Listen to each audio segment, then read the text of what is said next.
My daughter has a really bad day or a bad night or whatever, I always send her this song. She's like, "Oh, Mommy, you little shithead." No, I'm joking. But I do send it to her, and it's because of what it says. It's so true, and it's an old song. Peter just brought me a baked potato, and I don't want it. I'm full from eating something. I think I ate a fruit something. I forgot what it was I ate. What did I eat? I ate something. What was it? I don't remember now. Anyway. Yeah, so last night, what a nightmare. Hold on just a second. Just hang on a minute. I send her this song on my iPhone. I know it sounds stupid, but I do. I just love the words to Jimmy Eat World, the middle. The middle of Jimmy Eat World. Middle of the world that Jimmy eats. I do. I just think it's so sweet. You know what I mean? Jelly bean? It says, "Hey, don't write yourself off." Because she was like so stressed out. "Don't write yourself off yet. It's only in your head you feel left out or looked down on."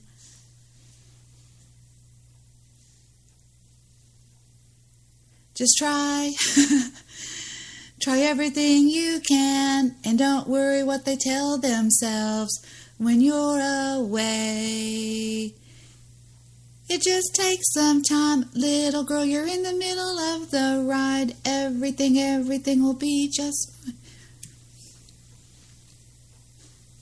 It's just what I want to tell her sometimes, because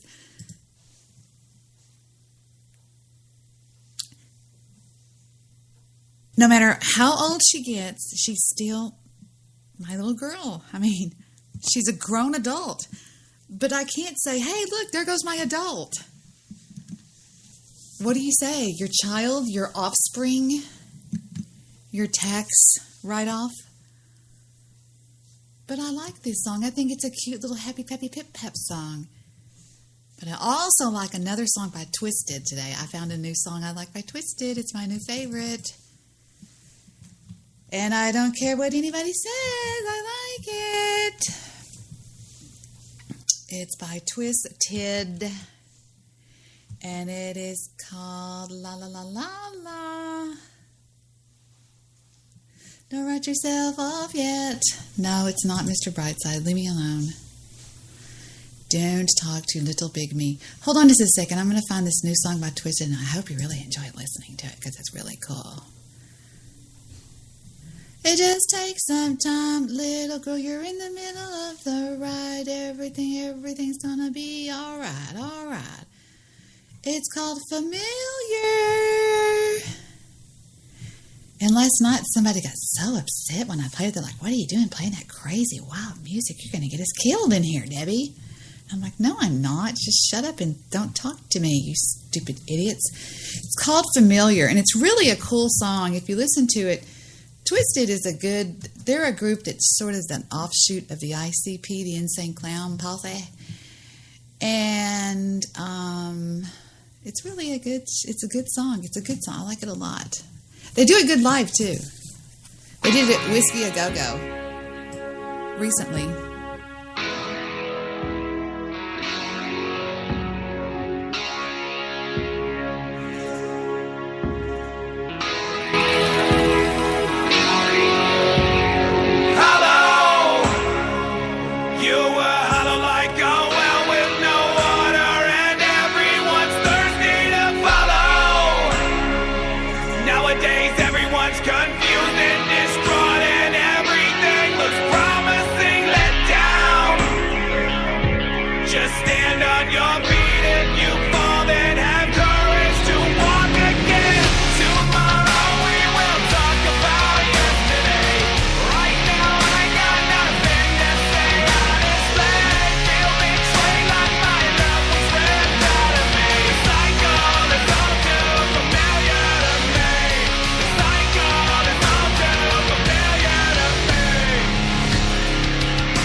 All you want and say, oh, well, they're freaks. They wear clown paint on their faces. They put, I want to see either one of you, any of you go out there and do a song like this.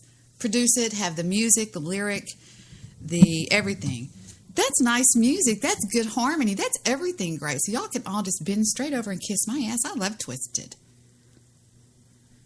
Maybe I'm just weird. Maybe I never grew up. I found a show the other day on Blog. I didn't find it, but I ran into a show on YouTube, on iTunes, where all my Blog Talk Radio shows are downloaded. And I liked ICP years ago.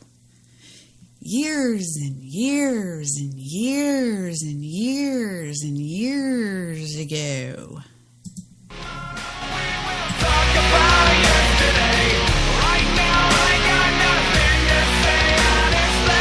Feel betrayed like my love was ripped out of me. Cycle is all too familiar to me. The cycle is all too familiar to me. My eyes don't see nothing but greed. Your life, your hate, broken, thrown away. My eyes are still glow. These feelings come and go. Your lies, jealousy, these things should cease to be. My apologies when you think of me. Will you overlook all that I've come to be? We can find a way. We can make it through. Can we shake this pain that has a hold on you? Hold on you. See, one thing you people don't really realize about the show hosts here that you've known for either 2 days or 2 years or 2 decades, I'm really out there in real life. I mean, I'm the kind of person, I can remember back when, as far as I can remember, I've always been not the wild one. I wasn't like the sex maniac type person, like the wild one. But I was always the one that was like, yeah, let's do that. And I was the one that would do the dare or whatever. I'm always the one that's betting on the long shot. I'm always the one that's saying, no, not you, the bow-legged one. I'm the one that's always like, I don't do the obvious. And I'm drinking root beer, which is horrible when you're doing a podcast or anything that has to do with the microphone. I'm the one that will, when you go to pick out puppies, when everybody's getting the happy puppy that's happy puppying around. Oh, thank you. Oh, I just received a new microphone from Victor. Megaphone. Winchester Cathedral. We ran out of what? Megaphone. It's a megaphone. It's a megaphone. No, it's one of these things that you put paper towels on or whatever. Thank you. But I was always the one. I forgot what I was saying now. Chat room shout outs.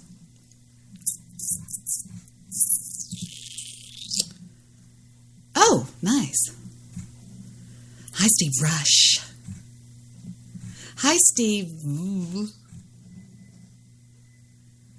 We're just going to call you Steve Woo. It just kind of falls off. Steve Woo.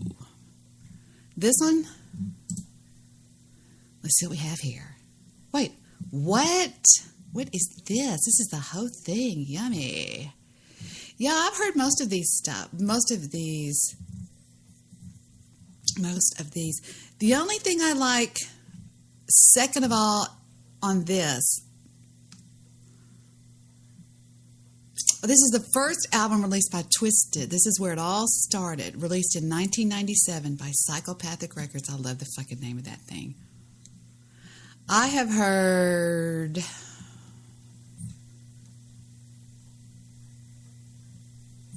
I know I've heard Spin the Bottle, but who hasn't heard Spin the Bottle? I've heard... for some reason, only Spin the Bottle just rings a belly. Rings a bottle. Hi, Shillbilly.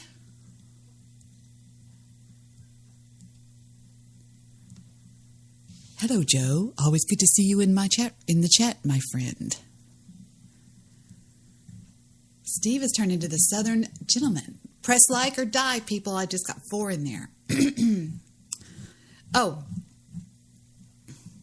Hi, Joey. I cannot believe that those people on my karaoke website actually put your song on there. Because it says, click here to make requests. I never could say that.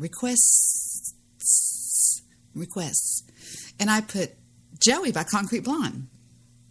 And when I didn't go over there for a long time. Excuse me, I can't believe I'm drinking root beer. Let me do a mic check. There. Because it says, click here to make requests. I'm so stupid. Anyway, stop it. The cycle is all too familiar to me. Yeah, Twisted is a group that formed off of ICP. Sort of an offshoot of ICP, I guess you could say. You know who a lot of people thought was an offshoot of the Beatles?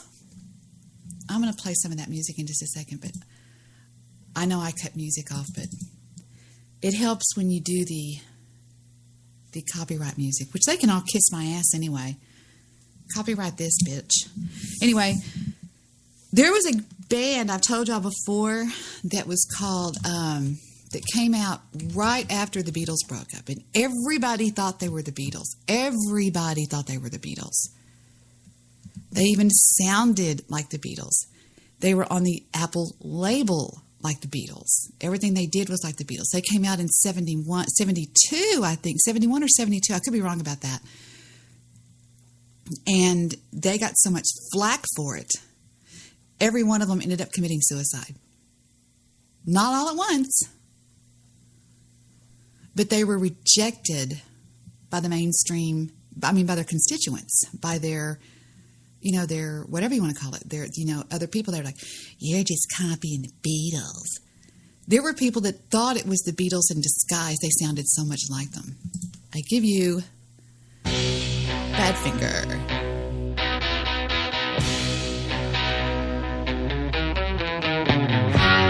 Guess I got what I deserve. All right, hold your ears. I'm going to adjust the volume. I just rebooted my computer. What I'm going to do is I have to turn the volume up on my computer, so it's going to be loud for a second. So just everybody chill the fuck out. All that time without a word. Didn't know you'd think that I'd forget or I'd regret. Special love I had for you, my baby blue.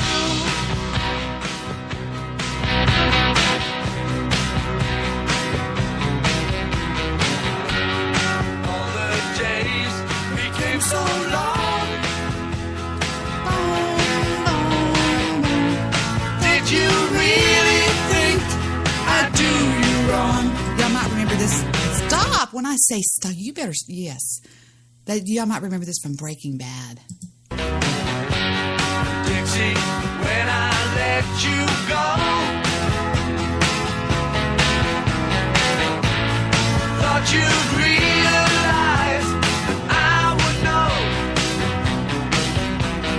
You know, there's something I want to tell y'all about before it slips my mind, because thoughts come and they go. They go just as quick as they come.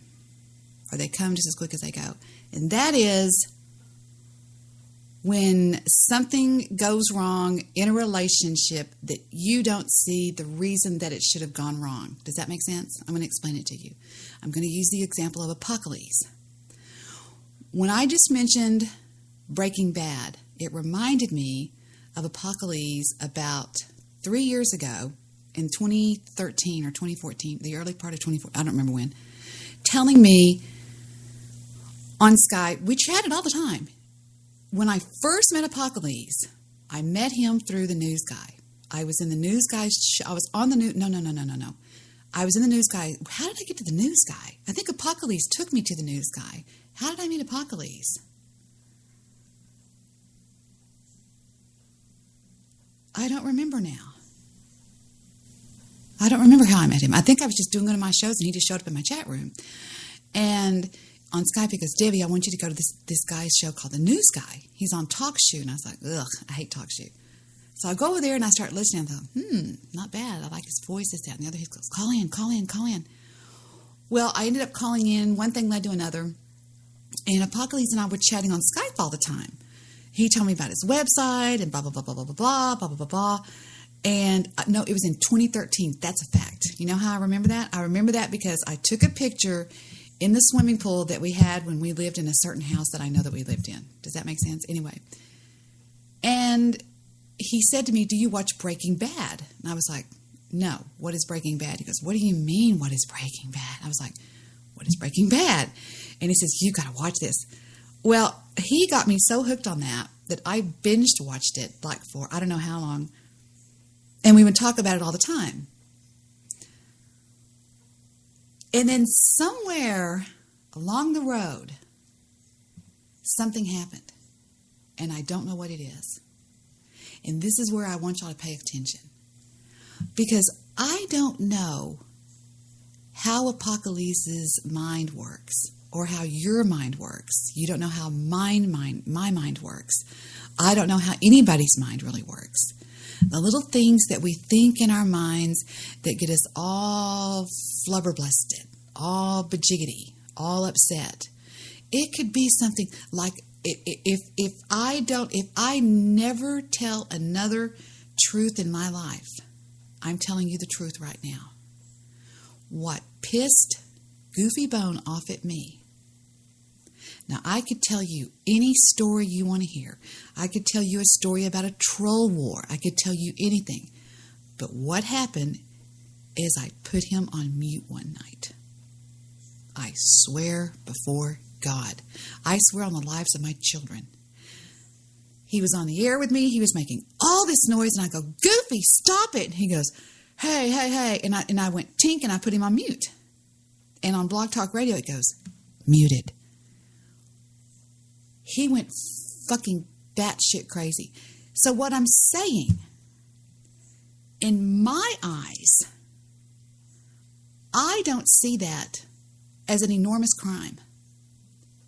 But that does not mean that I cannot understand that to somebody else, that could be really, really big. That could be an insult.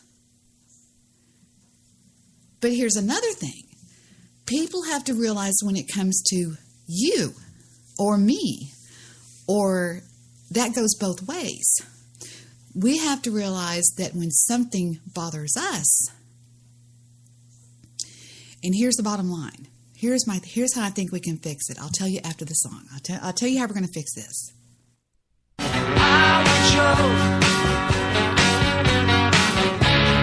special love I have for you. My baby blue.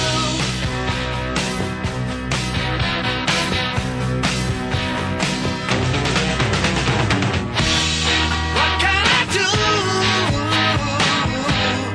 What can I say?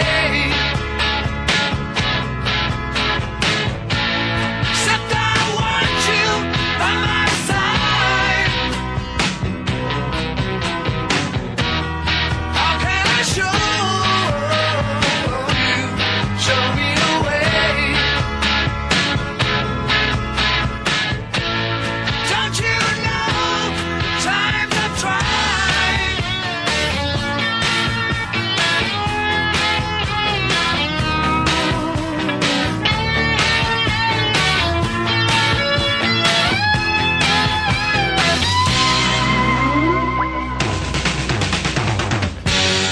Guess that's all I have to say.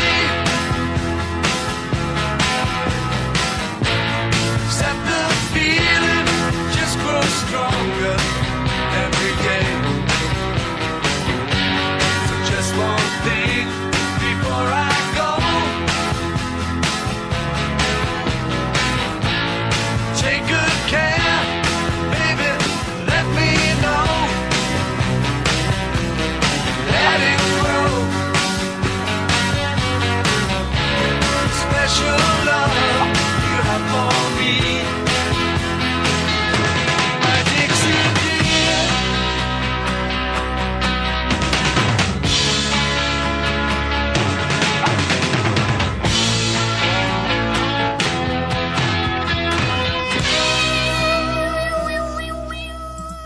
Steve Rush, see your Skype. Okay, thank you. How can we fix this? Okay. The only thing I can do as little me is this. If I don't like you and I don't want you around me, you're going to know it. I'm going to say it. When I play with you, if I put you on mute, I'm just being a female. I'm just being a bitch. Just a fucking bitch. That's all I'm being. That has nothing to do with you personally. Okay? What I mean by that, people always say, when I say don't take it personal, they always go, how can I not take it personal when it was personally done to me? Well, here's the thing. I would have done that to anybody. I would have put Sonny on hold. I would have put anybody on hold. And besides that, when I hit the mute button like this, watch. It mutes everything. See, listen. I'm going to mute it. Mute. When I muted everybody that night, I muted Joe Seeker, Steve, everybody. It wasn't just I was in the mood to bitch, and I was going to bitch, and nobody was going to stop me. I did not mean anything personal by it. If I don't like you and want you gone, you're going to know it. Victor, do I hold back my feelings? No, I beg to differ. What do you mean? When you put them on mute, there's a reason. Can you get closer? When you put people on mute, it's a reason. And if they don't like it, bye. Bye, Vic. Can I put you on mute? Sure. You've got something to do. You've got something to say. Well, no, I mean, I was It's just... a radio show. All right, shut up. Hold on, we got to call the landlord, I think. I don't know who we're calling. Somebody in California. I do not know who this number is.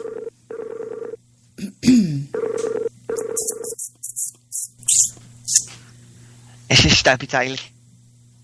Hello, who am I speaking to, please? This is Mike Gibbs from Badfinger, the drummer.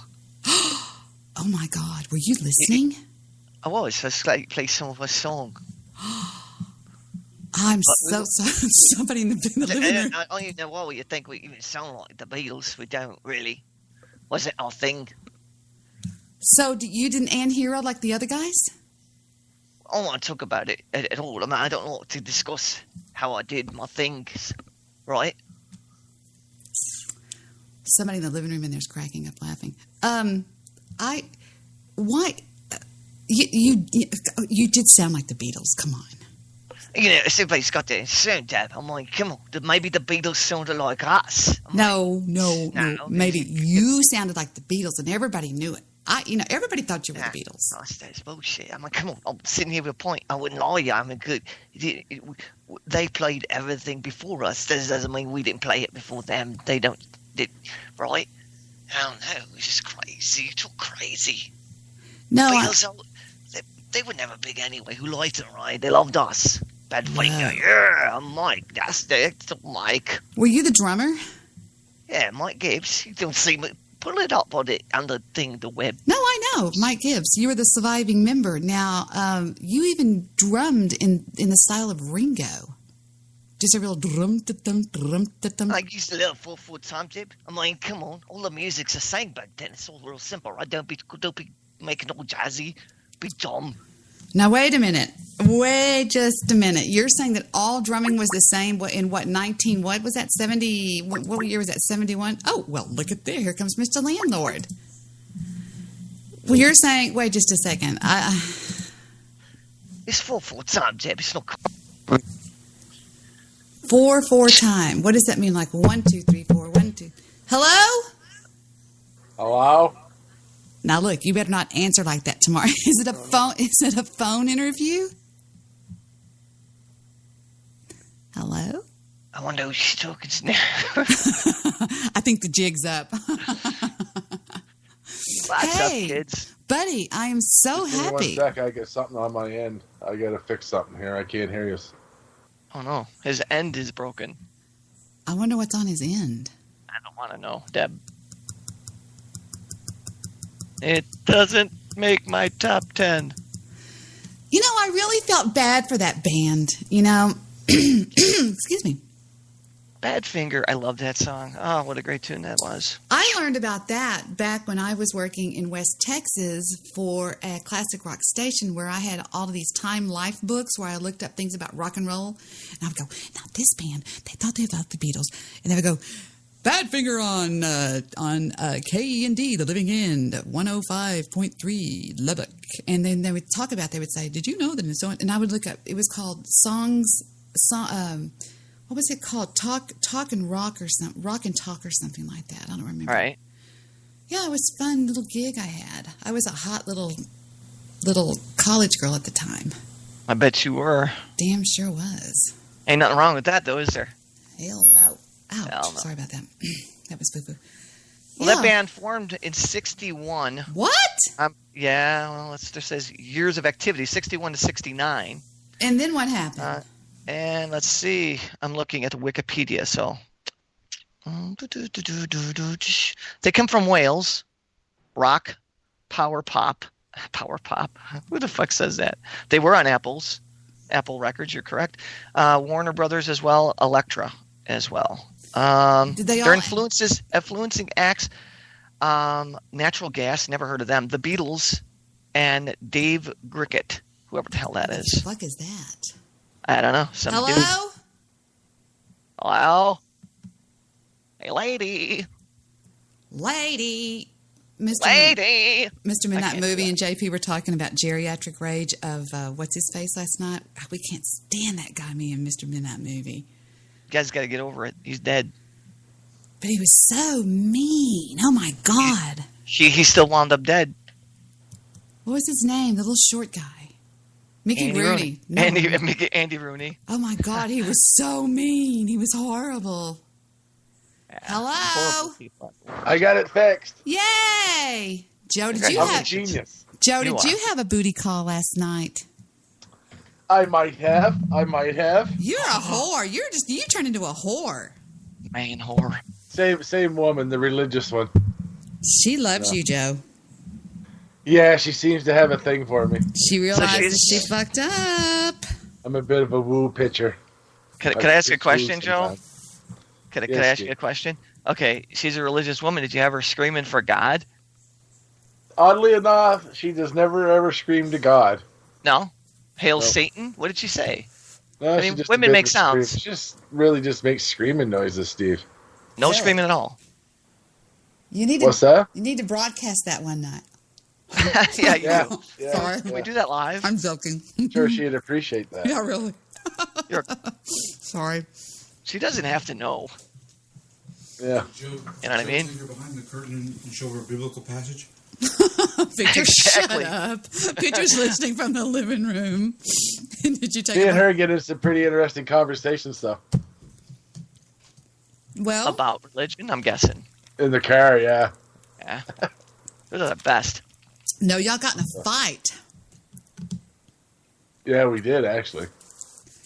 Not last night, but I'm talking about before when she said, I hate you, Joe Seeker. Go away. Last night wasn't fight, it was She wrestling. didn't tell me she hated me. I told her to get. I told her to get. I'm proud of you.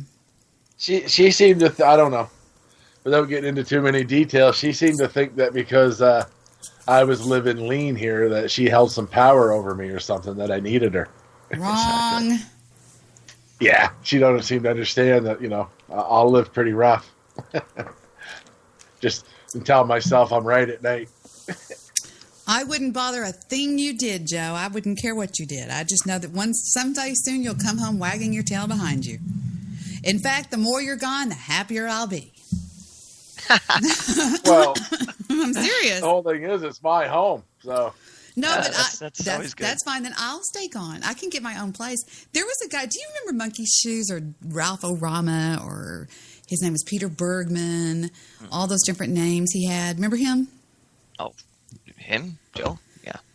No, the guy from Australia. Yeah, of Okay. course I remember him. Well, I he- didn't know if you're speaking of Joe, I meant. No, he was always asking me to move to Australia. He told me he was going to build a beautiful home in the outback, and he was going to build me a second home right down the street. He said that all the time. He'd always go, "Baby, I've got your home all laid out. You're going to like it." And I would go, Yeah, "Why Ralph can't I O'Rama. live with you?" And he goes, "I can't live with you. I can't stand you, but I do want you right down the street, though, whenever I need you." Convenience. He was an Well, at least asshole. he was being honest. Yeah, he was an asshole. Me and Ralph O'Rama went around a few rounds.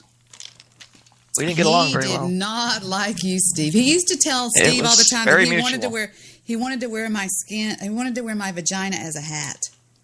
Holy fuck. He was What's wrong with that? horrible. Yeah, I know. Vagina hats are quite popular now. He It was was sort of horrible. different the other night when Dennis, right out of the blue, just said, Mary- "You weren't married, Debbie." That was- Debbie, you don't. We got such a kick out of that. You really haven't thought that was funny. I think it's hysterical. yeah, I Really? just thought it just came from nowhere. Do you remember Alpha Dog on Spreaker? Alpha Yeah. Dog and One Man from Ohio. He's in the he's the guy that's in the Blackwater. Okay, 6'8". Oh, really? 6'8". He's 6'8", 380 pounds of just like solid steel. He's a Oh, it's monster. that Rusty guy, isn't it? No. That's the young one. Alpha Dog is 40. Alpha Dog's 50 almost. I think he's 51. He's a big dog. He's a monster. Well, from the sound of things, he's another one of them guys that as long as he's there and I'm here, He I'll drives fuck him up. he drives a Harley Davidson, and he told me one night on Skype, it was so sweet. He typed to me, "Debbie, if you divorce Vic, I'll marry you." And I could tell he was so serious. I said to him, "Oh my God, that is so sweet." He goes, "I'm serious." Isn't that the sweetest thing? Dennis was just being a dumb shit. I would marry Dennis probably if I was drunk. I mean, Okay. Wow. I think that was Joe. Do you not believe that there was some sincerity in his words? Yeah, I'm pretty sure that he really meant that if Yep. you weren't married to Vic, that he would be all up in that. Us men can tell when another guy's bullshitting a girl. And does he think We know. Does he think that that's his choice to make? Oh, I'm gonna take you and marry all I'm you. going to say is, Debbie, he has powers. Well, So. yeah. Yes. You Don't know. question that part. You know, Shit. so Well, you could be right about that. Let's throw some orbs of love right in your face. I don't know. There's no way. There's no way. Dennis is not my kind of guy. I mean, I just think all that. I'm going to say is, before you knock it, levitation sex.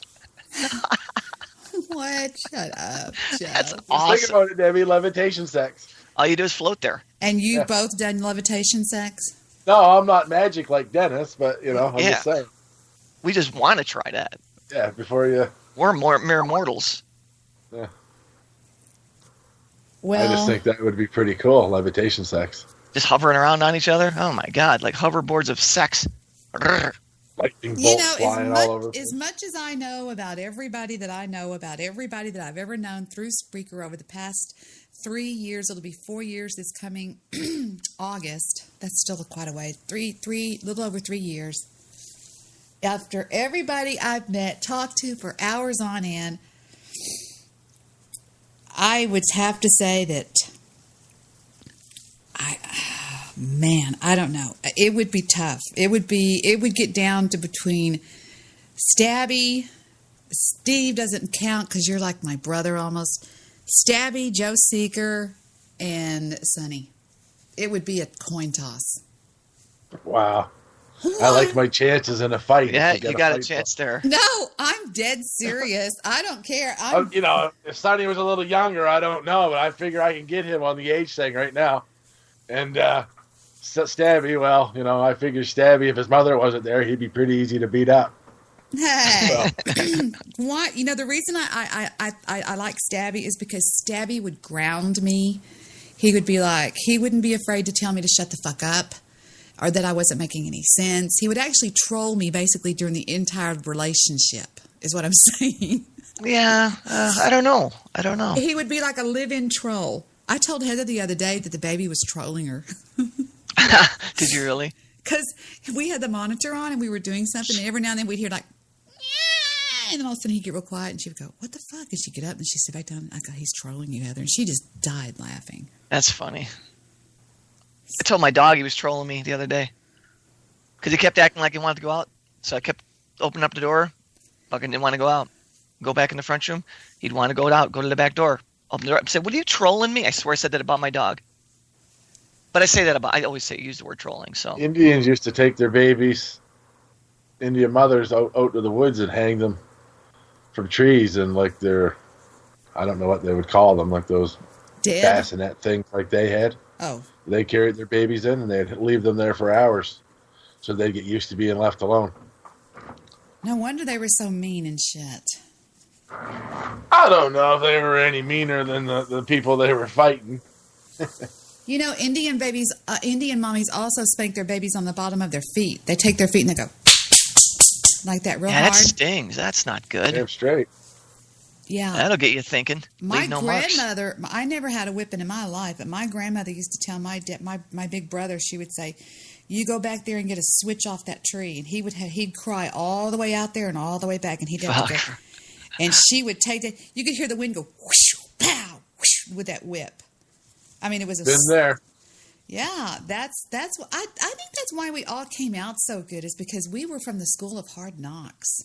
Oh yeah, I'm perfect. I'm Yeah. just I'm what everybody wants their son to be. Hey, you're a what do you call crap? What do you call those guys? I got an interview tomorrow, Debbie. Is your new girlfriend also named Debbie? No, my old one. I know, but we need another Debbie. Yeah. The other Debbie still comes around. Buys me things downtown all the time at the grocery store. She's got a house full of cats here, so. Wow. That's a good thing, Joe. What that tells me about you is you're not the kind of guy that girls leave hating your fucking guts because you're an asshole. Yeah, I'm a real bad breaker-upper. She's the only ex I got that talks to me. You're a cupcake. Oh, shut up. Hold on. Here comes somebody that you're going to all love to listen to. I just know. It's not the one mansplaining Jew, is it? It might be. No. Hello? Hello. Thank you for calling. Thank you for calling Sprint.com. We appreciate your call. Hey, I was just going to weigh in on the dentist thing. He was definitely spanking it when he said that. I think they're getting ready to. Oh my God. He That's- was definitely, in fact, you could hear the quiver in his voice. So he Yeah, was having I an think- orgasm in the fourth dimension. He was fixing to just Oh, he's here fixing comes. to turn his computer into here- a glazed Here donut. comes Lester. Lester can. This isn't Sonny. This is Lester. Yeah, no. Oh my God, you can be so horrible when you get in the mood. Hey, did you get that deal I sent you? I sent you that whole clip of that one that was gone. You asked about where Lester was with the real hot chick. Did y'all I sent ever you hear the- this? Oh my God, that's right. I downloaded that. Did y'all ever hear the show that Lester did? Joe, you may have heard this a long time ago. I'm sure Joe's heard it. When he talked about this beautiful frickin' chick. Time once again for Oh, inspirational you're gonna have to bump it up about halfway into the show. Yeah, it's an hour long. It's amazing. Yeah, you're gonna have to bump it up about halfway into the show to even get to that point because it's only like 20 minutes. Well, we will take a break in a short while, and I will play that Yeah. for everybody. It is amazing to listen to Lester. Now, see, there's two different people. There's Lester and there's Sonny. Sonny, I can handle. Lester is a garage talking, shower stall, field house, barracks. He is a. Lester knows what the Donald is talking about when he says locker room talk. Oh my God, he's horrible. He's horrible. He gets it. He gets it. No, I mean he's horrible. He say, no, don't even start with Lester. It was so. No, I'm not. How many words can you say for whacking off? Let's see. Well, let's see. There's jerking your joint, whipping your wire, pounding your pud, beating up the purple-headed swamp donkey like it owed you money, pounding your pud. Let's see. What Did I is say whipping your wire? I think I did. flogging the flogging the dolphin? Flogging the dolphin, flogging the dog, What is shaking the dew off the lily? shaking the dew off of lilies when you got to pee. Oh, okay. Joe knew that one right off the bat. Yeah. Choking your chicken. Choking your chicken, punching your clown. Punching your clown. Punching your clown. Pulling your goalie. Yes, that's right. Your goalie. Goalie. He's so Yeah. Canadian. Pulling your goalie, eh? No, but I like that one. I haven't ever heard that. I'm writing it down. It's so That one cute. comes from Trailer Park Boys. Oh, does it really? When Bubbles catches J-Rock, they catch J-Rock jerking off in his bedroom. Bubbles says, "Holy fuck, J-Rock is pulling his goalie." Oh my shit. God. Hey Joe, That's do you watch Trailer Park Boys often? Yeah, I do. I actually got a good friend, a couple good friends that worked on it originally. I thought you did. I thought you Yeah. knew some people associated with Yeah, that. Yeah. And I got another good friend that is in a scene. I think season 9, the very last scene of the season, when they catch Sam out in the woods. The Department of Wait a with the minute. game Wait board. a minute. Dennis says waxing the candle. Waxing the candle. Yeah, there you go. Oh, seems fair. I liked an episode I saw where the Trailer Park Boys kidnapped Alex Lifeson. Yeah, that's a good one. That was hysterical. I was like, fucking. For is a that woman, it's called flicking the bean. flicking the bean. Well, Flicking the bean. Plucking the banjo. stop it. Plucking the banjo. That's right. Pull the rope. What? Dennis said, "Pull the rope." Wait a minute. We have to do this right. Now, hold on just a second. It is...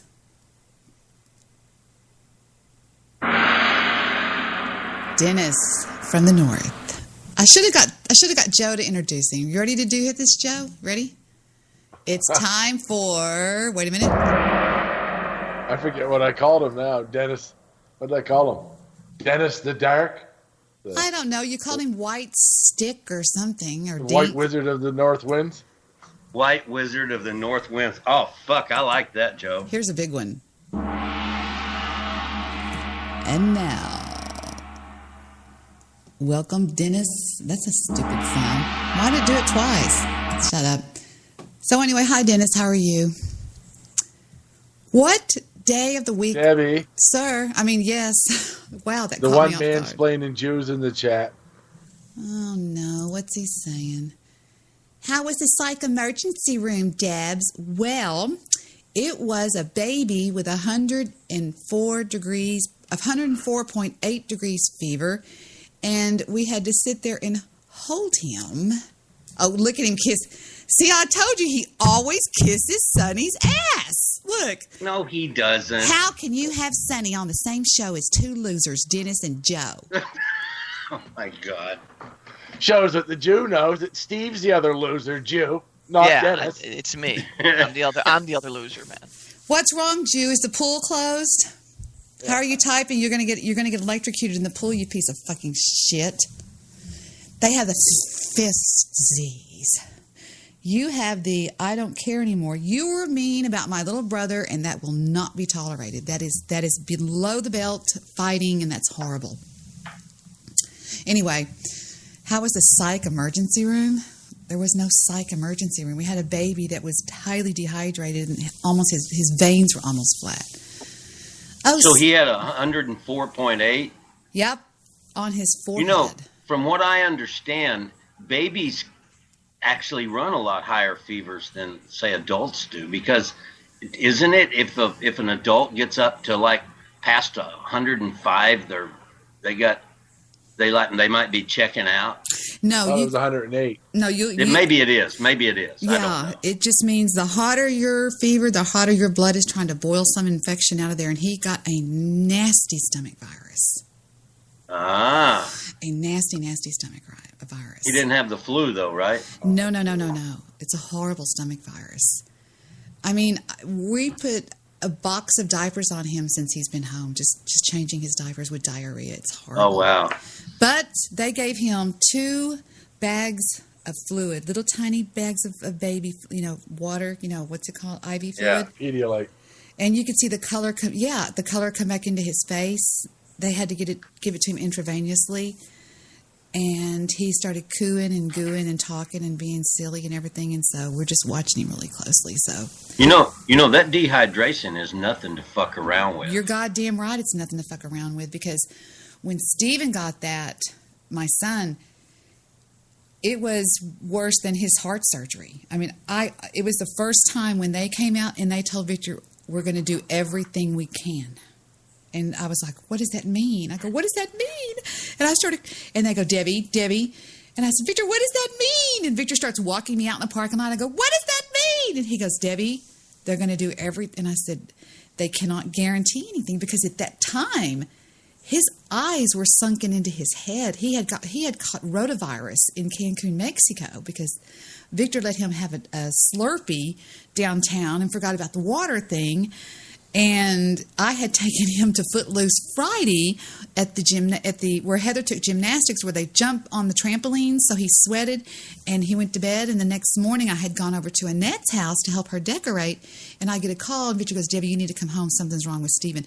And I went code 3 back home. And when I walked in, I went, go start the car. We're going right now. He was laying there. His eyes were sunken in his head, Sonny. Oh, wow. And he had been throwing up. Wow. And, I mean, his veins were flattened. They couldn't even get an IV in his arm. And he was in the hospital for 7 days in Plano. What's it called? The one that Ross Perot's wife did, Plano Methodist. Mm-hmm. Yeah, it's pretty bad. And Wow. backing that, what I'm trying to back up is you're right, because Stephen was only 5 years old at the time. He was a little guy at 5, and they dry out just like that. And the thing about it is that your body is smart. And stop me if I'm talking too much, but it will only take fluid from what it needs, and then it'll go. Then the last thing it goes to is the heart. And when you start and see, this baby was having irregular heartbeats. What do you? Wow. Yeah, so we got Heather called me. I was on the phone with you guys last night, and all of a sudden I looked down and my cell phone was ringing. She goes, "Mom, something's horrible," and I could hear that baby in the background going. He was gurgling. He was crying so hard. I said, "I got to go by," and I just went click and hung up on all of y'all. I'm so sorry I did that, but you know. You got to take care of what you got to take care of. And off we went because Philip had to stay home with Jet. Victor had to be, it was just like we all have to go into motion. It's really weird. And so, yeah, but everything is okay now, I guess. So, yeah. Good to hear. Well, good. That's all that matters. Good deal. Well, that dehydration, I know for a fact, can do you in. Yeah, I know. I can promise you that. Especially, like you said, the little ones, because they're so small. Oh, yeah. They dry out so quick. It's the old ones and the young ones, man, that are really susceptible to so much. You know how you can really, really test your dehydration? Everybody right now, hold your hand out. Pinch your skin. Yeah, no. Hold your hand out flat, like you're saying, Right. give me some money. And then turn it over to where it's palm side down. Pinch the skin on the back of your hand, right up, Right. and see how long it stands up. Does it stand up very long? Yeah. Mine doesn't because I really take special efforts not to dehydrate. So Mine stands up a little bit. I think I'm going to drink some more water. So you just make like a little pinch and see if you make like a little pyramid. If it stays there, does it stay there? No, it doesn't stay there. My body's it doesn't stay there, but it does. It should go like doink back really quick. Does yours? Does yours, like Joe? elastic. yeah, but the back of your hand is the place you need to check it. That's I was pulling on my foreskin. I'm sorry. force. You shouldn't even be near your foreskin right now, you naughty thing. Oh my God! I don't know where that even came from. I don't even have one. No, that hurt. Wow, this is becoming revealing. Yes, it is. It's funny. So, Mm. all right, I'm done pulling out my skin now, and I can't make a pyramid, by the way.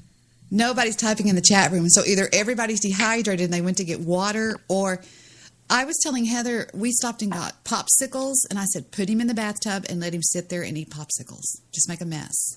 Just popsicles. Oh, yeah. 'Cause Those he's- Pedialyte Cherry ones. popsicles, man. Yeah, exactly. That's A lot right. of electrolytes. Mm-hmm. And thank God they made Pedialyte where it actually tastes good nowadays, because Pedialyte used to taste horrible. My kids It had tastes like dentist the gloves that the dentist wears. Oh yeah, like latex. Oh, Joe, were you a hands-on dad with your son when he was little bitty? Yeah, to me and his whore mother broke up. And then, his poor mother. Hey, wait a minute, Sonny. That reminds me of what I showed you last night. I have to show these guys what I showed Sonny. Was it? Yeah, when did I show you that, Sonny? Oh, we were on the phone, weren't we? Yes. Yeah, there was a movie that came out. I know Joe's going to have seen this because it's a Joe film. It's called Four Christmases. That's a pretty good one, yeah. Okay. Do you remember the satellite installation scene? Do you remember That's pretty good. when they were up? That is pretty good, When they yeah. were up on the roof, and what he said to what? Who was the actor that played the father? I forgot now. I don't know. It was Vince Vaughn. No, the dad. He's like, I love the smell of napalm in the morning. Oh, it was De Niro. No, not De Niro. No. Come on, first one that gets it's King of the World.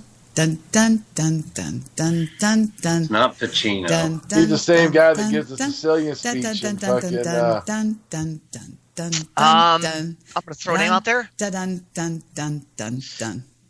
What's his name? Who the fuck was it? Duval. Robert Duvall. Robert Duvall. Ding, ding, ding, Robert ding, ding, Duvall. ding. We have a winner here, boys. All right, here we go. Listen to what he says about his mother. This reminds me of what you just said, Joe. His horror mother. Before it explodes. You got to use a lock nut on that. All right, listen. I know what I'm doing. I don't need any lock nut. Oh, I'm sorry. I know that you majored in satellite dish installation at Stanford. Yeah, that's great, dude. Mock me for being educated. That's awesome. Hey, Grandpa! Hey, Come play war with me! maybe later. Grandpa's busy. Grandma's boyfriend plays with me whenever I want. Your grandmother's boyfriend is a first-class ass sniffer, and you can tell him that I said so. Connor, go get us some beers, man. Boy, Dad, sounds like you and Mom really turned a corner there. Look, I don't want to speak ill of your mother on Christmas, but she's nothing but a common street whore. Okay.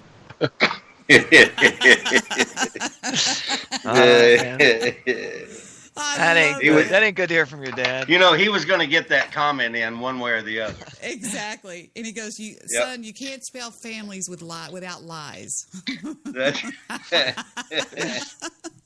He goes, I never lied to her face. I gave her a roof over her head. He goes, Dad, you didn't speak to her for 15 years. He goes, she left her children and her husband for a career. She goes, she was a cashier at a cafe. I love the fuck out of that. Oh my God, that reminded me of that when you said that, Joe. For some reason, it just did. What was the movie with Robert Duvall where he was the tango dancer, and he was an assassin and a tango dancer at the same time? No, you're talking about De Niro. Was that De Niro? You're right. It was De Niro. Scent of a Woman. That's one of my favorite scenes. When he did the tango, he goes with that beautiful girl. Oh, God, was she gorgeous or what? Yes. Ooh, she was gorgeous. He had that ponytail going on back then, didn't he? I don't think so. He had a ponytail going on, did he? I thought he did. Wait a minute. I can share my screen for a second. Hold on. Here, we're going to watch that scene. Y'all watch. Here we go. If it messes up, I'll stop. Come here, Chrome. Okay, here we go. Watch. This is great. Would you like to learn to tango, Donna? No, this isn't the same movie I thought of. Right now? I'm offering you my services, free of charge. What do you say? Wait a minute. You're talking about True Lies? Yes. That's Schwarzenegger when he tangoed with that hot No. I'm not thinking about True Lies. Hang on a minute. I'll find it. Well, in the meantime... You go ahead and play Scent of a Woman. Steve, if you've never seen this, watch this scene. I think now, he's blind, okay? De Niro's playing a man that... Okay. Be a little afraid. Of what? Afraid of making a mistake. No mistakes in the tango, Donna. Not like life. Simple. That's what makes the tango so great. If you make a mistake, get all tangled up. Just tango on. Why don't you try it?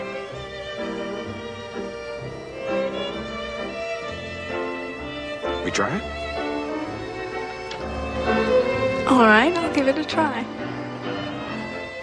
Hold me down, son.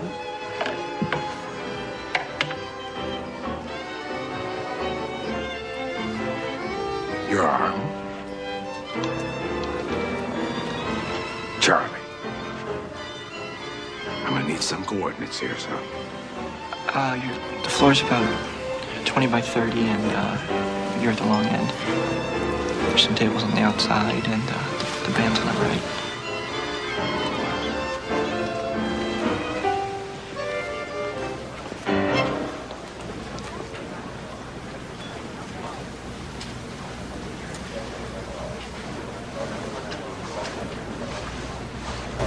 Here was the movie I was thinking of. Oh, sorry.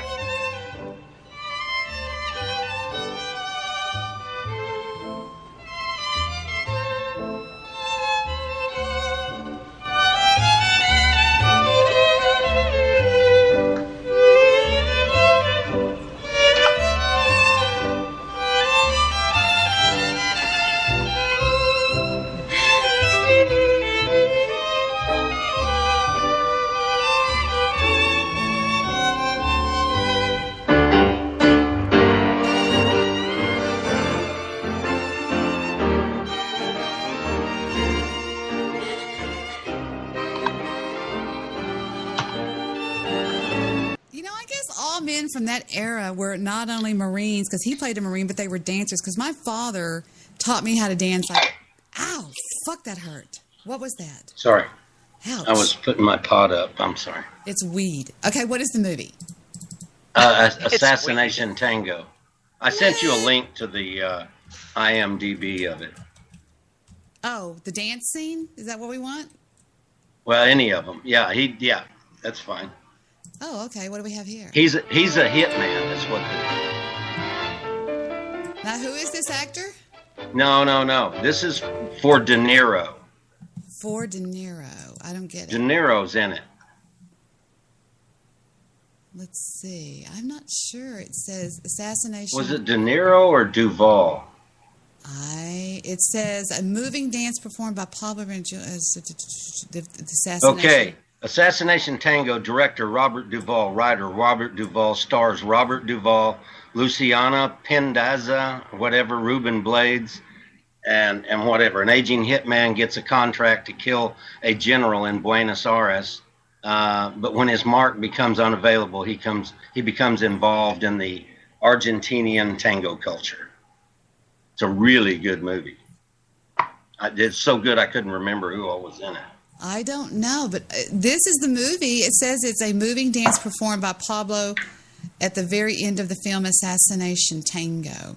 So I don't know, but I know that Duvall's in it with a ponytail. Is that Robert? That's not Robert Duvall.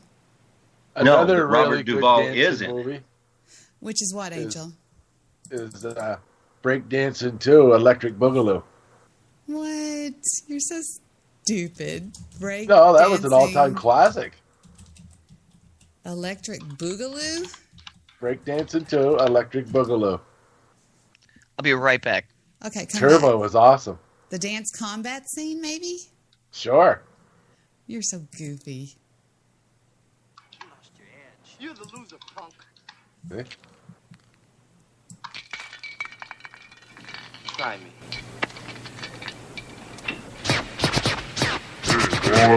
Combat! Attention! You have just entered a battle zone. These are the best dancers in the world. It's time for us to find out who's really the best with the freshest crew. No time for words, we're through with that. All there is left is pure combat. Joe, are you sure you weren't gay? Look at this guy. Are you sure you weren't gay at one point in your life? I can outdo you on this. It was breakdancing, Debbie. It was the 80s. What about South Park? You've been served. Huh? Do you remember this? Do you remember when they did this? Yep. Let's see you dance, sucker. You got nothing on me. Yeah, how you like that, y'all? Sucker, you got nothing. Let's bring it to these losers. Aw, yeah. Let's see you. What you got, huh? You got nothing. Let's see you. Oh, and he goes and he gets the duck. Remember, he gets the duck. Yeah, and they get Butters, and Butters kills people. Butters kills people. They're so cute. Oh, my God, I love You've Been Served. That's one of my favorite South Parks of all time. I must just be, like, really strange at heart or something. I don't know what it is. But remember, his dad's going to die, and he goes, don't be, you've been served or something. Remember, there's something about it's really, wait a minute, what is this? Excuse me. Oh, okay, well. It's funny. It's called You've Been Served. But anyway, when my computer's in the mood to... Oh, here we go, Joe. Joe, look. Got something in my front pocket for you. Why don't you reach on in my pocket and see what it is? Then grab onto it just for you. Give it a little squeeze and say, how do you do? There's something in my front pocket. There's something in my front pocket. There's something in my front pocket. What? Remember when they go, you killed 9 people? He goes, well, technically it was 11. There was a woman that was pregnant with twins. Yeah. That was horrible. Anyway, so we got off base here. Was somebody calling us on Skype? Oh, The one mansplaining Jew, probably. no, I wouldn't let him on the call. Y'all, he was really bad when it came to my brother. I mean, he kind of stepped over the line. It's Dennis. Should I add him to the call? Sure. We can step into the fourth dimension.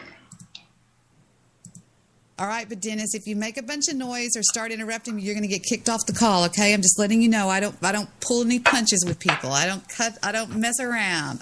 My thing's messing up. Let me get rid of it. Got to leave his pants on too. Yeah. Dennis, are you there? I'm here. How are you doing? I'm doing well. How are you? Good. No, I just like to see your screenshots and what you're doing, playing on your comp. Well, I had to stop because it started acting wanky on me. That's never good. Hey Joe, hey Steve, and all here. How goes it, Dennis? And Sonny. And Sonny, yeah, and Sonny, yeah. I just wanted to see Debbie's screenshots. I'm gonna mute myself. Okay. Okay. If he didn't mute himself, what you're going to hear is. Sonny, stop it. It's funny. Was that Steve? No, that was Sonny. That was Sonny? Sonny. Yeah. Yeah, Sonny. I had to ask a friend of mine what the FAP is, right? Yeah. Yeah. She went, yeah, like. Oh my God, that sounded so gross. I said, okay, I got it now. What was that noise you just did? That was grotesque. Oh, Jesus. That's what I put my headphones on. And that's the first thing I heard. Wow. Sorry, man. When you did that, when you made that noise, what were you doing? I was just pulling my cheek. That's what I thought you were doing. Yeah. I'm glad you weren't swabbing your mouth or anything. Whoa, stop. Let's just all think about puppies and candy canes. You would get into Chris Nelson territory if you did that. That was and wrong. Little fluffy kittens and little bunny rabbits. I think about Chris Nelson when I play with myself. I know. Why? So that way he isn't alone? I don't know if it's his disapproval or if his his fondness of it. Either way, it sort of turns me on. So You're nuts. Hey, listen, Sonny just didn't say that, did he? No, that was Joe. Oh, that was Joe. Okay, Joe, Canadian Joe, on the East Coast. Right. Yeah, like why are you giving everybody else my punchlines, man? Like, wow. No, I don't get no punchlines, man. This is my chance to shine, and you're like, boom, no, it's not Joe, it's Sonny here. No. Here we go, Dennis. No. I would never get laughs at your expense. Buzzkill, huh? Buzzkill. No, again, I just wanted to get in. Yes, we're just giving you a hard time, buddy. Just we don't mean anything by it. I know. It's all fun and games, man. Absolutely. Mun. Do you have time tonight, Dennis? I have time. Because I have time. You got to admit, guys, that Dennis does. He does. I think he's handling himself okay. He hangs in there when a lot of people would have said, "Screw this noise! I'm out of these assholes." He hangs in there. He takes a licking and keeps on ticking. He does take a lot of crap, but that's what love will do to you. Yeah, that's true. Dennis, he rolls with it. Dennis, they were saying the other night that you were serious when you said, "Debbie, if you weren't married, I would ask you to marry me." Were you serious? Do you even remember? You were drunk. Yes, no, I remember. Be honest, you were buddy. serious. And I could tell you were serious when you said that, bud. Right. I will not retract that comment. There you go. A good man. So the answer. All right, I'm just gonna just get the white elephant out of the room. What? You're so cute. Dennis. Yes, sir. Do you have special thoughts about Debbie? Well, I know that she's a good friend of mine. No, you know what I mean, Dennis. Do you whack your wooter when you think about me? Hey, whack your wooter. I saw that one. No? When you're punching your clown, in those in those face. moments that you're whipping your wire, punching your clown, flonging your dong, jerking your joint, when you are really putting the pedal to the metal. I've got balls of steel. When you're spanking the monkey, that's right. When you're punching your clown, what do you think of? Steel. No, I would like to give Debbie more time, but I don't have time because I got other shit that I'm doing. What did you just say? You would like to give me more time, but you have. What did you say after that? I have other things to do. So you don't have. So you don't have. No, see, Debbie. Okay. You guys bring this on me. No, like you're going to say it. You said Yes, you would like to give me time. You don't have enough. Dennis. Hey, listen, Debbie. Listen, Debbie. If I knew you had time, yeah, no problem. There you go. So, is Dennis saying that if Debbie wanted, I guess what Dennis is saying is if Debbie wanted it, he would give it. He'd find time for that. Absolutely. That's what correct. I got out of that. Basically, he doesn't have time for me. No. Yes. The gentleman. No. No, the Yes. gentleman. The gentleman got it. Which is? I'm a gentleman. I noticed. Congratulations. I noticed it's Sonny. Fucking Sonny. It's one of my glaring qualities. Yes. Yes. It's one of those endearing traits that we think of you about. Yeah. Oh, I got a little choked up there. Joe, tell Sonny how you got thrown out of the hockey rink the other night. Well, I was just lipping off a bit at the security guard. Being a there. gentleman. Yeah, I really didn't do anything. What did you say, Joe? But they have a zero Joe, you policy. got banned for a year. What did you say? But the reason I got banned is because when altercations break out, if you say anything or anything, like you're gone too. Right? Oh wow. Yeah, it's because the league was a bit of a goon fest there for a few years, and they were starting to get fights in the stands and stuff. So yeah, we straighten it I out. don't give a fuck. We don't play there for almost a year anyway. So hell with That's them. right, man. How would That's y'all right. like to picture Joe Seeker drunk, okay, at a hockey game, and somebody from the opposing team bumps into him on the way out after his team has lost? Joe's team has lost. What do you think Joe's going to do? He's going to say some really polite things. He is going to cuss more than a drunk sailor on a 3-day leave. I forgot what my dad used to say. Usually after losses, I yell at the coaching staff. Oh God! But in all fairness, those people up there, they have dealt with you for years, so they know what they're getting, Joe. Yeah, I just you know what I mean. You can give them. You can. I think you can probably get by giving them a hard time more than most people because you've given them a hard time all these years. Yeah. Let me ask you. Let me ask each and every one of you. Let me ask you. Oh, hi, Pluto. God damn it! I've got Pluto available. Let me ask y'all something, one at a time, starting with Sonny. What is the maddest you've ever gotten at a man that you thought that somebody almost had to hold you back from tearing him apart? I'm going to ask the same question to all of you. Well, mine's totally unrelated to what anybody else would be related to because I don't think anybody on this call can relate to what I would. But the maddest I ever got was when a lot of people were protesting when we first came home, and I don't know, some guy got up in my face that I'd known my whole life and called me a baby killer, and I didn't hold myself back. I beat the fuck out of him and spent 4 days in jail. In the brig? In the brig. No, I'm joking. No, I was already discharged.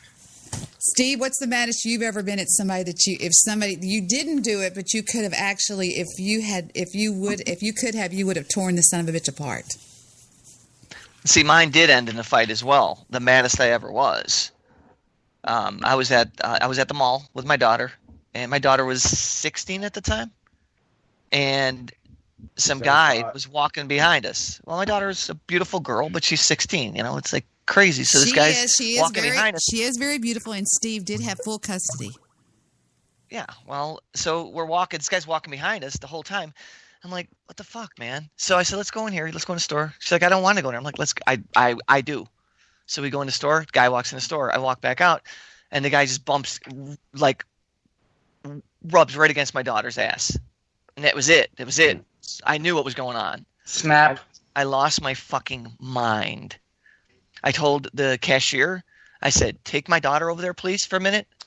I said, you better get security. I think I told you this, Deb. I said, you better get security because this guy's going to need an ambulance really quick. And he's like, what, man? I didn't do anything. She's cute. I'm like, that's it. And I fucking just hit him. Yeah, fucking right, man. And I went to hit him again. By that time, he was already on the floor. And I just fucking went at him like an animal. He violated everything that I thought was pure. So that's hard. And I got a citation for it. I got written up. I did get a ticket. Did have to go to court. Judge threw it out. We did a counter because my daughter was assaulted by him. He touched her ass. She said he did. Everything got turned around. So he didn't do any time though.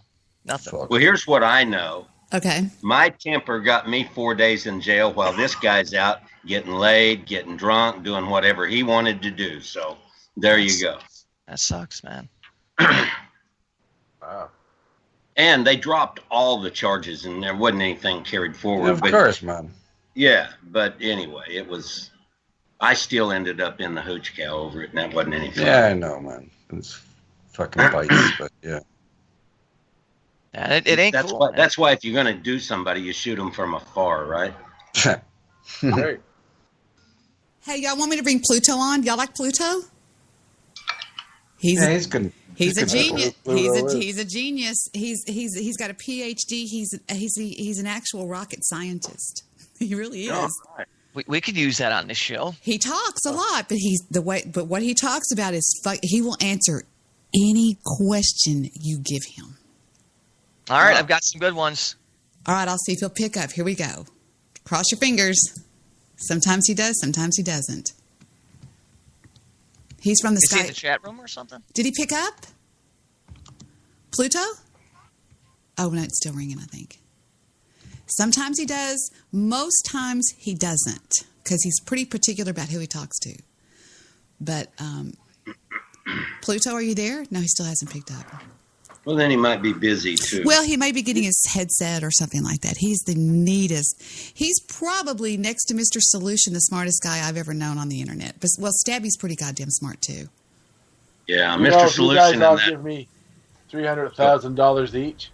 Pluto, did you pick up? I can buy a resort. Oh, damn, he didn't pick up. Well, No, maybe it's he'll. disconnected. Well, maybe he'll pick up later. You can buy a what, Joe? A resort. Yeah. Yeah. All you guys got to put in is $300,000 each. Well, if So what do we get for that? Yeah. Yeah, we have to get A something. timeshare. Ah. No, actually, I showed it to Debbie before. They run it as a resort.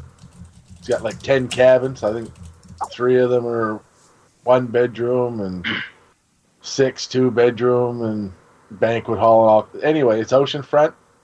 Right. And it's been for sale for 2 years. It's already dropped $500,000 in its price. You know what Pluto No just shit. said? Pluto just said, I was there, but now I am 24 hours away, or an amazing 27,000 miles from where I was. That's how fast we move in the solar system around the sun. Oh wow. See, That's pretty cool. he just thinks in genius terms. I mean, it's weird to talk. It's strange to talk to him because he's like, you can say like, oh, I had a cigar the other day, and he'll say, did you know that a cigar is a blah, blah, blah, blah, blah, blah, blah. He'll just go off into this thing. He's just like this. He's like talking to an Encyclopedia Britannica. So he's like talking to the one angry Jew. No. Except for he's not all about conspiracy theories and YouTube facts. He cannot. He's like about science and He stuff. cannot stand the one angry Jew. Yeah. In fact, he told me, if you ever pull me into a call that the Jew's on, I will never speak to you again. When did that happen? The last time we were on the air, I pulled Pluto. No, I had Pluto on the call, and I pulled the Jew in, and Pluto hung up because. And here's the thing: the Jew is so narcissistic. He says that Pluto's afraid of him. He's scared of me. No. He's not. He cannot stand him, and he just doesn't understand that. But I mean, I hate to get negative, but that was just what happened. I could see how somebody that's educated and and stuff, wouldn't have much time to argue with the arguments the Jew makes. Or anybody that has any morals. I don't know why you'd fucking deal with it. The Jew's narcissistic, and he comes across as narcissistic, and he overtalks everybody, and you have to interrupt him to get a word in. Pluto is entertaining, and he's cordial, and he's normal, and he's like us. He's, you know what I mean? He's like. Well, if he works in the scientific field, though, he's very used to sitting in rooms with other people while they discuss their ideas. Yeah, that's what things like that. That's what the Skype assholes were. They were nothing but just a bunch of older men that were like genius. I mean, they really were. They had engineers and one of them was former KGB. They were like the Big Bang Theory. They are the Big Bang Theory. I just want to say how much I love Mr. Midnight. Love. He's so precious. Oh, my God. I love him to death. What made you think of him? A Skype. No, I was looking at my Skype. Oh, okay. He's a good guy. He is a good guy, isn't he? He's like my, I mean, Mr. Solution knows a big secret I told him one time. I'll never tell anybody else about Mr. Midnight Movie. Yeah, Mr. Midnight Movie seems like a interesting gentleman, and as you gentlemen speak, in regards to if I wank, in regards to Debi. Wait, what? No, really. What? Yeah. What? What did you say? Going backwards. Yeah, I'm going backwards. Yeah, I'm going backwards now, right? So yeah, if I was to with Debi, yeah, it's her voice, 100%. Oh wow, there we go. The truth's coming out now. That's it, man. It's my voice. Is that what you said? It's my voice. Well, yeah, the energy behind it, but yeah. There's a lot of energy on here. I can tell you that right now. A lot of energy. Yeah. There's not a guy out there, and if you are, you're fucking lying, that doesn't think that Debi has a beautiful voice. Yeah. I think so, and I always have. I'll always contend with that. Sonny doesn't. Sonny Really, doesn't like me. Sonny Steve, doesn't like me. I don't think so. I know so.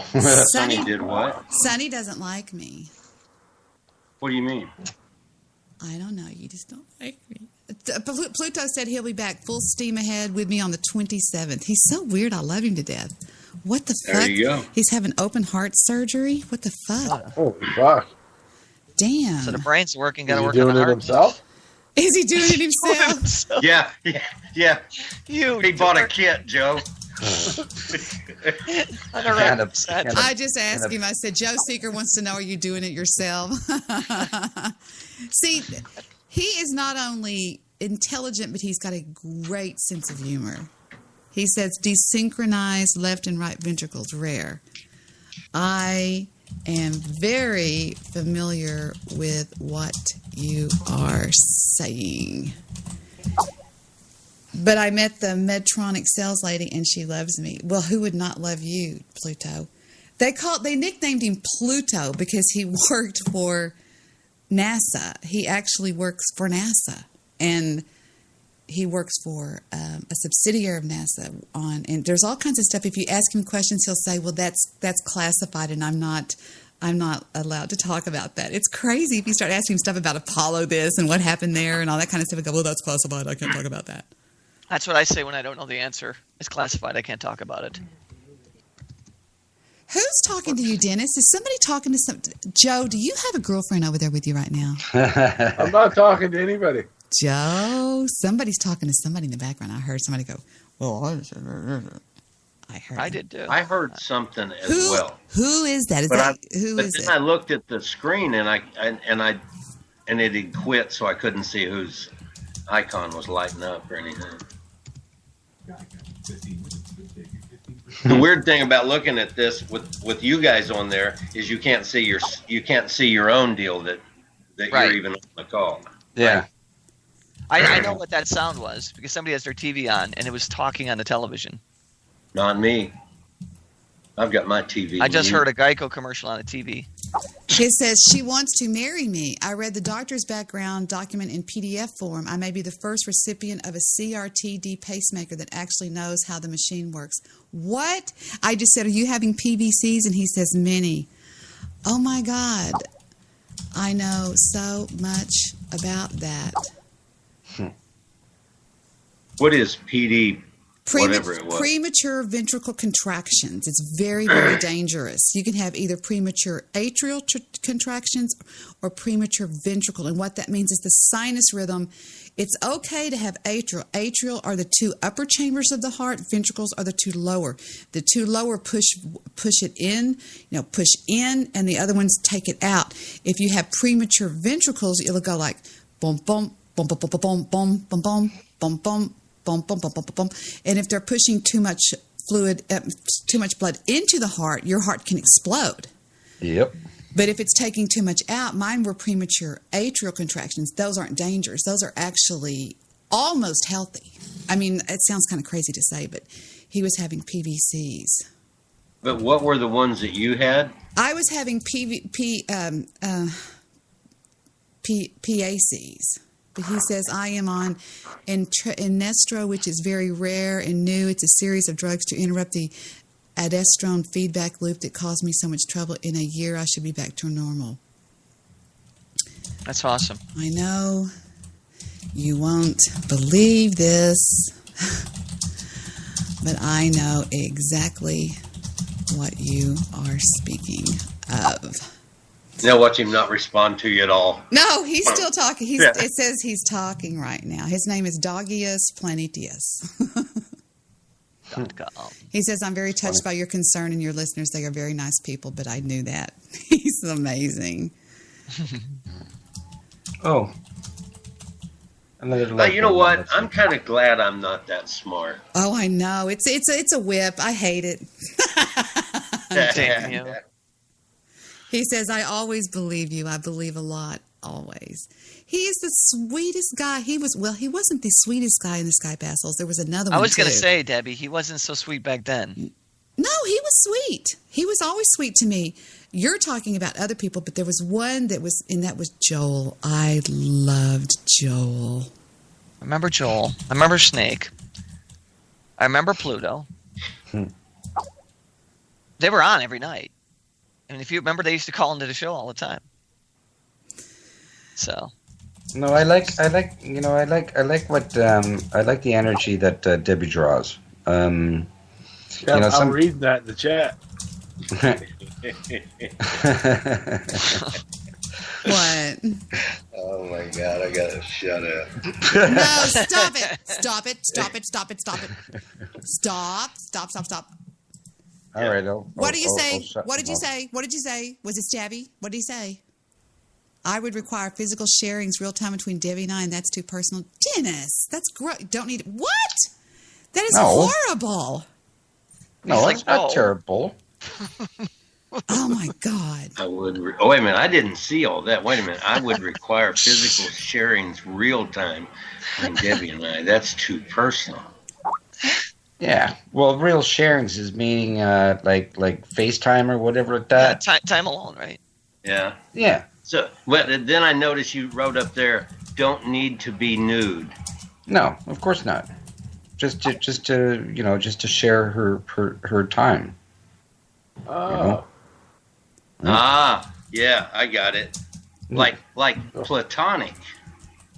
Yeah. Initially. Yeah, it kind of goes that way back. It's got to start. You got to start somewhere. Yeah, buddy. Again. So your interest in Debbie is purely platonic. 100%. Yeah, exact. I never said that. So what? So you would be willing to take it to the physical stages, would you, Dennis? I never said that either. But what's wrong with Debbie? Nothing. Wow, you don't like her like that, huh? I thought you cared about her. Yeah. Yes, I do. All right. It's up to her, man. Well, we're not asking you if you would make her, Dennis. We're asking you like if you were given the chance, would you throw Vic out, move in? All right. Am I an idiot, man? Well, of course not. Yeah. So what do you think? So what? You would fight Vic in the front yard for Debbie? I think Vic's got to find a new place to live. I'd be careful. Victor's mean as fuck in a fight. He I can. know. I'm seeing what's going on with Debbie. He pulls out a Glock and it's over in about 2 minutes. Yeah, I know. I see what's going on with Debbie. I know what's going on. So you would What's lock going Vic on? up for Debbie, would you, Dennis? Pardon me? Would you fight Vic for Debbie? No, I don't think that would be necessary because Debbie already told Victor to fuck off. Oh, that's a confident man right there. He's a confident man. Wow, that is confidence. Wait a minute, I missed something. What now? Now, when did this happen? It's happening right now. This is brand new. This just in from the CNN. Oh, So okay, just in. I think I've got this piece together. So what he's saying is after the platonic time they spent FaceTiming on Skype with their clothes on, right? He would be able to talk her into throwing Vic the fuck out. So by the time he got to Texas, he wouldn't have to fight Vic. It'd be all over and done with. That's right. Yeah. Yeah. Am I right, Dennis? Yeah, already finished and done. Oh, there you go. Makes sense. There you go. Wow. Spoken like a true man of his loving word. There's nothing wrong with it. So, I like your confidence, man. Oh. So where does it go after that? No, You know? why do you care? You won't even come get me in foo-foo. Yes, I will. Foo-foo, Daddy's on the phone and he says he doesn't want us. Shit. So, Dennis, where does it go after this, brother? Oh man, you're really pushing this. No. Just we won't tell anybody. We're just checking it out. This is interesting. This is an interesting observation. Yeah, no. See, I got to be very careful in my words because Victor can be picking up the archives here, right? Okay. And picking up the what? The archives. Archives, right? Fuck Vic. That's what we all say. Fuck Vic. We're on your Vic. side, Dennis. We got your back, brother. Yeah. Oh yeah, I've already got pictures in my mind in regards to this, and the saying goes is when you speak before the actions occur, then you come up with issues where that you weren't expecting to begin with. So I will hold my tongue. What else will you be holding? Well, certainly not my certainly not that guy. That guy. That guy. But yeah,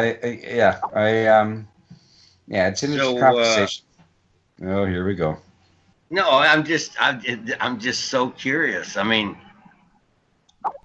wow. So you would move here?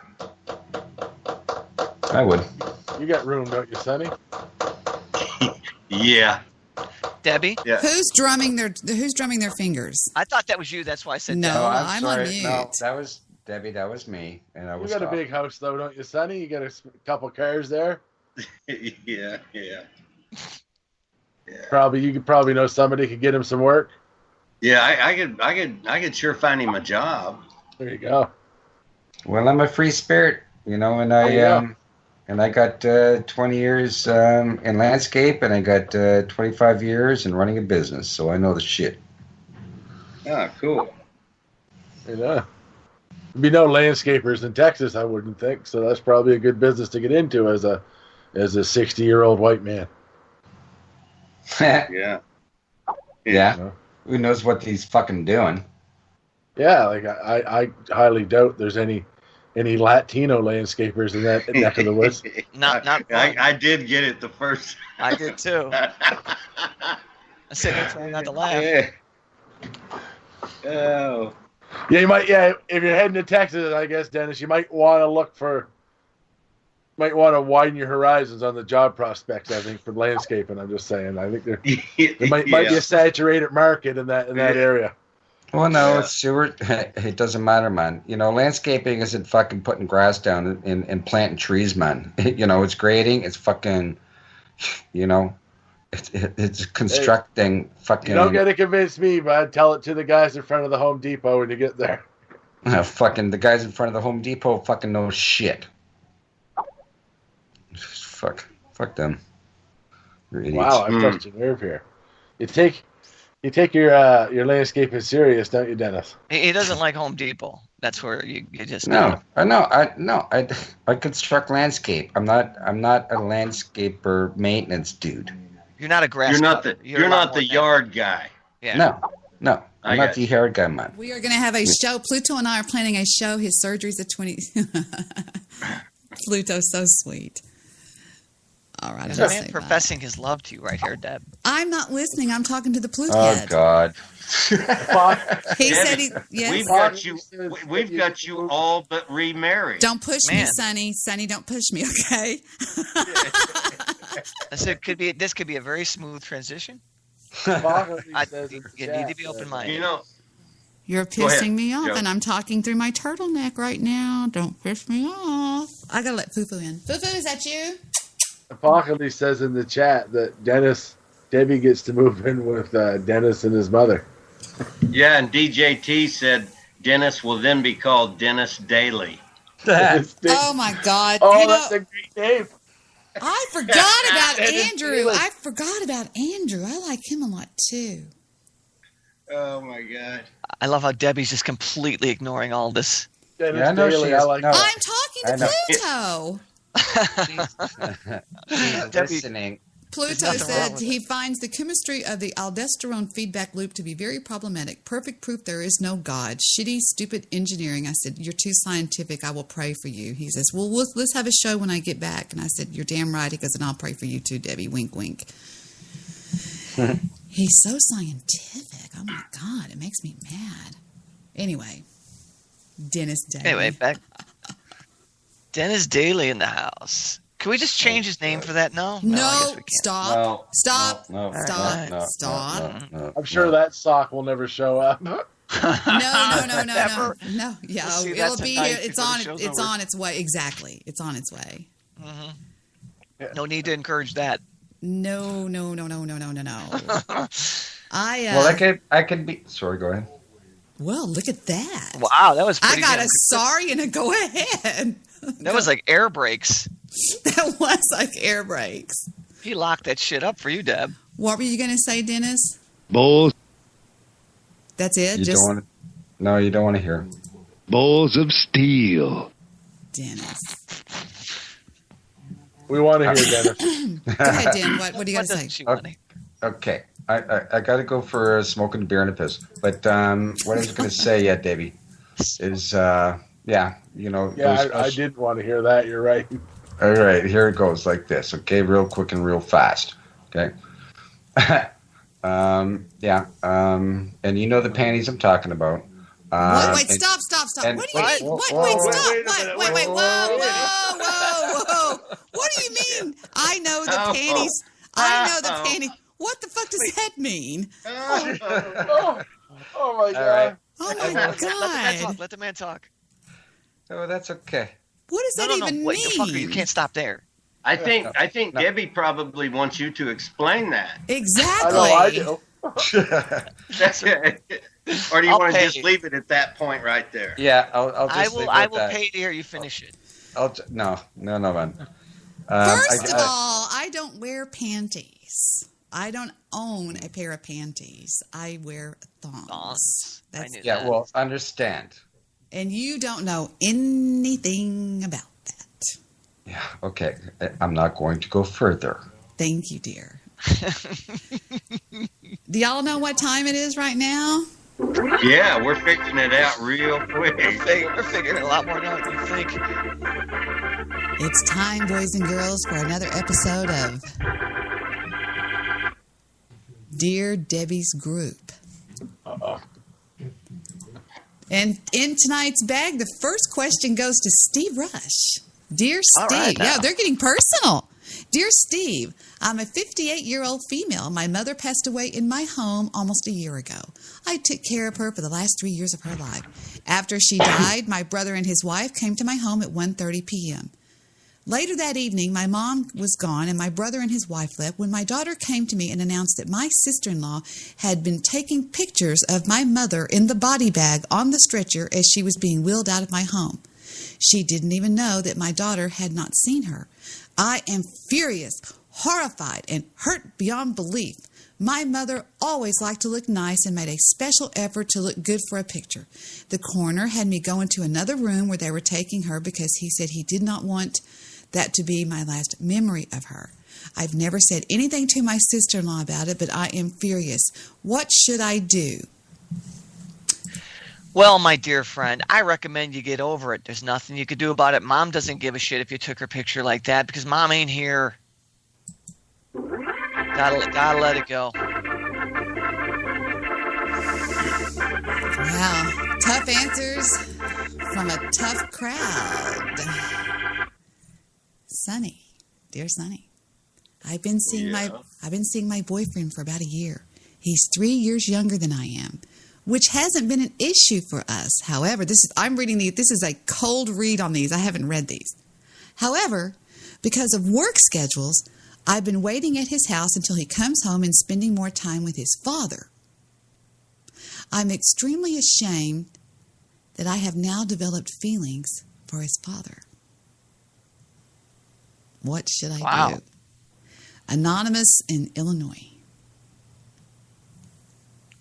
Well, I think she ought to just get the fuck away from these people. Well, wait a minute. Dad must be playing along with this.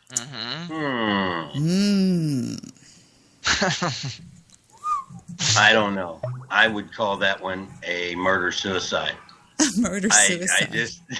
There you go, buddy. That's fucked up. That's just fucked up. That is 3 kinds of wrong. That is. 3 kinds of wrong, brought to you by Oatmeal. And the next winner comes from Dear Joe. I bought my daughter the organ, by the way. I love the way you're playing it. I bought my daughter a cell phone yesterday. My ex-husband does not approve. We've been divorced for 6 years, and he just cannot seem to get over it. He despises me. So I refuse to listen to him talk about the cell phone. While I want her to be responsible with it, I realize that she's going to make mistakes, which she already has been on the phone too much. I've already taken away from her.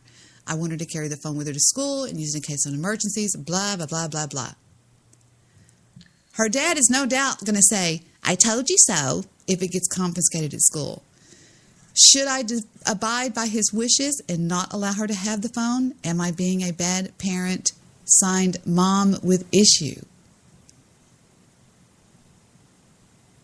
Well, it depends a lot on how old the kid is. I believe you can give phones to them too young. Like that phone you got for Jed is pretty cute, like a phone like that. But a full access smartphone for somebody under 13, I would say, is not a very responsible thing. But to each their own. It is the age we live in. So. Well, I think the question mostly surrounds the ex-husband, and should she... Well, no, I think that they divorced for a reason. I don't think they should cut each other off completely from communication because they do share the kid. But, he can't expect to just be able to tell his ex-wife what she can and can't do, right? And if the ex-wife is going about it in a responsible way, then what's the big deal? Right. And the winner is tell the ex to shove it up his ass, right? Right? Well, sort of. Again, it depends. Like, we don't know how old the kid is. If the kid's only like 8, 9 years old, then I see where he's coming from. Right? She's 12. Yeah, that's a bit of a gray area there. Can I ask a question? Who's paying the phone bill? Is it part of the child support? Doesn't matter.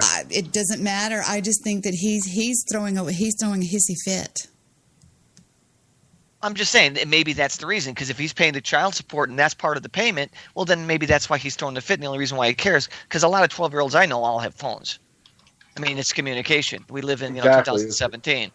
You're going to make your kid an outcast. Like, you got a 12, 15-year-old girl and she don't have a phone. Joe, you're playing while you're talking. Where did you get that organ, Joe? I made it. Nice. Sonny, stop typing. Okay, ready?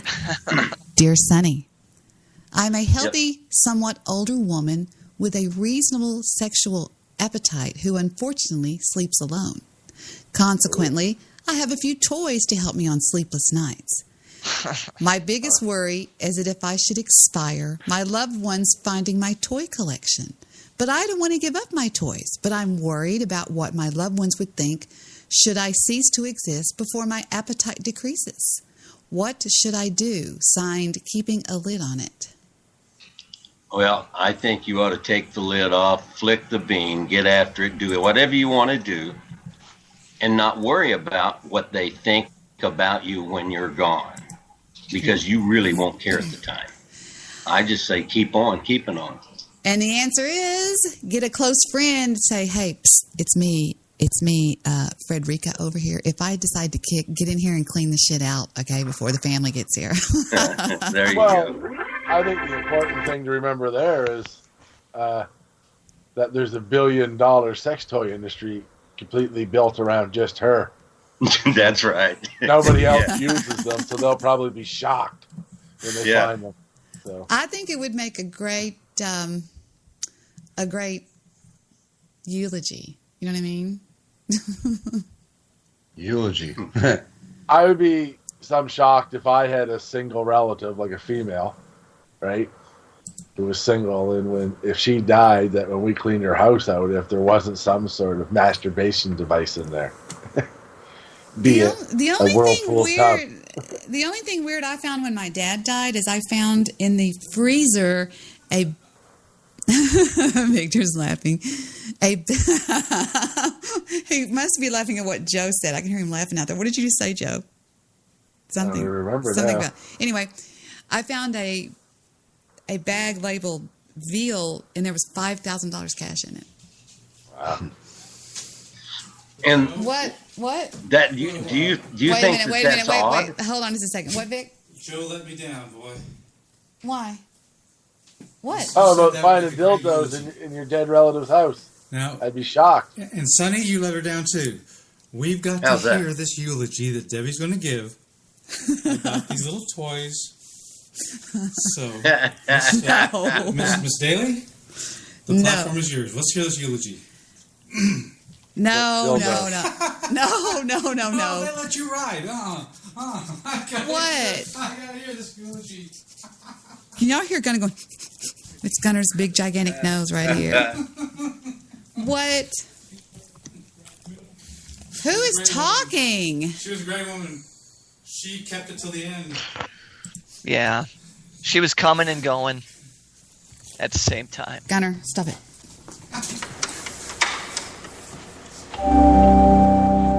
Welcome, everybody, and thank you for coming to Aunt May's funeral. I'm glad to see you all here. Now, I want to let you know, everybody, that what was that? Aunt May loved every one of you. She loved me. Oh, she loved all of us. Dennis. But more so. That's Dennis. No, it's not. Just keep talking. He'll get quiet soon. Keep talking, Debbie. But more so. He's almost done. But more so, Aunt May loved Aunt May. And after she died, we all went over there to pick up things and get things in order. And we actually found some of Aunt May's friends. They were purple. One was pink. One was called a rabbit. One was called, I don't know what it was called. There was batteries everywhere. And it was quite the scene. And I just want you all to know that Aunt May didn't die of a sudden heart attack. She actually died of what they call SE, sexual exhaustion. She killed herself. Nice. Please remember Aunt May. And besides, in the lobby, girls, there is a table, a banquet table full of Aunt May's toys. Please feel free to pick one up. There's a donation table. There's a donation if you'd like to leave something, but if not, please, they've all been sanitized by the local health department. Please feel free to take one to remember Aunt May by. And thank you all for coming. Hey, will you validate my parking? Who is that said that? Is that Steve Rush? Yeah, I'm in the back here. I just want to get my parking validated. You're a This old funeral broad's gone. crasher. Get out of our family. Go away. This is a sad time. I'm sorry. Thank you. The I came meal's for the coming. sandwiches. I Came came for for the food. sandwiches. Yeah, I came to eat.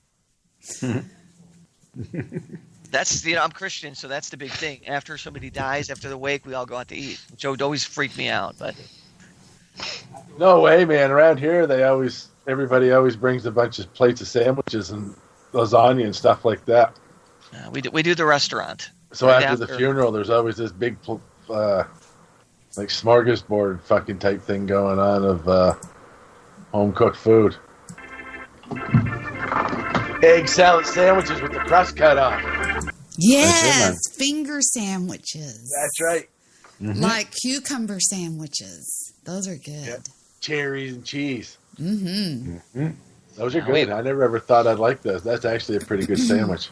I wonder if Andrew's ever had a Vegemite sandwich. The guy in our chat room named DJT, that's actually Andrew from Australia. I haven't had a Vegemite sandwich, Debbie, you cunt.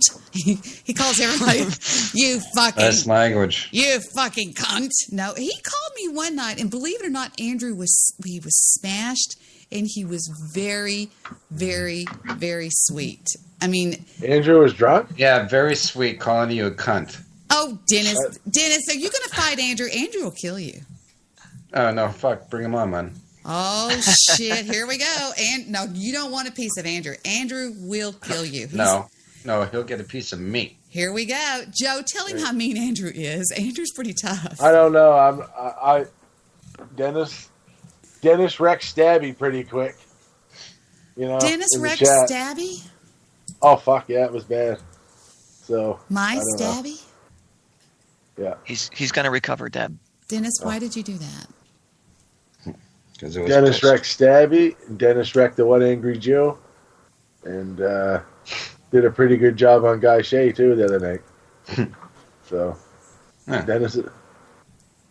Yeah, a rumor's going around that he ran Guy Shea off the network. Well, wow. I never heard that, but I know he roughed him up pretty good in the chat the other night. What is that that's noise? That's a thing of legend. Sonny, are you watching TV?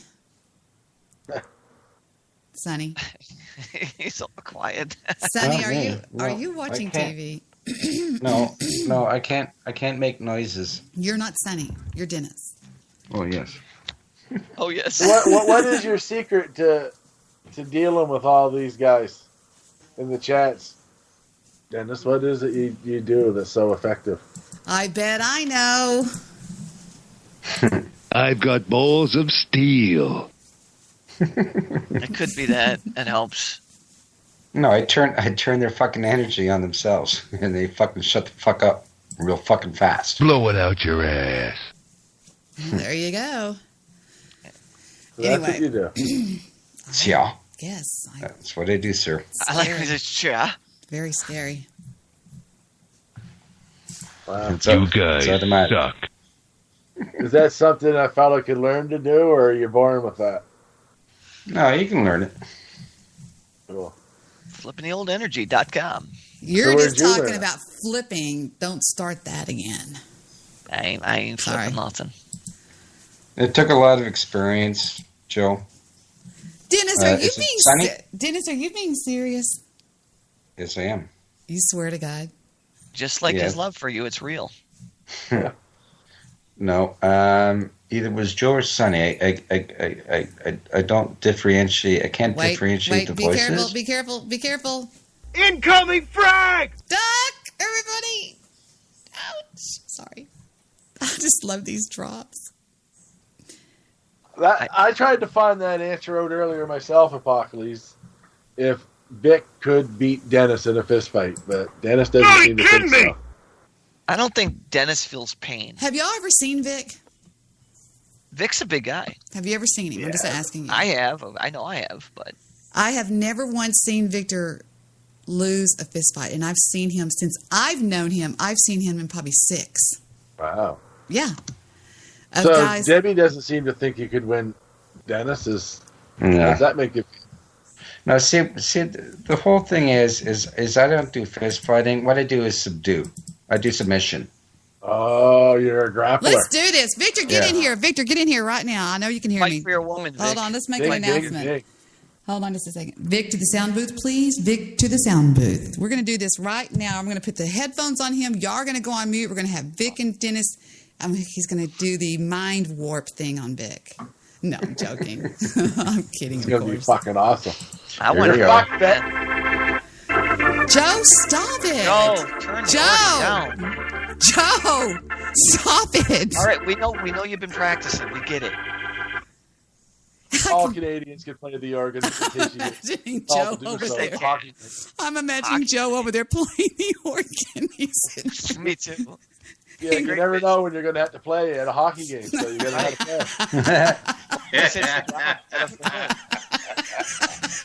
Oh my God. Joe said one night he was an announcer, and I was like, oh my God, I love it. Did it go a little something like this, Joe? Dun, dun, dun. See, how does it go? It goes like, hold on. Oh, I was the announcer for the Cumberland County Cool Blues. Yes. And now. That just makes me nervous. Here comes Victor. Here he comes. Dennis, here's that true is story. Go ahead, I I'm volunteered and did it for free, and everybody else did it for $100 a night. And give us one. He shoots, he scores. Come on.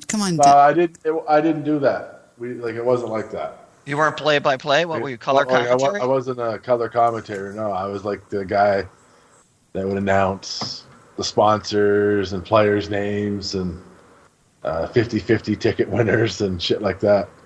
Damn it. Used to have fun with the Scoro. The kids, between periods, they come out and they pick 3 of them, and then they try to shoot the puck between they put the plywood in the net. Aww. You try to shoot it in the slot. I used to have a lot of fun with that. Nice. I'm always trying to get it in a little slot. I know what you're talking about. The executive didn't like me because I used to make fun of one guy who was on the executive and call him 50-50 Ricky. Joe, you're good, but you shouldn't talk and play at the same time. You're going to hurt yourself before game. I know. Well, I'm used to it. I've got this vision in my mind of Joe over there sitting with his big ass keyboard. No. He's leaning over to reach the microphone. And he's playing this big organ. His feet are moving all around on the thing. Yeah, playing the pedals like a boss. There you go. Exactly. So funny. Joe, you're my favorite organist in the world, brother. Well, you know. Thanks for keeping the art alive. I do a pretty good job on the Garden of Eden too. I imagine you do. Iron Butterfly. Yeah. Ironic butterflies. One of my favorite Simpsons starts ever is when Bart switches the organ music on the old girl for. Oh yeah. That's right, buddy. That was funny. It was, and that's how Lovejoy announces it. He goes, "Today's hymn is." The Garden of Eden by Iron Butterfly. Iron. That's great. Sonny, what was that song they used to play all the time at the Dallas Cowboy games? And it would be like, da-na-na-na-na-na, hey, da-na-na-na-na-na-na-na-na, hey. What was that song called? What was that? They play that everywhere. Yeah. What was that? You know what? I know what song they play there. What? Taps. Blow me. I knew you were going to say that. Hey, we got cheated. The referees cheated us out of that game. Yeah, you guys get cheated. That Green Bay scored more points than you guys We did. got cheated. The referees played. They were racist referees, and they treated the white the white quarterback better than the black quarterback. Now all of a sudden it matters. That was one of the greatest games I'd ever seen in the NFL. That was a good game. It really and you know was. what? I know it ended up and we lost, but if you noticed, the Cowboys realized that Dak is exactly where the Cowboys are going to keep their money, because Jason Garrett said that, Tony Romo has been great about everything, and wherever he ends up, he'll make somebody a great addition if he doesn't stay with the Cowboys. I think that was their way of just telling everybody he's gone. Yep. I hope so. I think they would keep him if he wanted to stay in the bench, but he don't want to stay in the bench. He wants to. And now we have a quick song break, and it is from the Green Bay Packers to the Dallas Cowboys. All right? We'll be right back after this song break. Think about a place that's hot as hell, about dried at the bottom of a dried out well, and I think you know what Texas means to me. Ain't got no money, ain't got no job, the banks are all too full to rob, and I'd like to say one thing before I leave. Well, fuck you, Texas, and fuck you, Lone Star Beer. Fuck that fucking Alamo and fucking Longhorn Steel. Fuck every Dallas cowboy that ever drawed a breath. Fuck you, Texas, and fuck you, Plumhead. I worked my fingers to the bone, but I thought I wrote some pretty good songs till I drew the wrath of the Texas LCB.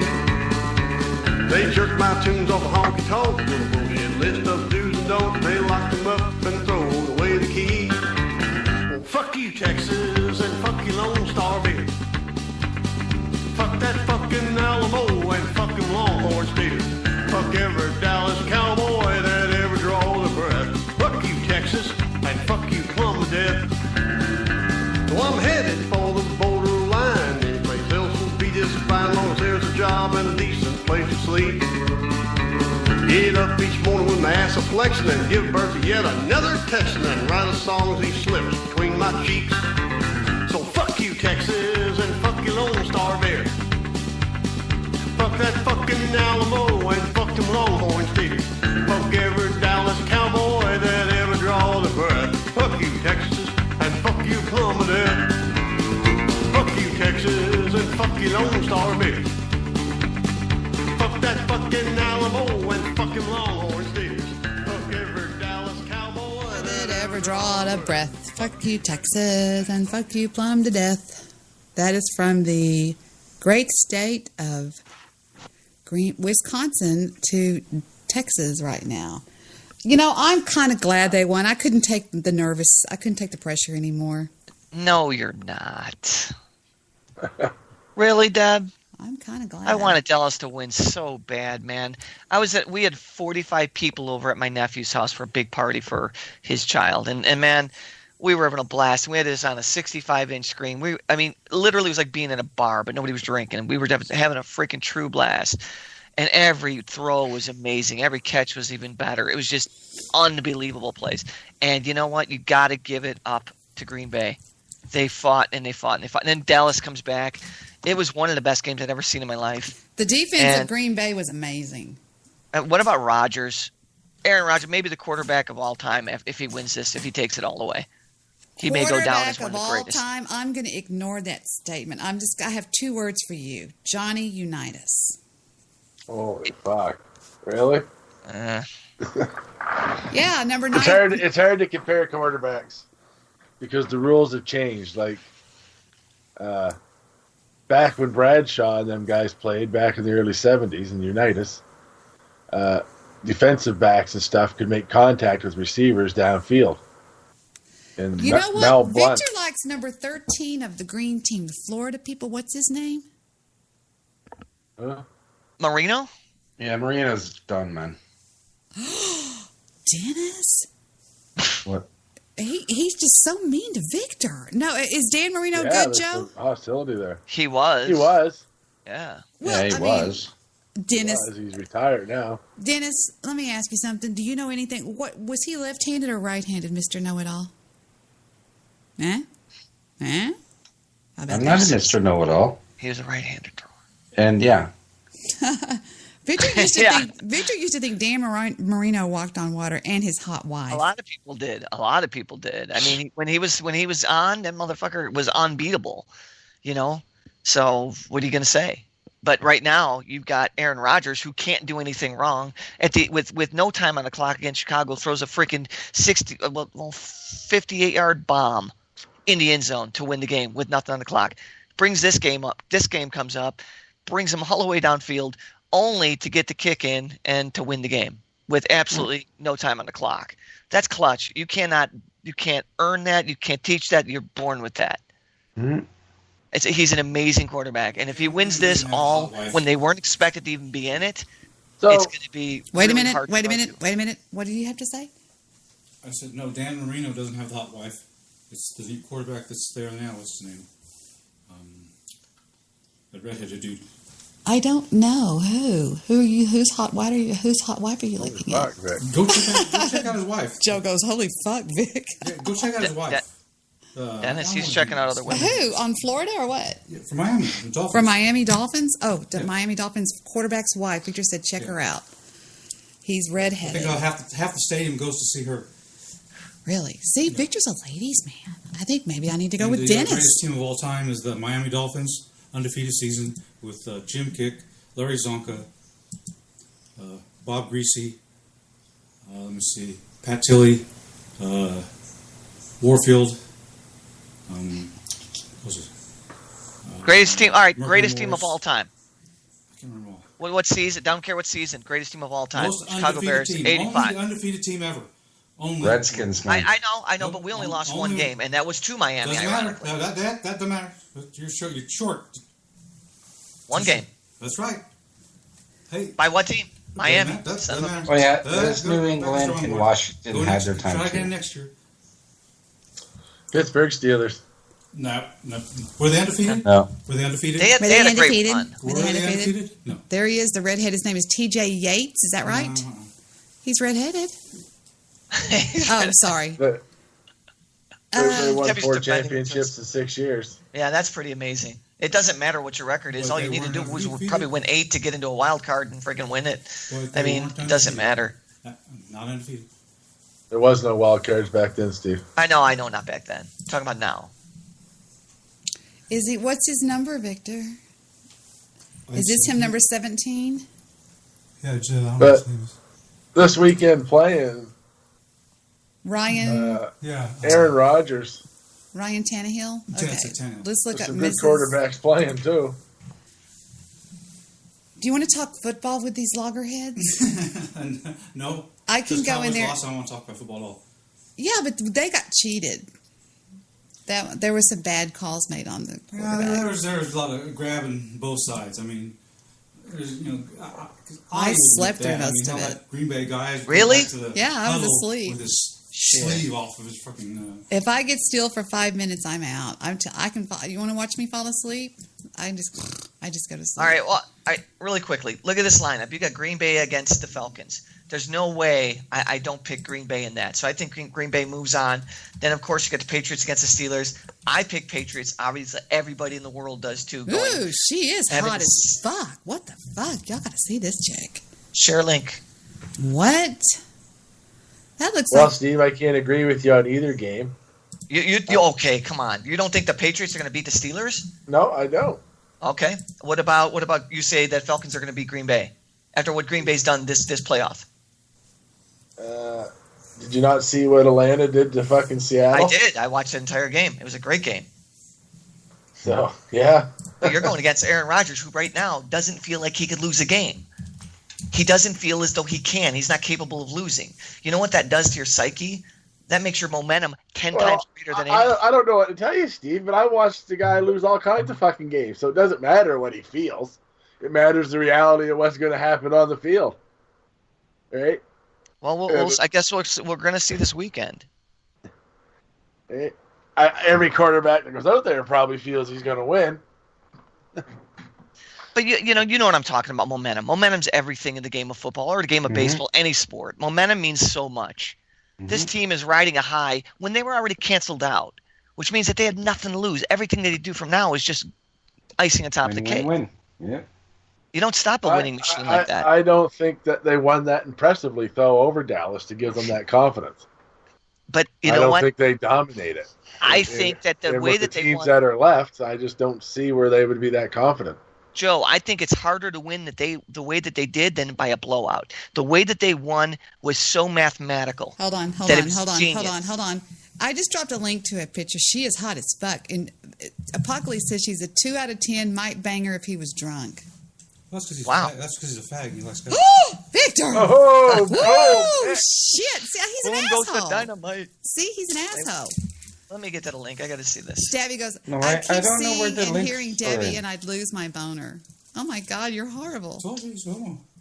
No, Stabby Neither said Battles that. or Green Bay could stop each other. I think that is a compliment to me because that's the kind of woman Victor likes, and obviously he married something that looks a little bit similar to that when we got married, right, baby? He looks just like that. Oh, blow me. Oh, yeah. I mean, but she has the No, teeth. that broad is a dime a dozen, man. Hey, y'all haven't seen my pictures from my got a lot honeymoon. changed, man. Well, you're no Ryan Tannehill either, Victor. No, I'm joking. No shit, man. Hey, man, there you go. She is really cute, though. I'll give you that. No, cute. But yeah, dime a dozen. You can find them anywhere. Uh-oh, here we go again. Dennis fucking kicks bitches like Sounds that. like Don't even take somebody- bitches like sounds that some home. girl broke He his won't. heart and done stepped on it and kicked it to the curb. No, I think, well, never mind. Here comes another picture of my my competition now. There you go. All right, let's take a peek. What, you have room for both? Yeah. No, again, same. Dime a dozen, Why man. don't you let me go so I can go off with Sonny or Joe or Stabby doesn't I can want move me. to Florida. It's nice sun. You could do that. Yeah. I'm That tired house of is big being enough. married. I'm tired of being married to There's room you. enough for me in there. See, Sonny, you can come and get me. He'll let me go. I've got money, too. It's no problem. Dennis is not going to let that happen. Dark skin. Got plans for you. I think it's Be a quiet, tan. please. I think it's a tan. Be quiet, please. Dennis is so serious. He's such a gentleman. I know he's so Be serious quiet, about please. stuff. Dennis got plans for Debbie. Quiet, please. Shut up, Puts the Apocales. lotion on his skin or else it gets the hose again. Oh my God. Oh my God. Stop it. GreatestMovieEver.com. Victor knows what he's talking about. Y'all are talking boy yucky stuff. Shut up. We'll apologize later. But can I go and warm my potato up while you talk to these yucky boys for a minute, please? Baby, your payday. What did you What did you say? He took a hit off of a bong. Potatoes always warm, baby. Your potato's always warm. I thought that was a sexual reference. Yeah. He took a hit off of a pipe and he blew it out of his lungs. He said it burned his lungs. Hold on a second. I'm going to stand up and give him in the headphones. I'm gonna, this getting out of give him the head. no. Getting out of this this it's like getting out of a cockpit. Getting out of this studio setup that I have here. Apocales is talking shit in the chat room about the Falcons. Okay, here, Vic. He thinks Falcons will win the Super Bowl. I think. Pittsburgh Steelers are going to win the Super Bowl. You think so? Yep. Right. You know what I'm gonna take? I'll tell you what. We could do a side bet. We could have a fun bet. I think we should do a fun bet. I'm gonna go with Green Bay, and I'll give you 3 points. Green Bay against New England? Yeah. Green Bay's not going to win this weekend. Yeah, no. I believe no, they it's are. going to be New England. I think no. Green Bay's playing the Falcons. I think they're gonna win by 7 Green Bay against Falcons? this weekend. Yeah, it's going to be Green Bay, yeah. Steelers look really good. I'm scared about that one, but the Patriots have been so great all season that I got to go with the Pats. I think the Pats will win it. I agree with you with that. Because you got to figure they're on their turf. That helps. Home field advantage means a lot. So, Steelers. Yeah, on the you road. might want to go look at who they beat all year and the quarterbacks they beat. They had a pretty easy schedule, and up there playing in that fucking division they're in, getting to play Miami, Buffalo, and fucking the Jets 6 games a year certainly don't hurt them. They beat the Cardinals. They beat the Dolphins. They beat the Texans. They beat the Bills. Beat them 16-0, which is unbelievable. They beat the Browns. They beat the Bengals. They beat Steelers already this year. They beat the Steelers. Roethlisberger wasn't playing though. 27-16 they won. You're right. Roethlisberger was out of that game. 41-25 against the Bills on that rematch. They lost to the Seattle Seahawks 31-24. Patriots beat the 49ers 30-17. Sad team this year. Patriots against the Jets. They beat them 22-17. Patriots over the Rams 26-10. Patriots over the Ravens 30-23. Yeah. And then this is a really big game for them. 16-3 over the champs, the Broncos, and Patriots 41-3 over the Jets. 35-14 against the Dolphins. This is a okay. Did the world champs have Peyton Manning as the quarterback? And the last game of the season, which they just did, which was one-sided. Texans shouldn't even have been there anyway, but 34 The only to good 16 quarterback against they beat all year was Joe Flacco. You look at the list of quarterbacks that are in that list. The only good quarterback they beat all year was Joe Flacco.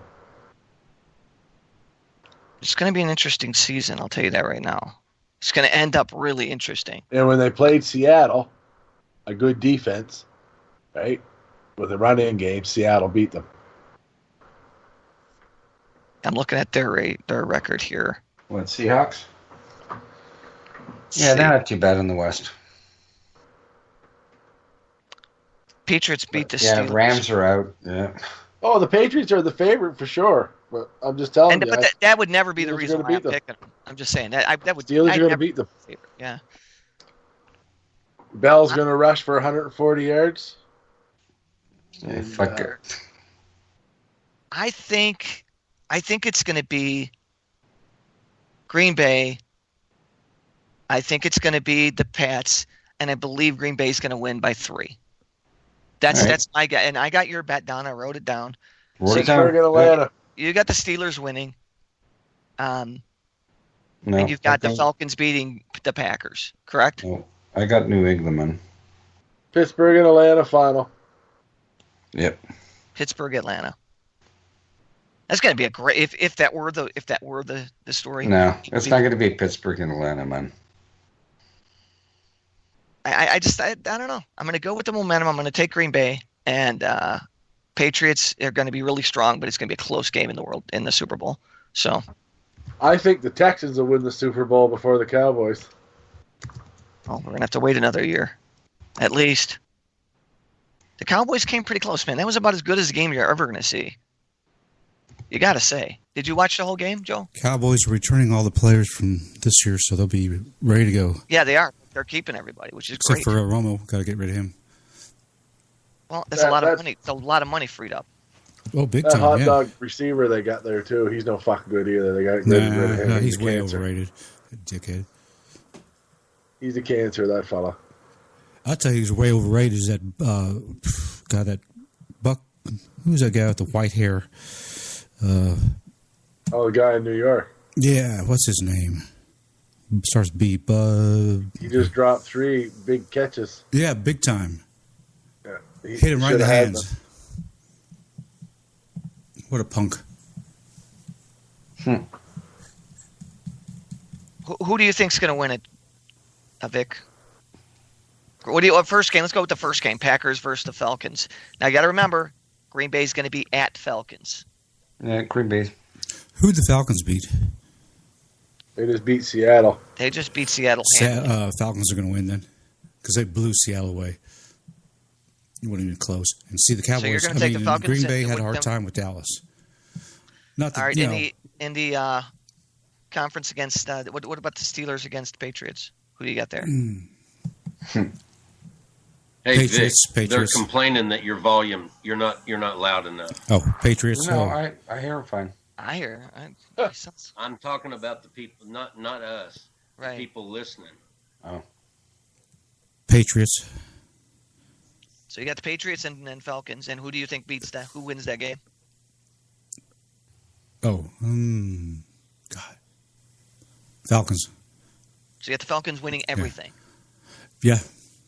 They're going to get that ball and pump it up Joe with air, make sure it's got a whole lot of air in it. I get the Steelers winning everything. Oh, you got the Vic. That's right. I'm sorry. You got the Steelers. Let me write this shit down. Sonny, who do you got? Oh, I had myself muted. I'm sorry. I gotta I'm gonna go. write this down. All right. I'm thinking Pittsburgh's going to do it. Okay. You got Pittsburgh. Joe's got Pittsburgh. So obviously you've got Pat. You got everybody out of it. All right. So you're picking Pittsburgh, and you're picking the Falcons, Vic. Yeah. Mm-hmm. All right. Just because they haven't been there. You got Green Bay. Did you say? Yes. Yep. Dennis. Yep. Me and Dennis have Green Bay. Yep. All right. So we're gonna find out. We will. And I will come back with the results. And I don't know. It's going to be a good series. It's going to be a good couple games to come up, and then the big game. So we won't know for another. You know, if the Cowboys had won, I would have picked them the rest of the way. Oh, of course. Yeah, me too. Amazing. Yeah, I thought this year they were going to go all the way. I think, did too. I think they lost the game because I think their defensive coordinator planned a shitty, deal because they were off that week before, so they planned on bringing and exchanging defenses. And what's his face, quarterback for Green Bay? What's his name? Andrew Rogers. Rogers, yeah. Rogers, yeah. He outsmarted. He saw that they were doing that, and as soon as they did that, he just started hiking the ball, and it threw the Cowboys totally off. You could tell they were totally out of sync for a whole quarter. They had no idea what the fuck they were doing. Right. Because if you think about it, if you plan and you've got this in your mind, the whole defense is set to go. This is the way we're going to do it. You've had a whole week to implement that and get it in your head, and then all of a sudden you can't do that. You're fucked.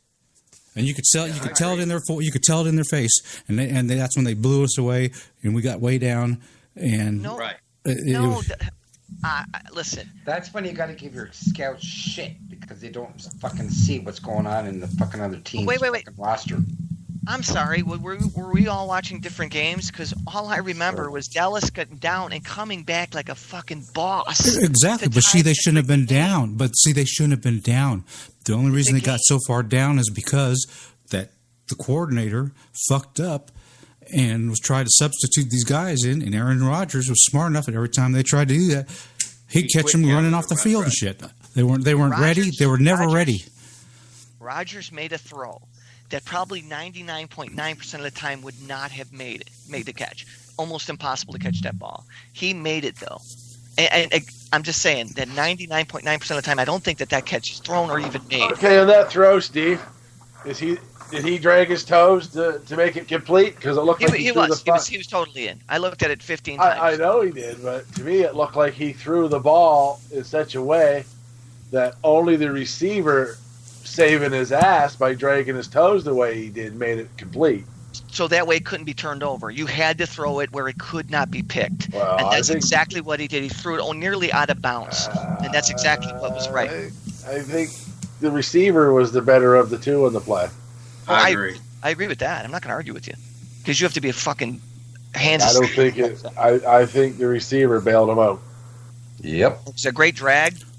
He did the toe drag. He makes it. And the end result is going to be a phenomenal championship series.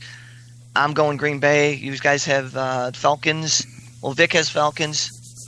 Sonny and Joe, you have Pittsburgh.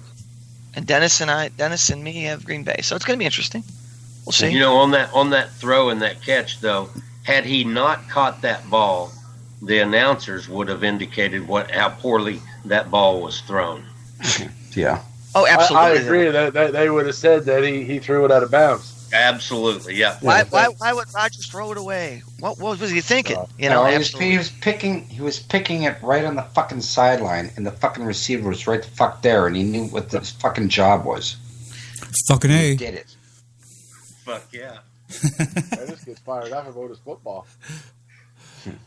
Hey, the game is so great right now because it allows the quarterbacks and the receivers to just make spectacular plays like you've never seen before. Just unbelievable. And the quarterbacks are so good now. They're just the avenue of the ball going through, like that one pass over that guy's shoulder into that one receiver. I can't forget what game. It might have been Dallas. And it went right between his helmet and his arm being up in a space of about inch on each side of that ball between there, and went straight into the guy's hands, and it was a touchdown. Mm-hmm. I mean, it's just crazy. These athletes are getting so much better. Yeah, I mean, they're catching in one hand. I mean, it's really cool. I mean, it's insane what they're doing.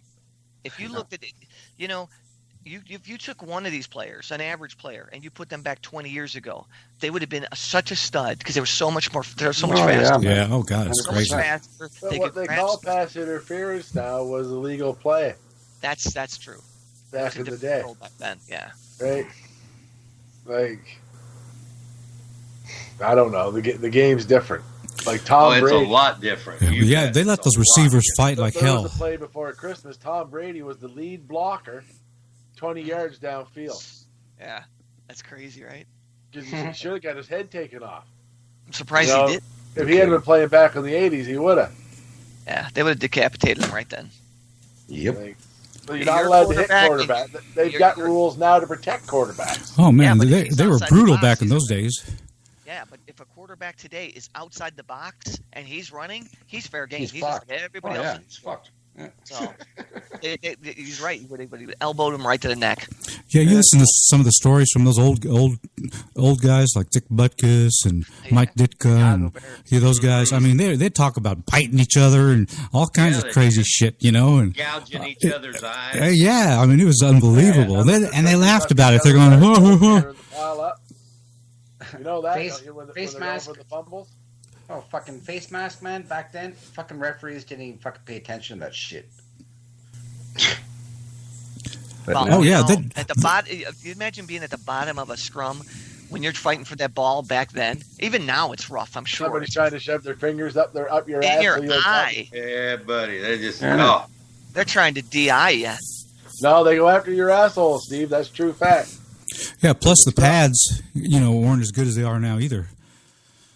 All right. Yeah, it's very little protection compared to today. No, of course. Smoking a piss in a beard, gentlemen. I'll be right back. Thank you. In that order. I was going to say it's the exact same thing. Don't get those screwed up. If you do them all at once, you could probably dehydrate or something. I don't know. But I don't know. It's been a good season. I really want to see Dallas do it. I had picked Dallas from the beginning of the season. Just thought they were a great lineup. I just thought their receiving and just defense was fantastic. I thought great quarterback situation. And it is what it is. So Green Bay comes back to shock me over and over again. So Ain't no football god's going to let Jerry Jones win another Super Bowl. Next year they will. Yeah. I think we're going to be hard to deal with next season for sure. Mm-hmm. Ain't got no money, ain't got no job. Things are all too poor to rob, and that's why I'm Yeah. Next year, Prescott will go through the sophomore jinx. Yeah. made a root beer I hope not. it's possible. It's very possible. Because what a year this kid put together. Good God. Holy. Pretty amazing. Did you guys even see that coming? Did anybody even have a clue that was going to happen? No. I don't think. Never. I never heard the guy. Never saw him play or nothing. That's what made it so special. Dennis did. Dennis knew who he was. Dennis mentally interviewed him. Fucking Joe. You're Somewhere in hysterical, the man. fourth dimension. I still think levitation sex would be cool. Oh, yeah, I guess. I'm in on that, man. 100%. Just think of the spins and turns and shit you could do. He's got that going for him, right? Mm-hmm. Give him all the credit in the world. If you could You guys levitate, all have big boners on tonight when Trump's going to get sworn in tomorrow. Tomorrow's when everybody's new world and everything comes together. This time tomorrow night, you guys will have a white president. Ugh, I don't want to even Joe talk said about this it. time tomorrow night you'll have a white president. Why don't I hear me anymore? Victor I can- adjusted all the There you go. adjusting things. What else? They were saying that he was low, Deb. So, in his defense, he had to make an adjustment. Yeah. So anyway, I'm waiting on him to stop typing on my keyboard here. Your keyboard. Your keyboard? Keyboard. He says the 1972 Dolphins are the only National Football League team to win the Super Bowl with a perfect season. I don't even know why that's such a big deal. It doesn't matter if you win 8 games or 16. Well, It's what you do in the world. It's Super Bowl. I mean, right? Don't you think it's pretty fucking awesome? It was. It only happened one time. I mean, it is amazing. But I don't know. I'll go with Joe and say I'll take the Steelers that won 4 times. No, I'm taking Pittsburgh as well. I'm just saying this. You guys got to admit, an unbeaten season. Are you kidding me? That's like a miracle. I don't. Will it ever happen again? I think not. And not only that, but then you have Jim Kick and Larry Zonka, and Kick's shooting the bird on the front page or on the cover of Sports Illustrated. Really? Big time. What Larry Zonka Yeah. was a He's- big son of a That was, bitch. yeah, Zonka, man, he's huge. He's a Oh my building. God. He had his own zip code. Fucking building. His fucking arms were as big as my thighs. I think the meanest coach in the whole world was the one that I read his book. He was coached the Chicago Bears all those years. What was his name? Ditka. Yeah. Bears. Yeah. Coach. They said that he could take a bunch of choir boys and turn them into a offensive line or a defensive line. He won one title with arguably one of the best teams ever. He was a fucking He beat overrated. that heart attack out of himself. Wait Yeah, a he minute, did. Joe said he Yeah, just he won did one end up with a title. heart That's all he won was one title? That's it? We only won one Super Bowl with him in And '85. it was Buddy Ryan's defense that won. It was the nickel That's defense. It was the Okay, fucking everybody nickel slow defense. down. I don't know what but why is he said why did he go down as such a great coach and stuff? He was a great coach. He's a great We player. won But he a was- lot of he games was- with him. Good coach. He was a superstar player as well. Right. That's what Victor's trying to say, I think. Is that what you said, Yeah. Vic? What? That he was a good player too? Oh, yeah, he was a great player. Yeah. He was a He's tough back in man. those old days Oh with my the old. I think Vic actually played with Zonka for a couple of years. Shit. Didn't you? No, that was me. When the Chicago Bears No. won the Super Bowl. Oh, Sonny Pumpkinhead. He goes, that was me. That was me. Give me some love. Yeah. Want They some carried attention. both Dick and Buddy Ryan off the field on their shoulders. First time ever that's ever happened in football. Where I'm a tired of defensive talking coach- about sports. All right, sorry. Well, Did we'll I chill. just scream that loud? I don't believe that. Yeah. Oh, my You God. just woke up my fucking dog. Well, I've got a dog over here that'd like to say something to your dog real quick. My dog would eat your dog.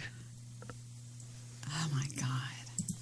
That sounded a little bit. Well, my Little dog's Dennis-like. horny. That sounded a little Dennis. Dennis-like. Little Yeah, Dennis-ish. there was a message there somewhere. I don't You're think right. so. That- I don't think so. Yeah, just admit when you're defeated. Y'all want to hear what Goose said to Sonny one night on the show that was ridiculously funny? Oh, it was. If it's one I'm thinking of, it was hilarious. And what I will say, Debbie, is anytime I come on here, it's always a privilege. And I mean that. It's always a privilege to speak to Lester. Oh, thank you, man. Because it's not every day you can talk to a Civil War veteran. Just goes to show you that Goose will troll anybody. He doesn't, what's the word, Victor? He doesn't. No boundaries. No, he doesn't. Could I say something? No, he doesn't. God, I'm Play sorry. with his butt. I don't know. No, discriminate. See, I beat you to it. Go ahead. What were you going to say, Steve? There's a lot of people that I don't care. They can say whatever they want. I won't fuck with them. I don't think I'd fuck with him. Him or DJ Bad Guy. Because they. Oh, I'll fuck with DJ Bad Guy all day. I love it. I think he's great. I love it. Oh, I love the guy. I'm just saying, as far as a verbal confrontation, it'd be really tough with him. Sonny, tell them that I have always, and Sonny knows, Sonny won't lie. He'll go, well, if I'm lying, I can hear Sonny go, well, I don't know. Sonny, have I almost always thought that what Guy Shea does about me is funny? Yes. Yeah. Absolutely. That man's a fucking genius. That man is as good as it gets. There I'm just saying. was one time, maybe two times, that he got seriously ugly, and that was when somebody was feeding him some bullshit that he bought into, and I got so upset about it because he was like, it was that Desert Rose bullshit that he got involved in, and he didn't have the story straight or something like that. And I was called, I think I was crying when I called you. Wasn't I crying, Sonny, when I called you? Yeah. Yep. I hate when you do this. What do you need to do? He's got my mouse and he's on my keyboard, and I'm going, That was an ugly time. That was an ugly time at Spreaker. Well, that it was when there was a lot It's- of bullshit going around. I mean, and he was not fed the right information and Right. maybe jumped the gun on broadcasting about it a little bit because Steve, you were, if you want to talk about it for 10 seconds, you were there. You were there when we called Desert Rose that night. We were genuine when we called her. 100%. 150%. We were. You'll have to go back and say on the cover of the whatever magazine you're looking for. Yeah. We were genuine. We did not. She said that we were trolling her about her dead husband or something. I didn't know. It was really weird. And DJ Bad Guy went nuts about it. He was calling me every name in the book and was being really rude. But anyway, that's the only time. But other than that, I've always thought it was funny. Me and Deb were like so perplexed because we're like, what the hell's going on? I know, but see, I found that old show where we called in, Steve, and I played it on my show to prove my innocence in the deal, and nobody would back down from it because it was a little bit too far gone. But I don't want to talk about things like that. But it was a bad time for me because I don't see him shooting the bird. Did any of you guys ever buy hot dogs at the gas station? No, I won't. I do. Never. I do. Why? How you drop it in there? I would like to get me one of them hot dog roller machines for my kitchen. Did you hear what Joe just said? Joe is the best. Holy fuck. That's why we're laughing, too. Who says that? Well, just the little steam buns that they put in them little tinfoil bags in that drawer. It's just the whole complete package, man. Oh, yeah. It's got to be steamed buns, too, right? That's the way they were when I was a kid. Yeah, man. They sell them at Speedway. Had a hot dog cooker, and on one side it used to put hot dogs in it and it steamed them, and the other side they kept the buns. And you just don't see that anymore. It's all good eats. You'll still see them around. Damn it, Victor. The pool hall that we had here used to put the hot dog cooker they had. You'd put these electrode things in each end of it, and it would sort of fry. They were fucking horrible. Hey, I tweeted something the other day I think I Facebooked it or tweeted it. It was absolutely the most disgusting edible concoction I'd ever seen or heard of in my entire lifetime. And it was called, I will give y'all a link to it.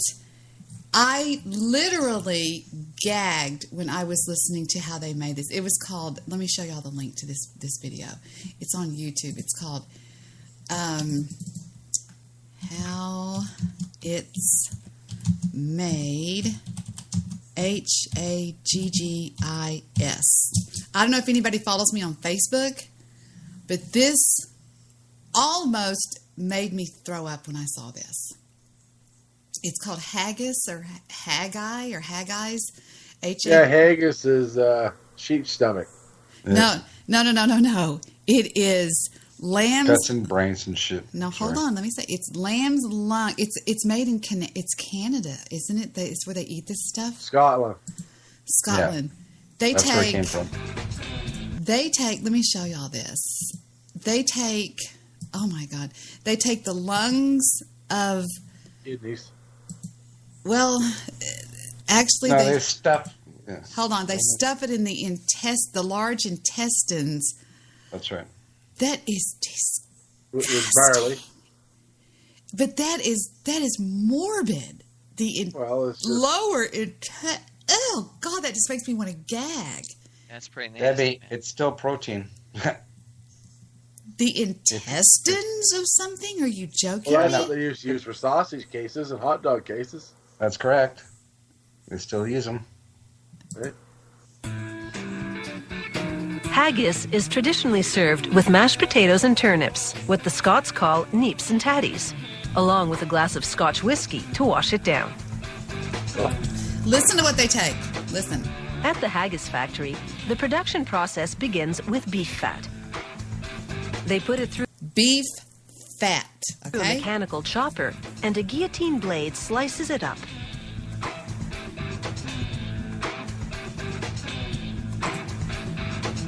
The chunks of fat go into a large cook tank. They fill the tank with water and simmer the fat for 2.5 hours.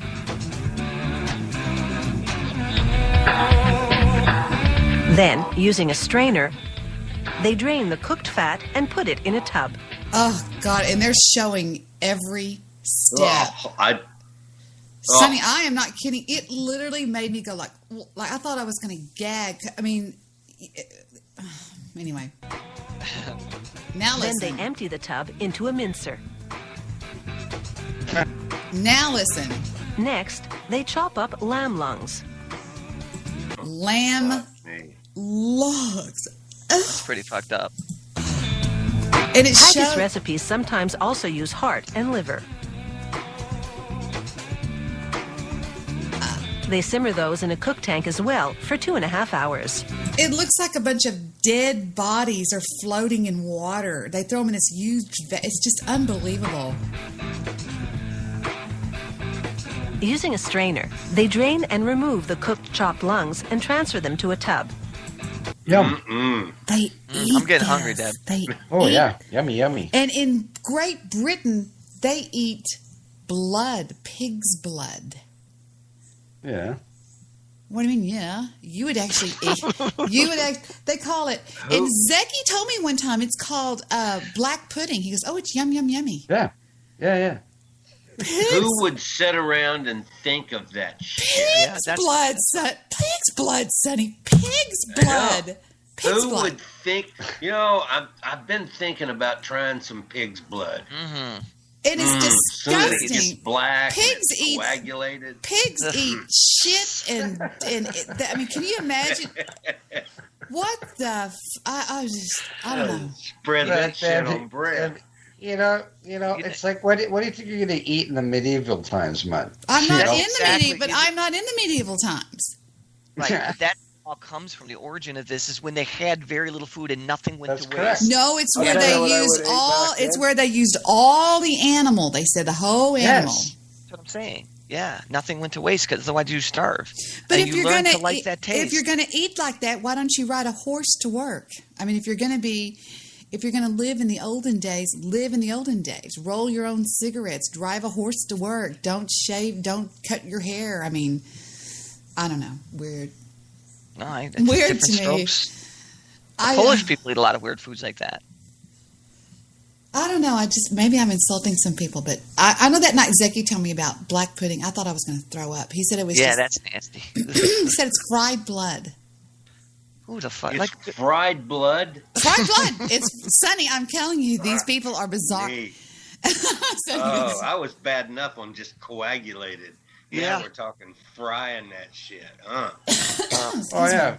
When you fry it, it goes away that fucking aftertaste. It has the aftertaste. Yeah. Are you serious? You guys were? I thought you guys were kidding.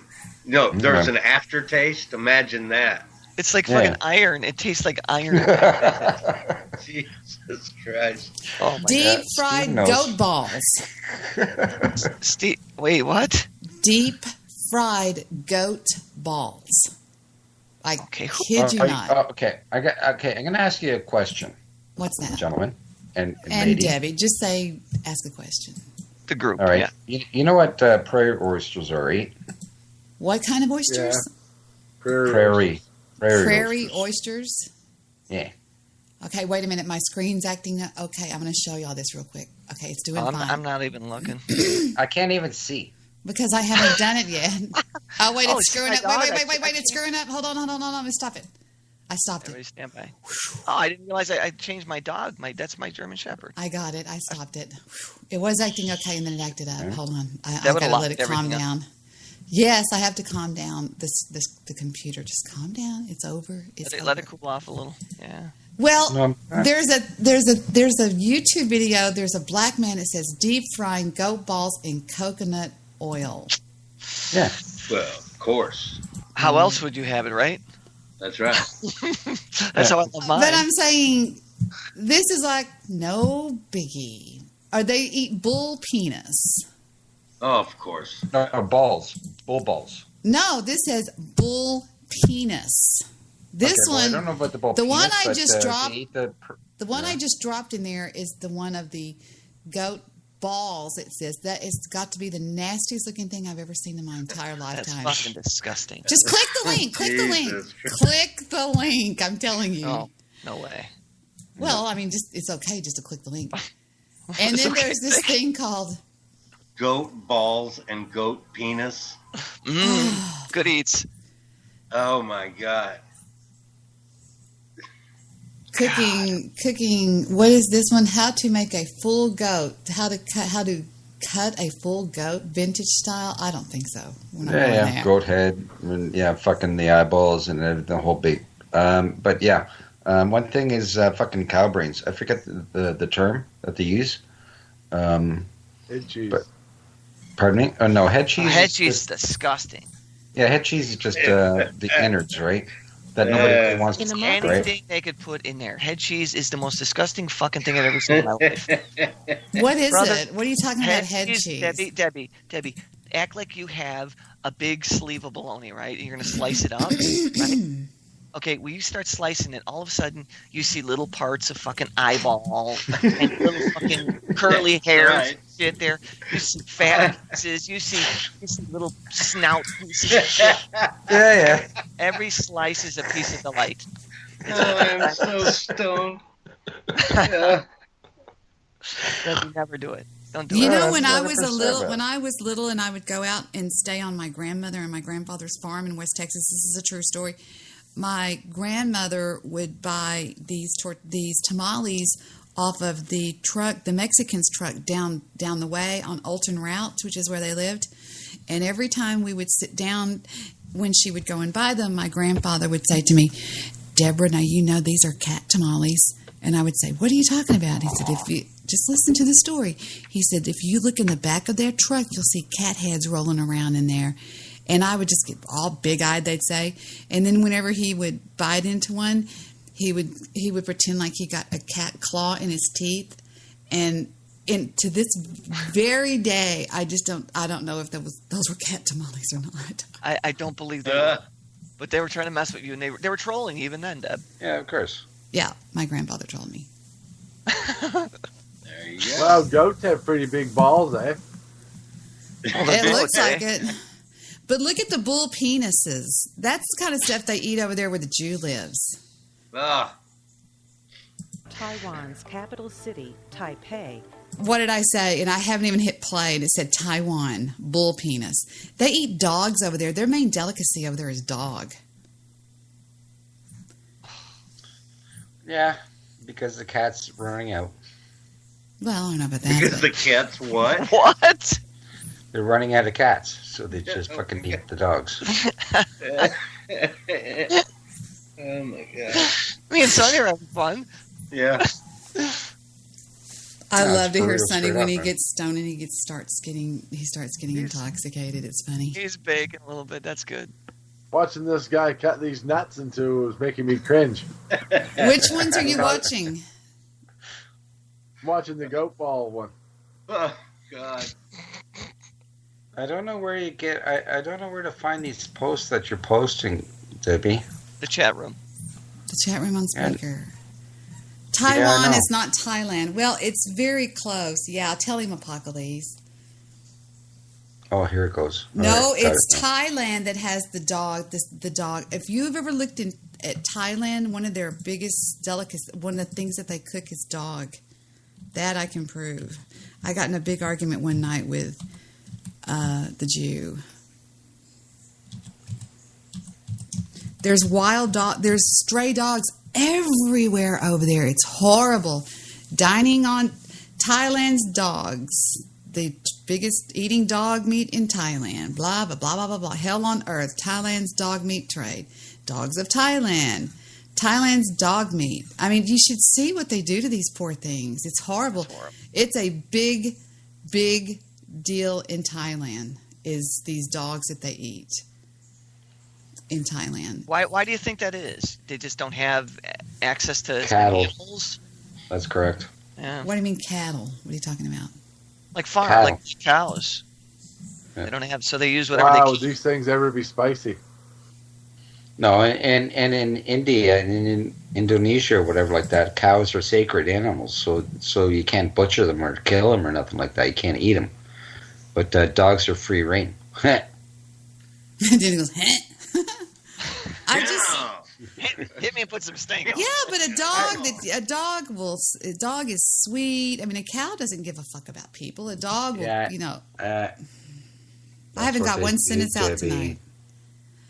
I can't get a sentence out. It's weird.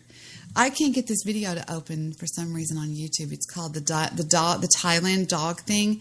It's gross, and I just think, I don't know, whatever. I'm almost vegetarian, and that's the truth. You can ask Victor that. The only meat I will eat is if I've prepared it myself, or if I'm at some place like Ruth's Chris or somewhere where I can have something that is. I'm just really funny about it. Have you ever had Spam? No. Anybody on the panel had Spam? Yes, Yeah, I Steve. Go ahead and explain to Debbie what's in Spam. Dead babies is what I used to hear a long time Well, ago. Sonny, have you ever had Spam? Real quick. I haven't ever tasted it. No. Joe, I'm sure you've had Spam. No. Yeah, I've had it. Okay, Spam is basically, they say it's just a pork product, but what it is, it's all of the pig. It is exactly what you described in the other, except it's minced together. Mm-hmm. When you fry it, it kind of smells like bacon. It does. You eat that shit? I have had it. When we were kids, I didn't know any better. So Spam was considered. Hey, What about that stuff they used to say, Hormel canned? What was it? That stuff, Sonny, we used to have. Corned beef. Potted meat. What is that? I wonder. Victor's in there laughing. I'm serious. What is that? Yeah, it's mechanically deboned meat. Oh, you don't know, Dennis. You're just talking out of the side of your mouth. What? Listen, no, I'm not. I know this very well. It's called deviled ham. Is that right? What it was? Oh, I think there was some. Did kind of you ham. know that my mom would put that on my sandwiches in my lunchbox, and I would throw it away every day. I thought that was I thought that was the most disgusting thing I'd ever been around in my entire lifetime. Okay, Stabby, look at this one too. If you want to say that that's not Thailand. Thailand has a huge problem with eating dog. Just saying. Well, I will say this. I would eat Spam. Again, it's not that bad. But I don't know if I could ever touch a dog. I could never eat a dog. I love dogs. Dogs are freaking the greatest thing we'll ever know. So when you say it's everything left of this pig, whatever, you mean, like, when you say, what do you mean by everything? You're talking about Spam? Yeah. Yeah, Spam is just what it is. It's okay when they take the bacon, you get your cuts of the prime cuts of the meat out. Well, you have all the fat and the flesh and the it's basically meat. The assholes and the eyeballs. Exactly right. There is. The brain, the intestines, and the rest of the shit. Yeah. Oh, there is no fucking Spam's label says it is pork shoulder meat, ham meat added, salt, water, modified potato starch as a binder, sugar, sodium nitrate as a preservative, and natural gelatin forms during the cooking in the tins in the production line. Sure. That's what they want you to know. That's what they want you to hear. That's what they want you to believe. I believe that, well, growing up, I heard a lot of stories. And if you look up how Spam is made, Debbie, a video, I'm sure you're going to see what I'm telling you to be more truthful than what they're selling. The giveaway on that thing is? What thing? On that ingredients of Spam? I don't know. Pork shoulder. You ever seen a shoulder on a fucking pig? Doesn't exist. Isn't he funny? Just laugh. Go ahead and laugh. Just let him think you're laughing. Victor, you eat Dinty Moore beef stew, and I used to feed that to the dogs when you were at work. Ha ha ha ha ha. It looks like dog food. He would open it up before we got married. He would open it up and eat that Dinty Moore beef stew. I'm scared to death of meat that can sit on the shelf of a grocery store. Forever. About 4 or 5 years. Why don't you have like cancer or something right now? The way you would eat that garbage. Because he has a lot of preservatives in him. People eat Big Macs and Burger Kings, that kind of shit. Hell, that's 10 times worse. I don't know who's a bigger badass, you or Dennis. I get quarter pounder when I go to McDonald's. I love you, Joe. Shut up. You do no wrong. Joe's just like the little angel that goes. Dennis, he lives up north. I don't live up north. It's too cold. Pretty soon he's going to be down in Texas. But I get my quarter pounder dressed like a Big Mac. Baked beans, spam, spam, spam, and spam. Oh, lobster thermidor, crevettes with Monet sauce, garnished with truffle pate, brandy, and a fried on top, and spam. Have you got anything without spam in it?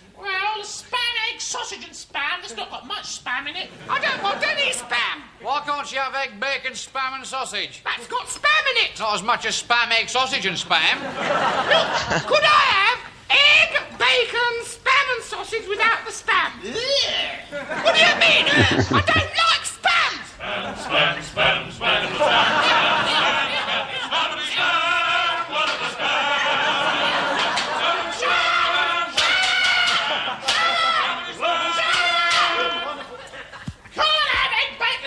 Sausage without the spam! Why not? It wouldn't be egg, bacon, spam and sausage, would it? I don't like spam!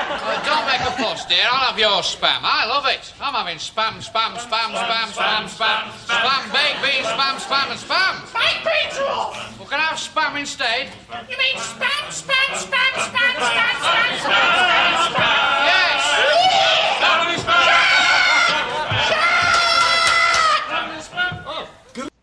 Jesus Christ, I'm sorry, people. That was giving me a heart attack. The fuck? It said We used to spam sing that song song. as a little kid. That's really dumb. You know, the only Monty Python song that I ever liked was the one that was about, oh, I'm a lumberjack and I'm a... Yeah. Anyway, I like that one. So I like always look on the bright side of life. Yeah. Yeah, that's a good one, too. That's a really good one. But one, you know what they say? Some things in life are bad. They can really make you mad. What is that noise? Somebody's going like bum, bum, bum, bum, bum, bum. Is that Sonny? I thought somebody was losing their Skype. It sounded like Not me, unless that's some kind of a feedback thing. But no, I'm just listening. Yeah, I heard Other it too. things just make you swear and curse. When you're chewing on life's gristle, don't grumble, give a whistle.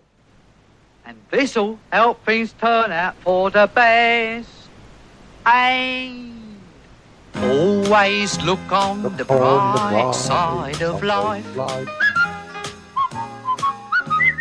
Always look on the light side of life. If life seems jolly rotten, there's something you've forgotten, and that's to laugh and smile and dance and sing. When you're feeling in the dumps, don't be silly chumps. Just purse your lips and whistle, that's the thing. And always look on the bright side of life. Come on. Always look on the right side of life. For life is quite absurd, and death's the final word. You must always face the curtain with a bow. Forget about your scene, give the audience a grin. Enjoy it, it's your last chance anyhow. So always look on the bright side of death. Just before you draw your terminal breath. Life's a piece of shit when you look at it. Life's a laugh and death's a joke, it's true. You'll see it's all... I just remembered something. One time on my Blog Talk radio show, I think it might have been my Spreaker show, actually. Do y'all remember a really mean guy named Brown Beasley? Oh, God. He drove me that guy. the most annoying voice ever next to mine. Remember his laugh, Debbie? He called into my show one time and he says, Debbie, he was always this guy that always said, I cannot believe as a Christian you would blankety, blankety, blankety, blank, blank. And he called in and he said, as a Christian, I cannot believe that you are playing this song. I was like, well, my God has a sense of humor. I don't know about your God, but mine does, and mine's certainly not going to. How can you call yourself a Christian and play this song? I said, because it's people like you that are so judgmental of other people that you don't understand what being a Christian is. And my God, you know, I mean, you cuss and you cuss. I said, yeah. I say God damn it and fuck and all this kind of stuff because my God may not cuss, but he certainly loves us sinners that do. You know? He was cynical of everything he did, though. Yeah, well expressed, Debbie. Did you say something, Joe? No, I clicked on a video by mistake. Sorry. I remember Brown Beasley, the way he would just shit stir everything. That was his thing. Didn't matter what it was, as long as there was a fight going on. The worst thing Brown Beasley did was one time I was asked to call. No, I was asked to call into, because I usually don't call. I won't call into a show unless I'm invited to. I was invited to call into Talk Real Solutions, and Talk Real Solutions was a show made up of complete black people that were extremely racist against whites. They hated them. Well, I called in, and Brown Beasley literally attacked me like I've never been attacked in my life. And I fought him off. Nobody, Mr. Solution was on the call. Nobody white-knighted. Nobody helped. In fact, they were all laughing at what he was saying. In the chat room, which I screenshotted to show everybody, Brown Beasley sends me a private message that says, "Debbie, play along. I'm only joking." And if you could have heard the lashing that bastard gave me, you would think, what kind of playing, is that? I mean, right. Mm-hmm. It wasn't like we play with Dennis, right? We give him because Dennis is a newbie around here, so we're really hitting him hard to see if he can handle it or whatever. And we give him a lot of shit. And this was not playing. I mean, he was calling me every name. I mean, it was pretty rough. But I even went to the extreme, and I put in the chat room on Imager. I said, "Everybody take a look at this." And I had the screenshot of him in the chat room that day going, "Debbie, play along. I was just joking. I love you."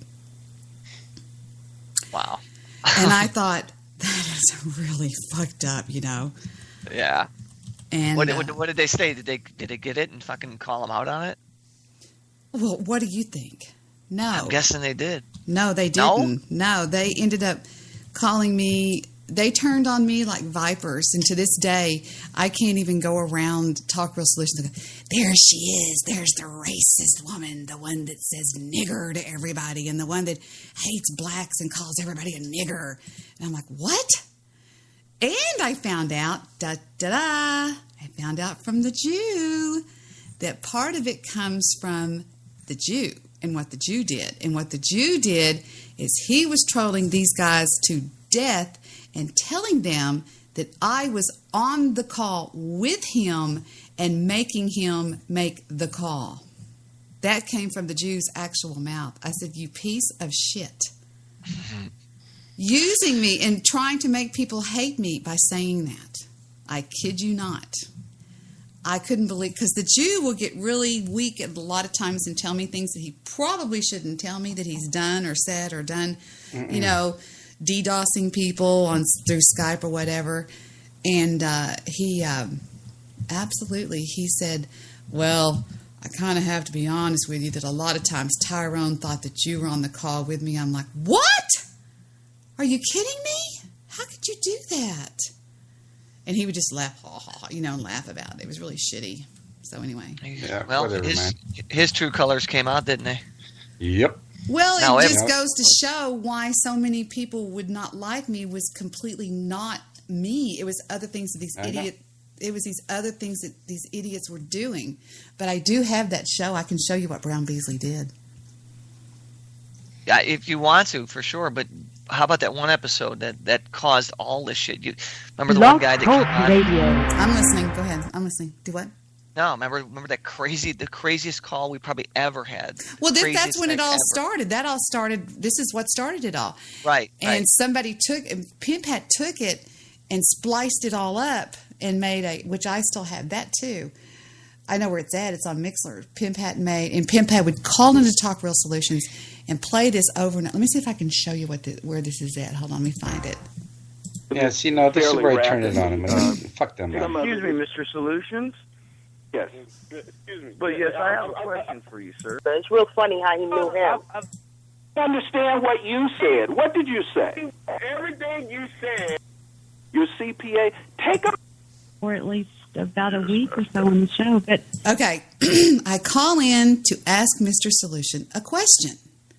And this is what happens. I'm now asking the questions. I just got through saying, I haven't seen you in about a week on the show. And the answer is... I was going to ask... Debbie. Hey, Debbie. I didn't recognize you initially. Hi. I wanted to tell you that... Oh, and by the way, the people in the chat room, I did not say what Brown Beasley said. I said, so I was reading it. But I have a list of... Why are you lying, Debbie? Don't come on here lying. You say nigger all the time. I heard you say out of my own ears that if I'd known you black people would have been this much trouble, we would have picked our own cotton. Now you're going to say you didn't say that? What? I almost spit out my root beer. Did you hear what he said? If I would have known you black people would be this... Victor's in there laughing. We would have picked our own cotton. That's pretty bad. We sure did say that. The term nigger loosely. You let Guy Shea come on the show and call Mr. Solution a nigger? You are a racist. And what the hell are you doing over here? You call Tyrone a nigger, and you call this show a nigger show. Wow. And I will swear on a stack of Bibles that you said that. I mean, Debbie, I call the white man the devil. But that's based on... Oh, Debbie, what are you doing over here with these niggers? Is he done? No, I'm not done. Am I lying or am I telling the truth? You're lying. You always lie. You're a lying bitch. Don't fucking lie to me. You never said if I'd have known you black people would have been that much trouble, that we would have picked our own cotton. You never said that. I'll find the clip, bitch. Don't fucking play with me. Okay. I would like you to... You're going to play with me? Yes, I will. I'll play. Are you gonna? Oh, you got nothing to say now. You talk all that shit, but now you got not too much to say. Why do you lie, Brown? Why are you so mad? Know that I'm not fucking lying. You sound I'll awful play mad. the clip. Lying. I'll play the clip. Why are you over here with the niggers? If you say nigger, do you have people in the NFL that call you mom? Did you actually say some simple shit like that? You're a racist. If you think, and you're not? You're a racist. And you're not? Be racist. I don't even exist. I'm a troll. Oh, and you think just by saying that it makes it all fair? I'm not a show host. You're a big time. Shut the fuck up. All that shit you talk. Now you got nothing to say. You're more on Internet Talk Radio than whatever, bitch. So fucking what? Well, then why would you say that I'm on all the time? You're on more. Fuck not. Why do you call black people niggers? Why are you yelling? Why do you call black people niggers, Debbie? First of all, Brown Beasley, I don't have to answer to anything that you ask because you lie about everything. Why do you call black people niggers? I don't. We have you. You've been recorded. It's been shown that you call people niggers. Why do you call black people niggers? Why can't you answer that? You need to prove that. Everybody's already heard the recording. Nothing needs to be proved. You know it's the truth. Everyone else knows it's the truth. But seriously, why do you call black people niggers? Why did you say? But Debbie, seriously though, why did you say that if we'd have known you'd have been this much trouble, we would have picked our own cotton? Oh my God! Stop lying. Debbie, are you going to lie and say you didn't say that?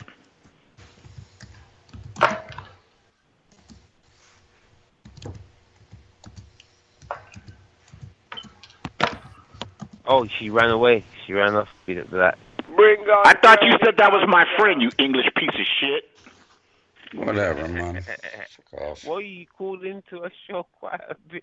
None of you motherfuckers are my friend. I swear to God. I have to pull him there before he does something, something that aggravates me. Oh, man. It's funny that she called. Now, you'll notice Mr. Solution was on the call, unmuted, and never uttered a word, which is why I don't white knight anybody. I don't give a fuck who's getting their ass kicked. I don't white knight, okay? Nobody's ever white knighted me. Mr. Solution should have stood up and said, that is not something that Debbie would say. I know her very well. And Brown Beasley was lying through his teeth. And I Why do you think he didn't do that? Why do you think he didn't man up? Because most men are too afraid of losing their man card on the internet and saying, well, you're taking up for a girl. You know, when in fact, it's just the opposite. It's just the opposite, because I have seen men take up for it like that, especially when they're being...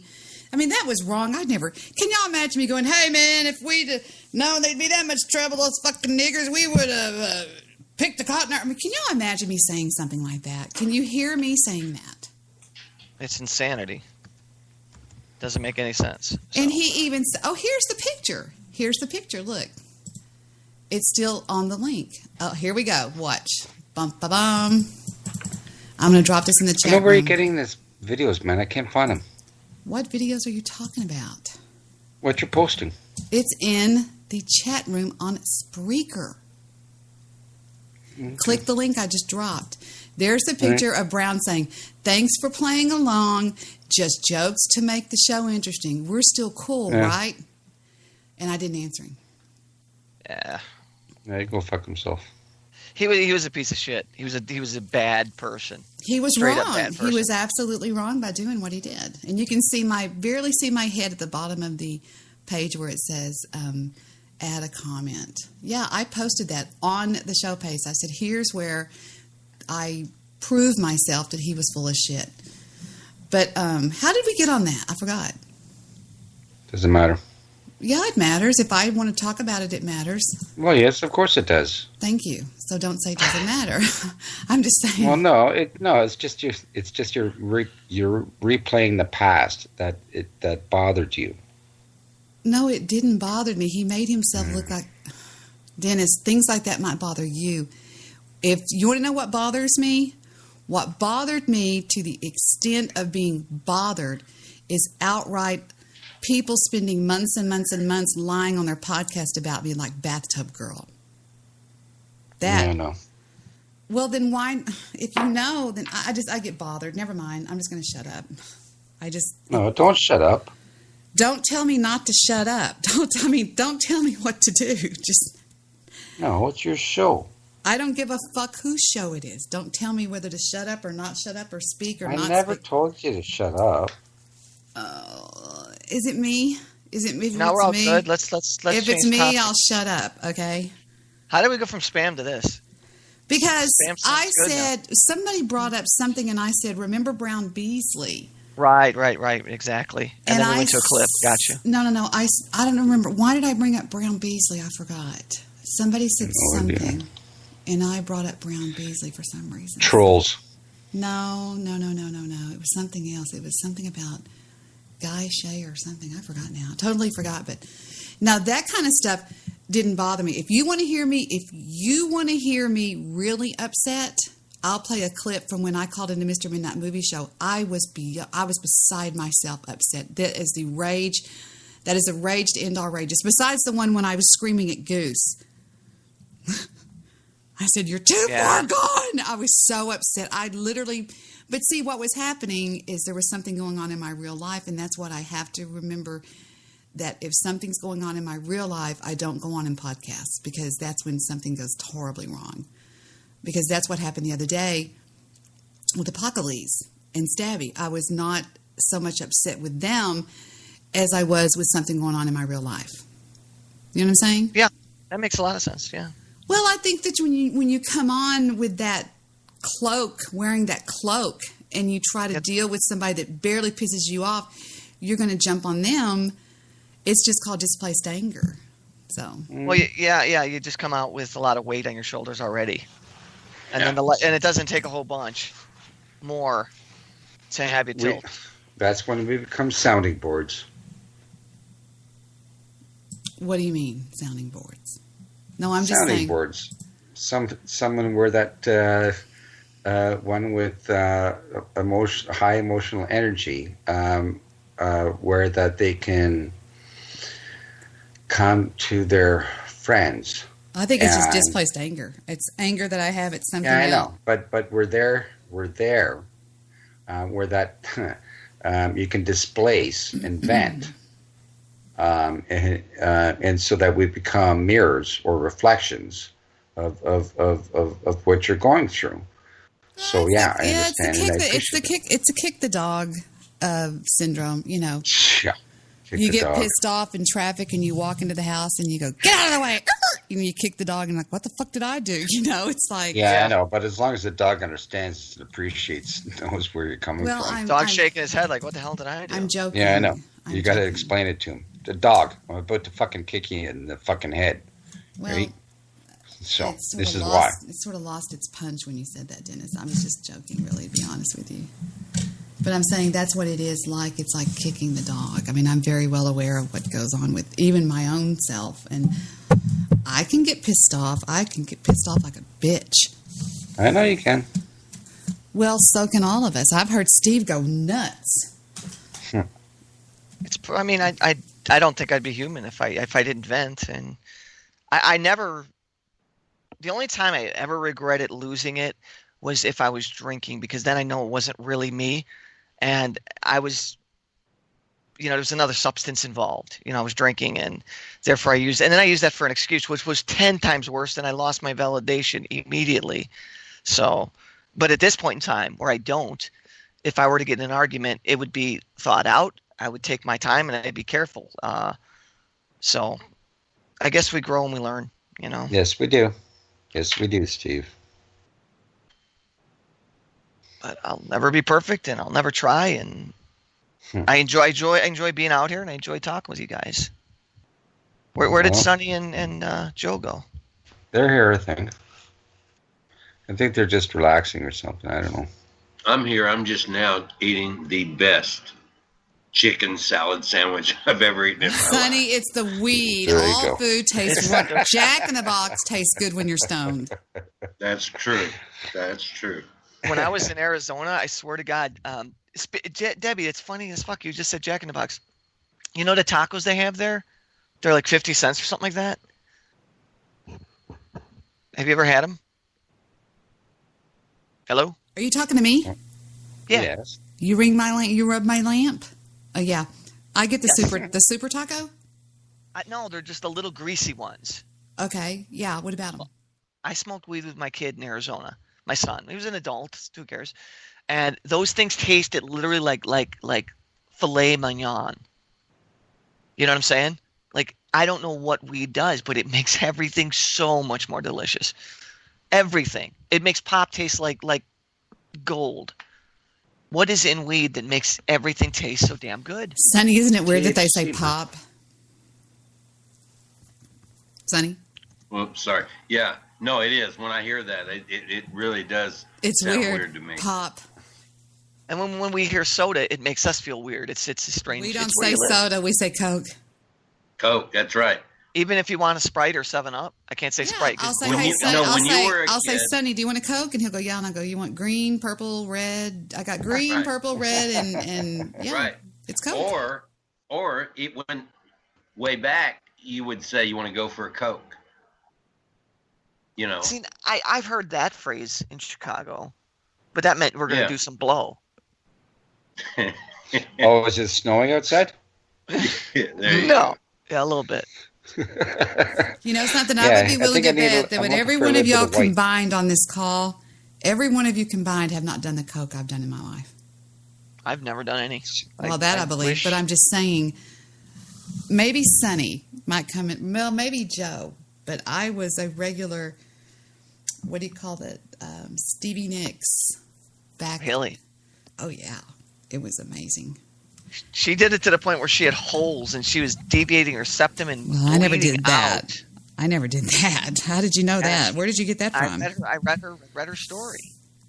Stevie Nicks did so much cocaine that she actually burned holes in her nose. That's pretty common. That's bad Coke. Yeah.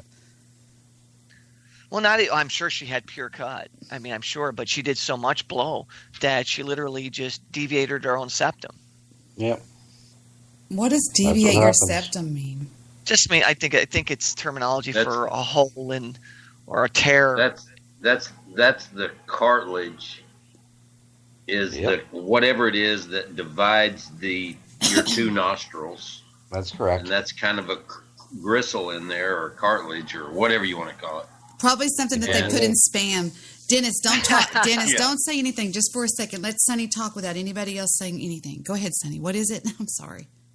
No, it's just a gristle or a something like a grit. I don't know what I'm looking for, but anyway, it separates the two nostrils. That's horrible. It goes all the way back, and then when you deviate it, I assume it literally just eats a hole in it, and there's ouch. You might as well not be there then or it may not be there, or shouldn't be there. Or I need to shut the fuck up. No, Sonny, you're good, man. You're good. He's just joking, Dennis. It's okay. He doesn't mean that. He's just being funny. The best. You got this shit. Fucking Sonny. Oh no, Debbie. I was on the rock. Before I was doing the white for a while. Okay, you're calling it rock and white. Just say cocaine. What is it? Cocaine? Well, no. Yeah, coke first. Was it crack cocaine? Then I started freebase. Jesus right? Christ. Yeah, and then I just picked up the rock, right? The crack, right? Wow. I was on that for fucking 5-6 years, right? And it's not a nice fucking chemical, man. You were on crack for 5 or 6 years. I've never done that. I've never done that in my life. I wouldn't know what crack cocaine would look like. Yeah, and so I have to believe you did quite a bit of meth. No, I never touched it. I was just one of these uppity chicks that always went out to all the Dallas bars and always had one of those little bullets with me, and I just went, yeah. I was dancing. Okay, Debbie. Go ahead, Debbie. Dennis. I'm not going to say a goddamn word. Go right ahead. Yeah, no, I was seeing a ripper, and she was into the fucking heroin. What's a ripper? A stripper, a ripper, a dancer. All right. Right, a ripper. Yeah. And she was on the heroin, right? And she got me more into the fucking rock. And then she said to me, she was gonna fucking shoot me one day, with the fucking heroin, whatever. And then she stopped because I was about to go, and she said, no, I can't do this to you, because once you start, it's difficult to fucking stop. And I was already on the rock.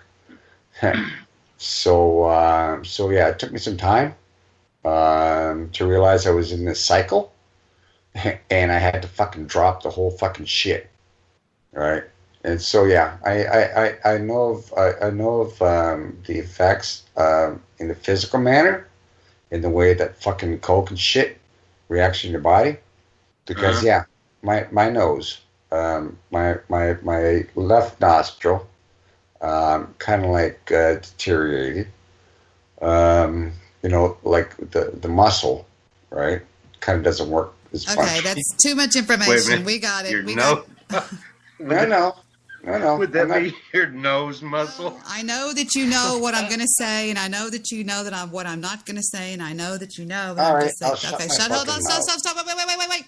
I almost got a sentence out, but I don't need to hear that much information. That's all I'm saying. I was just sharing. I know. Go ahead. He always has to get the last word in. No, I'm finished, Debbie. See, told you. Just watch what happens. Watch. He'll get the last word. Go ahead. You know you want to, Dennis. Come on. Dennis.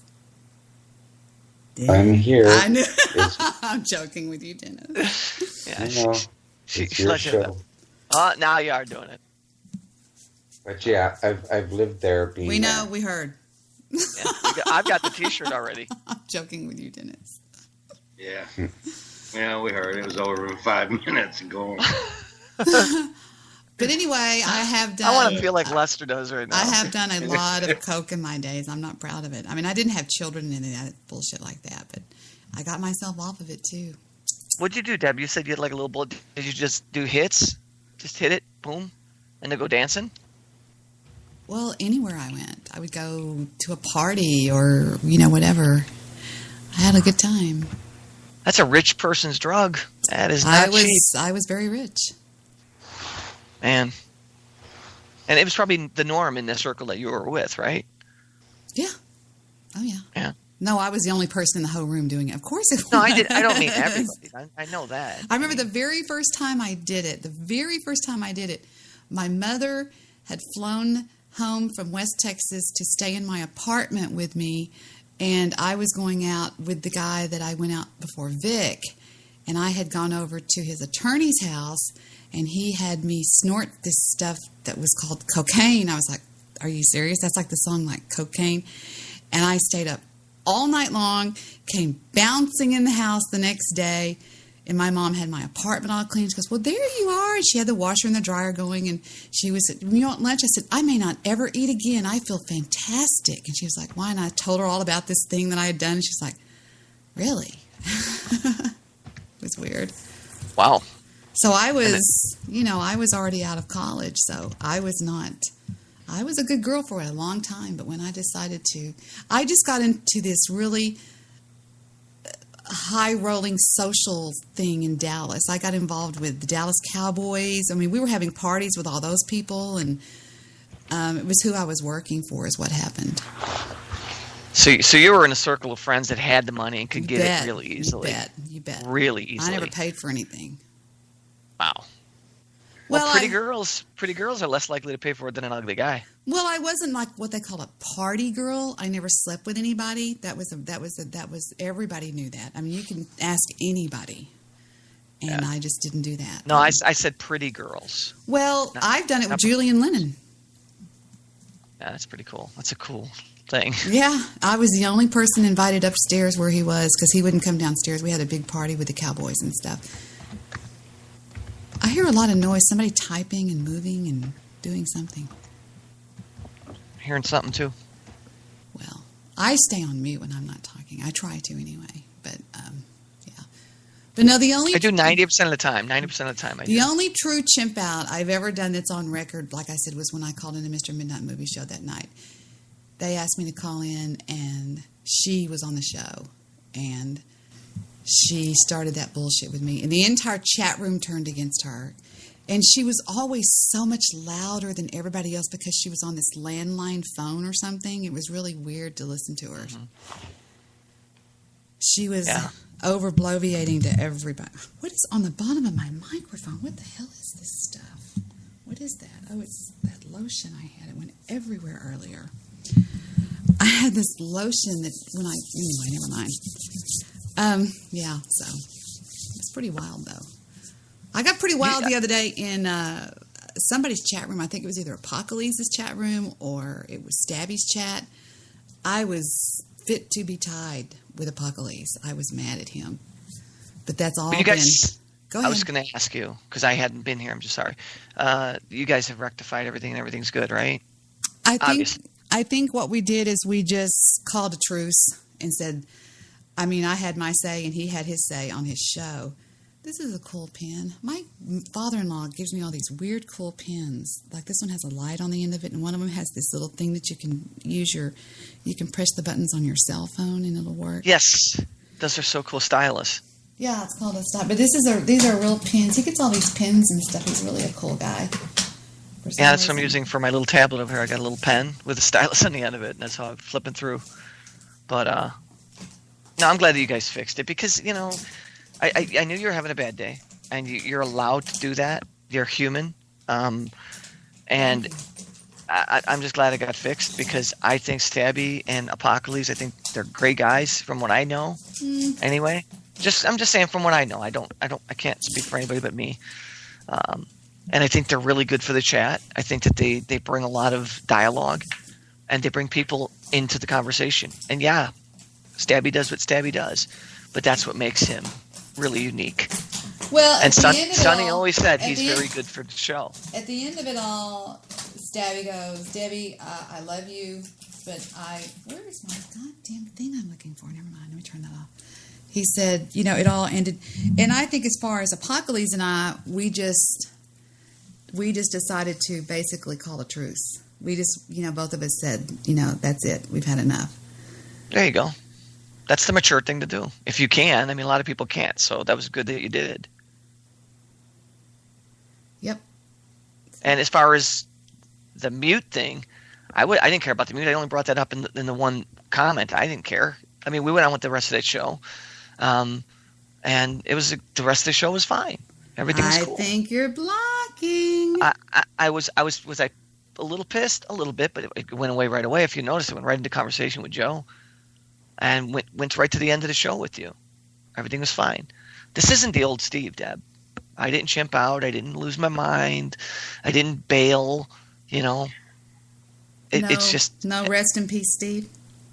That was funny. I laughed my ass off. I'm like, rest in peace, Rush. R.I.P. Rush. What the fuck is she talking about? And I'm like, I'm ready to tap and enjoy the show. And I'm like, what the fuck is she doing? Oh, okay. I get it. and then you saw the new Steve in there. And you're like, oh, you're the new Steve. I'm like, wait. Fuck that. I'm still here. So, no, we've been through too much. We've been through a lot of years. I'm not leaving you that easily. He changed his name to Other Steve now. Did you see that? I haven't seen the chat room in probably maybe a half an hour. Yeah, I just turned it back on. But this was a nice show. This was fun. I liked this show. This was a fun show. All my shows are fun. Yeah, this was good. I can tell you one thing. I have probably the biggest variety show there is on Spreaker, to be honest with you. It's like every night it's a whole new ball game. Fucking right. That's why I'm here. Nobody could do this. No one. I tried to find it. There's nothing like this show.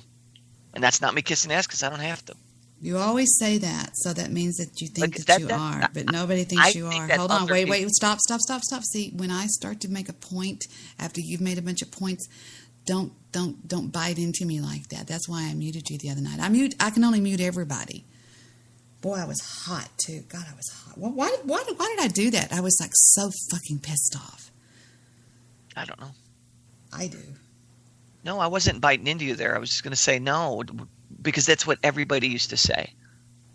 I know, but don't say that anymore because it's not true. So don't say that anymore. That's all I'm saying. It's just a bad habit, I think. You know what I mean? I think that's all it is. Because I know that isn't relevant anymore.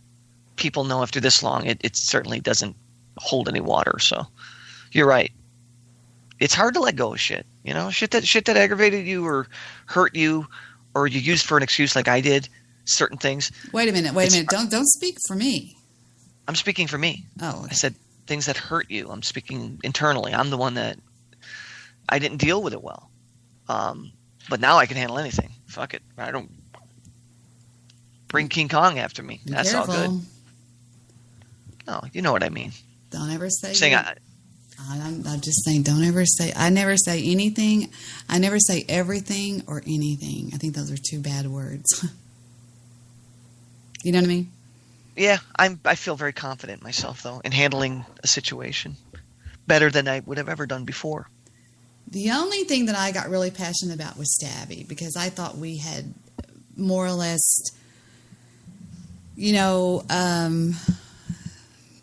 what do you want to say, like not crossed over to a new level. I thought we had taken our online friendship to maybe another level, but I guess not, because he sort of jumped into the middle of me in Apocales, to be honest with you. So, anyway, I don't want to go there again. It's okay. I'm not getting mad or anything. I'm just glad my cell phone is quiet tonight. Nobody's sick or anything. They're all over there asleep. Thank God the baby's okay. That's all that matters. Well, I can't help who raised me. And my father raised me, and he was just like, he likes to keep his unit. He likes to know. He always said, I'd like to know that my unit's safe, my unit is healthy. And when it's not, he just can't sleep. He says his heart just beats to a different beat when everything is not copacetic. He used to say, what was that song he used to always say? That my mom used to always say that there's this song that reminded me of. It was like, I forgot now. It was an old song that my dad used to say. My mom used to say reminded her of my dad, that he always liked everybody when everything is, excuse me, he liked his whatever. He just liked everything together. And whenever I had somebody sick over there like that, it's like, oh, because see, it's been my experience before. You know, once you've seen what I've seen, it's sort of like once bitten, twice shy. You know, it's like once you get stung by a bumblebee, then when you walk by a bumblebee's nest, some people are going to go, it's just a bumblebee. And the other person that's been stung is going to go, oh, shit. And I have seen and had so many phone calls of somebody got sick and now they're gone or whatever. I'm just like, I just get really upset about it. And that's what was going on at the same time that I was having that argument with Stabby. So, and it also, there's a box over here. I had made Stabby something for Christmas and he's too mean to actually take it from me now. So it's really sad. I think everything will work out. I think you feel that way too. I don't know. I don't know. Do you? I don't really care at this point. I mean, I've sort of just put it all behind me. I don't really care. I mean, I'm not here to make anybody like me. And as far as I'm concerned, it is what it is. I mean, you know, it's like I still feel the same way I feel about those people. And nothing's changed. I just sort of just said, let's just, you know, back in the Civil War at night, the Union soldiers would sit and toss pieces of bread over to the other soldiers. They were so close, and they would sleep almost in close quarters, and then they would get up the next day and they would go back to it or whatever. And I think it's just sort of a ceasefire. I was tired of fighting. I really literally got tired of fighting it. I was just like, forget it. And so no biggie. But do you feel, could I ask you a question? Do you feel like it was almost worth it just to vent and get it all off your chest? Well, I think some things were taken out of context because when I'm typing, it's hard to type. And even Sonny said that's why he hates talking to somebody about a serious subject in text, because a text can be taken out of context when you say something. It's hard to type your feelings. And I was fighting them both, you know, in the same chat room, and one of them was just being kind of, you know, trollish in their responses. And one of them was actually combating me. And I felt that it was not his place to be. I wasn't fighting him. I was, you know, going against the other one. And he was sort of just there running interference. And I just thought, and then I just sort of unleashed. The whole thing's on record, but I won't tell y'all where it's at. It's in a room, and I know where it's at, but I'm not going to tell you. The whole thing still. I wouldn't delete a thing, but it was, you know, some of it was taken out of context. Okay, here's the deal. I will say this, and guys, you know me better than this. Okay, that was not fair to say that I was mad that you were at Desert Rose's show. Guys, come on, that's ridiculous. I wasn't mad that you were at Desert Rose's show. This started the night before. Okay, and you all know what, and that's all I'll say is that was not fair of y'all to say that. I mean, y'all have been going to her show for years, and I think it's fine if that's your cup of tea. I mean, it's whatever. Just don't tell her that you go to this show. She will get really upset, but y'all know me better than that. You know me better than that. And as far as the other show, they said, well, then she came into this show and started shit. Every Friday and Saturday night when I get off the air, I always go over to the Monster Castle Paranormal Radio Show. They actually asked me to come over there. And there was a girl in there that for some reason started shit with me. She started going, you're from nasty shit Dallas, fuck town, all this kind of. I was going, who is this? Well, they said I started shit with her, and I didn't. She started shit with me. And Apocales said, well, anytime Debbie's in a chat room with another female, they either have to run or duck. And that wasn't fair. It wasn't fair what they were saying. And so it wasn't the truth. And I was trying to defend that. I did not do that to that little girl. I don't know. Do I think she's batshit crazy? Probably one of the most batshit craziest people I've ever encountered on the internet. I mean, she says that she's subhuman. I mean, she's above humans and all this crazy weird shit. And I just was like, she was like going, you don't want to piss me off. I can cause all kinds of problems to come over there to you. And I said, and finally I said, well, then shoot your best shot. Yeah. You know, I had enough. And then they were like, Debbie, calm down. I was like, guys, you are reading this wrong. You need to and I said that. You need to reread the chat. I didn't do that. Nothing's been deleted. There's 2 chat logs over there that you can see. One of them is on the Monster Castle Paranormal Radio. That's a long name. It's on their show called something about bliss, or I forgot what it was. But this chick was just her name was Goddess of Love or something. And then Cowpoke called in. He goes, well, I see Herpley Jerpley's in the chat room, and he started all that shit going, well, now Herpley Jerpley's, and he hung up on him. I thought, get him out of here. And it was just, hey, if I'm wrong, and I can be vicious. I was known in the News Guys chat room to be vicious, and I can be vicious. That night, I was not being vicious. They were wrong. They were holding me to a standard that I perhaps used to do when I was vicious. And when I'm getting attacked in a chat room by 7 men, I'm going to become vicious. It's like backing me into a corner. And I'm going to take them. I'm going to fillet them as much as I can. Say things to them that are going to really make them go, Right. But that was not the case, and so I felt like I was being wronged. I was like, guys, it's not the truth. That's not what happened. And he was screenshotting it and stuff, and I was like, well, whatever you feel like you got to do, baby, but that's not what happened. And Stabby just jumped in the middle of it. I was like, this has nothing to do with you, baby. This is not your fight. But anyway. But I mean, at the end of all this, everybody's on the same page and everybody's going to. No, I just answered that. No, we just decided to cease fire. So, okay. And I don't think it'll happen again because I just don't for some reason. Just from an outsider's point of view, which I am an outsider on this because I wasn't part of any of that. Uh-huh. I just would hate to see any of it go away. The way it is now, and through all the years, this is the best I've ever seen it.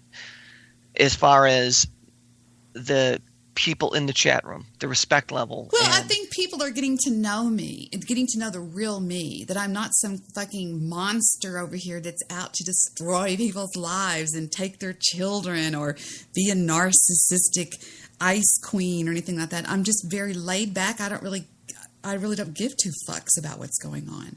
I think you just hit it. That's I don't like to be, I will not be wronged. I mean, if I'm wrong, talk about something I've done in another chat room that was vicious. And then I'll say, yeah, I said that. What the fuck? I mean, but I felt wronged. And when I feel wrong, I will not shut up. Whether it's me or somebody else. If I feel like somebody else behind me has been wrong, I'm going to stand up too. Which I've done in real life. I've stood in Ron Birchler's face, Annette's husband, and I pointed my finger at him, and he's tall. I said, if you say another word to her, you're going to regret it. And I mean, I've stood up straight in his face and said, turn around and walk the fuck away. I mean, so I stand up for people in real life. I've done that many times for people. So it's not like, but that doesn't mean that I don't stand up for me. And I was basically just standing up for me, being an absolute bitch. But by that time, I was backed into a corner. I felt like when I listened to that show that he does, what the fuck? This is not right. Yeah. But see, here's the thing. I have to appreciate and realize that is the way he saw that. He does not see that the way I see that. Do you see what I'm saying? Absolutely. And so therefore, after it was over, I simply laid it down and thought, and that was when I did some deep soul searching.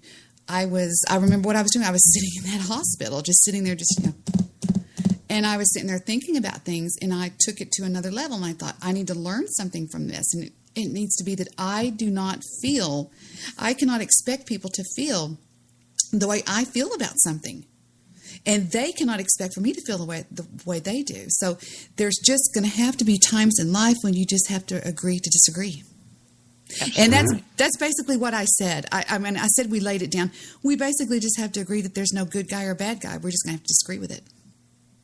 So There you go. And everybody could walk away saying, you know what? Well, yeah. That's fair. That's fair. Yeah, and I did a hashtag last night that said Apocales is okay by me. I mean, because I was trying real hard to see that he saw that. He was raised different than me. He was raised different in a different home, with different values, with different this. Not bad, just different. You know, maybe he was raised in a real straight lace where there was no laughing or drinking. Everybody, I don't know.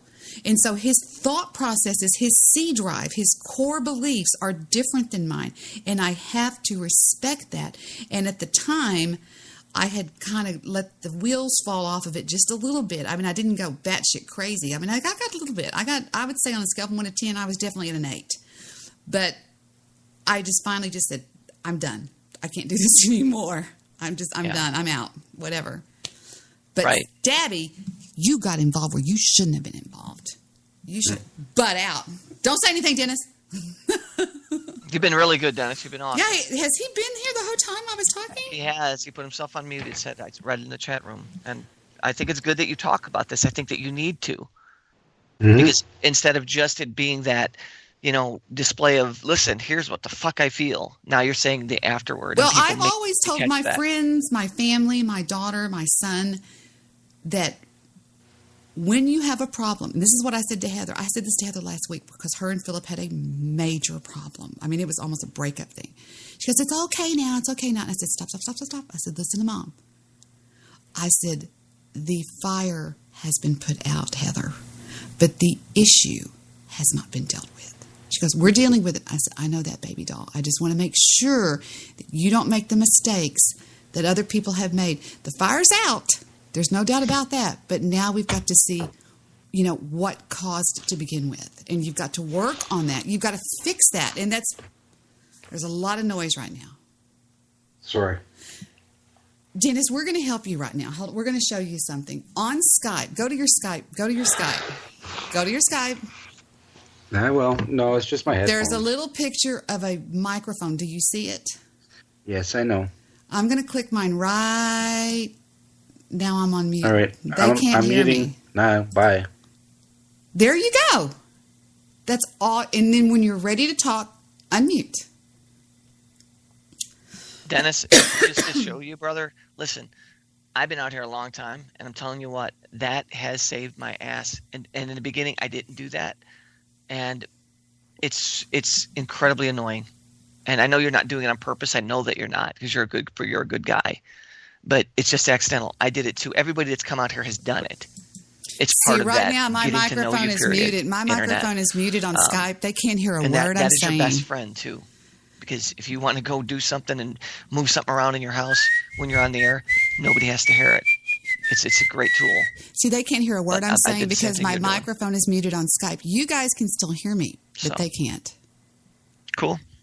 Now I'm unmuted. Hi, Steve. I muted my microphone on Skype, which I don't do that. I usually mute myself on the board over here.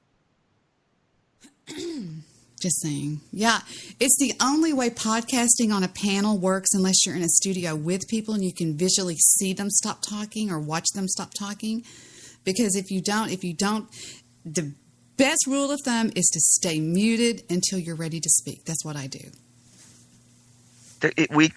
Me and Deb would be great in the studio because we usually don't walk on each other, even through this where we can't see each other. If we could see each other, we put a hand up and give a signal.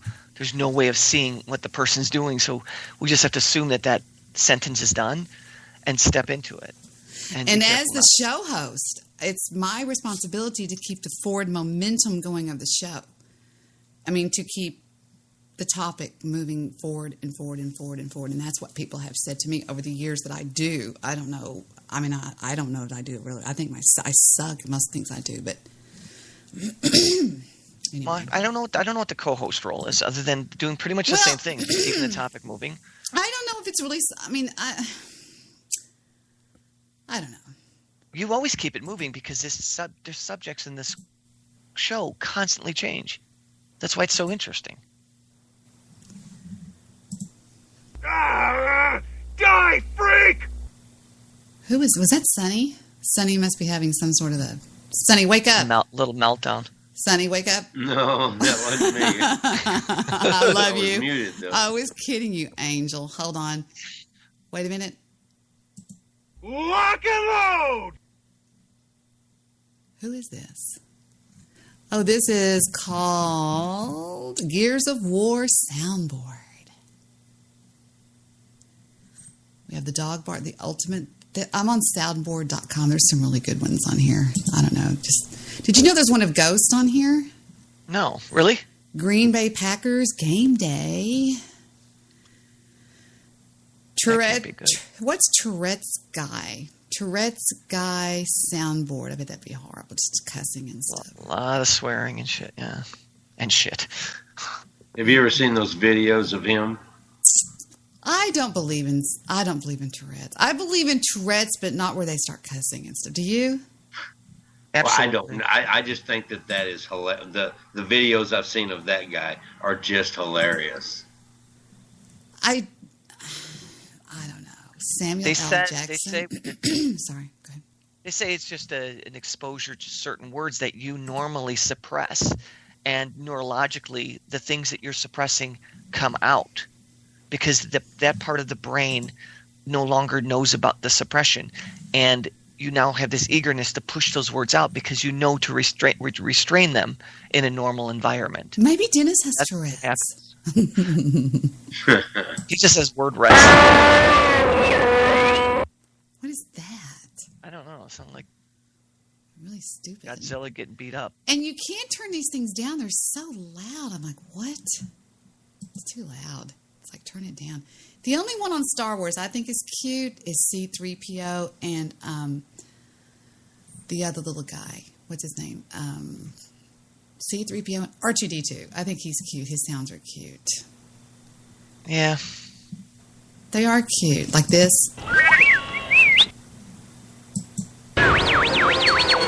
I think he's cute. Have y'all seen the new Star Wars? Excuse me. Have you seen the new Star Wars? Mm-mm. I haven't. I watched it with Jed. It's pretty good. At the very end, she hands the guy, what's his name? Han Solo. She finds him. He's on a. Well, never mind. I shouldn't even told y'all that in case y'all watch. I don't think it's a spoiler alert. Everybody on the planet has seen it. Really? Because it's on demand, and you have to pay for it. So I don't know. Anyway. Really? Yeah. Well, people want to see it again. I know there's Star Wars freaks. They just live for that, like costume parties, and they dress and they play the role. You know, I'm a Rush fan, and like I have the tattoos, and I talk about it constantly. That's how they are with Star Trek and Star Wars. Completely infatuated with it. Well, it reminds me of that funny movie called where they make fun of that. It's called I can't think of anything. It's called what's it called? It stars Freaks and Geeks. No. It stars the hot girl from Alien. Excuse me, the older actress. What's her name? She has short hair and stuff all the time. Oh yeah. It stars her, and it's called something like something. They make fun of Star Wars, and excuse me, I have the hiccups. It's really funny. I forgot the name of it, but anyway, it's funny. It's a spoof of it. It's a spoof of it. Yep. Okay. Have you ever seen it, Sonny? No, I haven't. Sonny, you're so stoned. Do what? You're so stoned. Do what? You have no clue.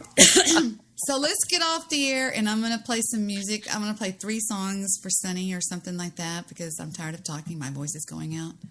All right. And I will see you guys the next time we do this crazy thing, okay? Dennis? All right.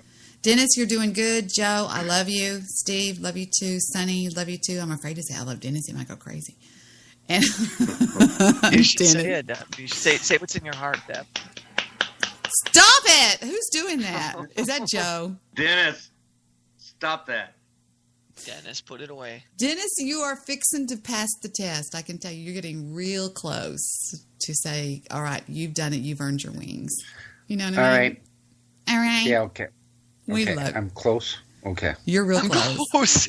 Dennis, we love you. Dennis, you're almost there, man. Dennis, if we didn't like you, we would treat you like Chris Nelson. Okay, you're not a prick. You're not an asshole. You're not like that. You're just really rolling with this, and I think that's good. Do y'all agree, guys?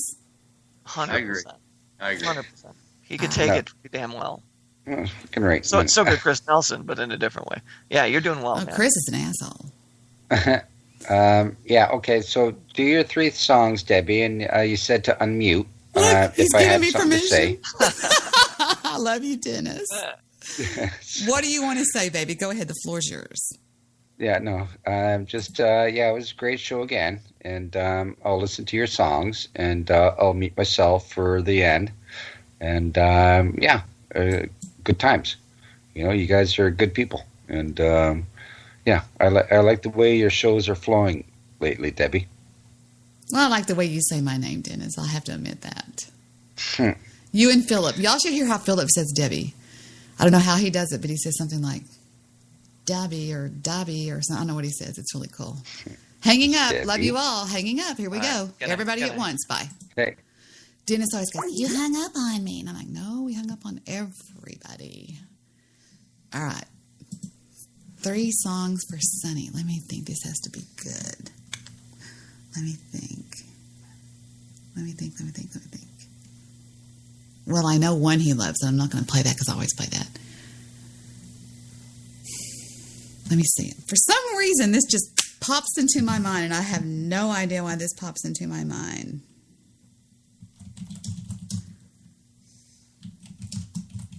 Here we go. I don't know why. This just hit me like a ton of bricks, and I have no idea. Eddie Rabbit, everybody. I've got $2 in the jukebox, $5 in a bottle, 10 more just in case that don't do the trick. And I'll be dead broke tomorrow morning with heartaches by the dozen, and a lady on my mind that's driving me crazy. Why do I need to see those blue eyes looking at me that way again? After the way she did me, it's a sin. How could she just walk out and leave me? After all these nights in her arms, look where I am.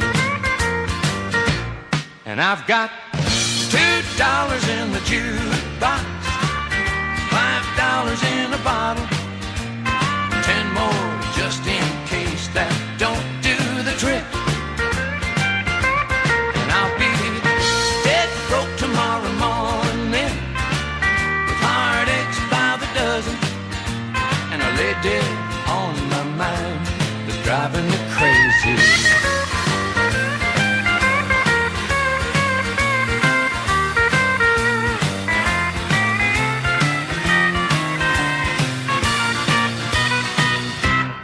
I've got $2 in the jukebox, $5 in a bottle, 10 more just in case that don't do the trick. And I'll be dead broke tomorrow morning with heartaches by the dozen, and a lady on my mind is driving me crazy. I've got a lady on my mind that's driving me crazy.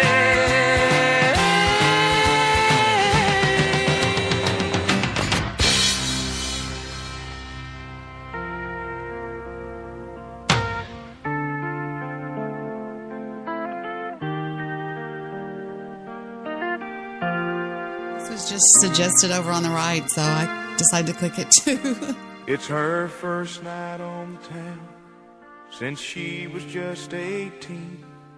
A lady down on love and out of hope and dreams. I forgot I hate that fucking song. I'm sorry. I just remembered it reminds me of just really bullshit. Sorry.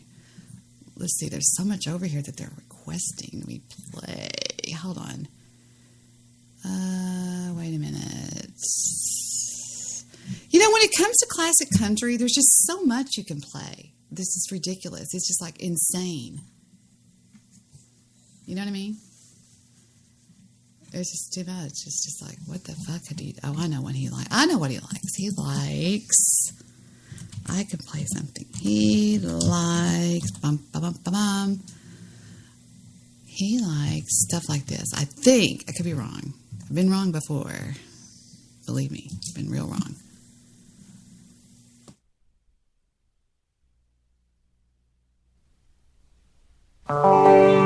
The only two things in life that make it worth living is guitars that tune good and firm, feeling women. I don't need my name in the marquee lights. I got my song, and I got you with me tonight.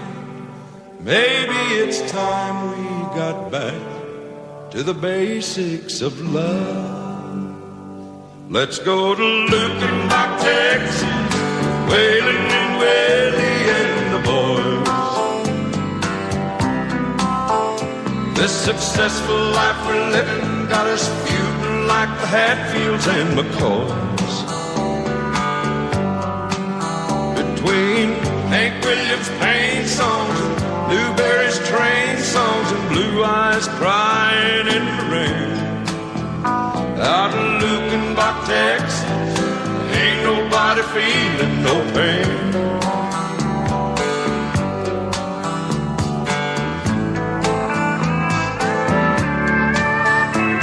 So baby, let's sell your diamond ring, buy some boots and faded jeans and go away. This coat and tie is choking me, and in your high society you cry all day. We've been so busy keeping up with the Jones, 4-car garage and we're still building them. Maybe it's time we got back to the basics of love.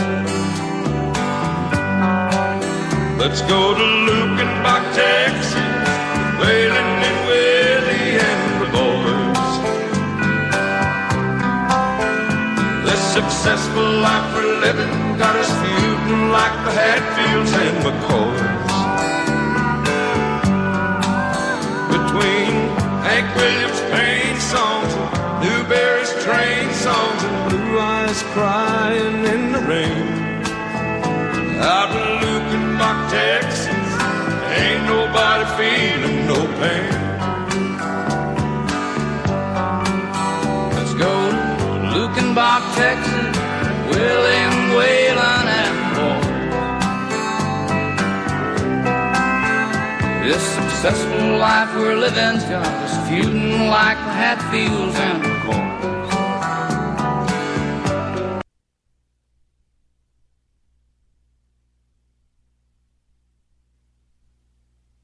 I have no idea what just happened, but it just stopped playing for some reason. I don't know what happened.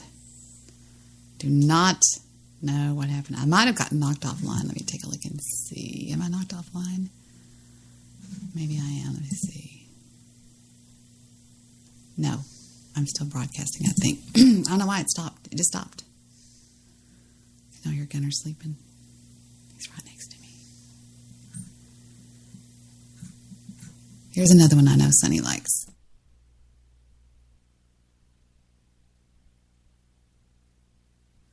You know, sometimes YouTube does maintenance, and they may be doing maintenance right now because it says YouTube is, it's not me, it's YouTube. All right, hold on, let's do this.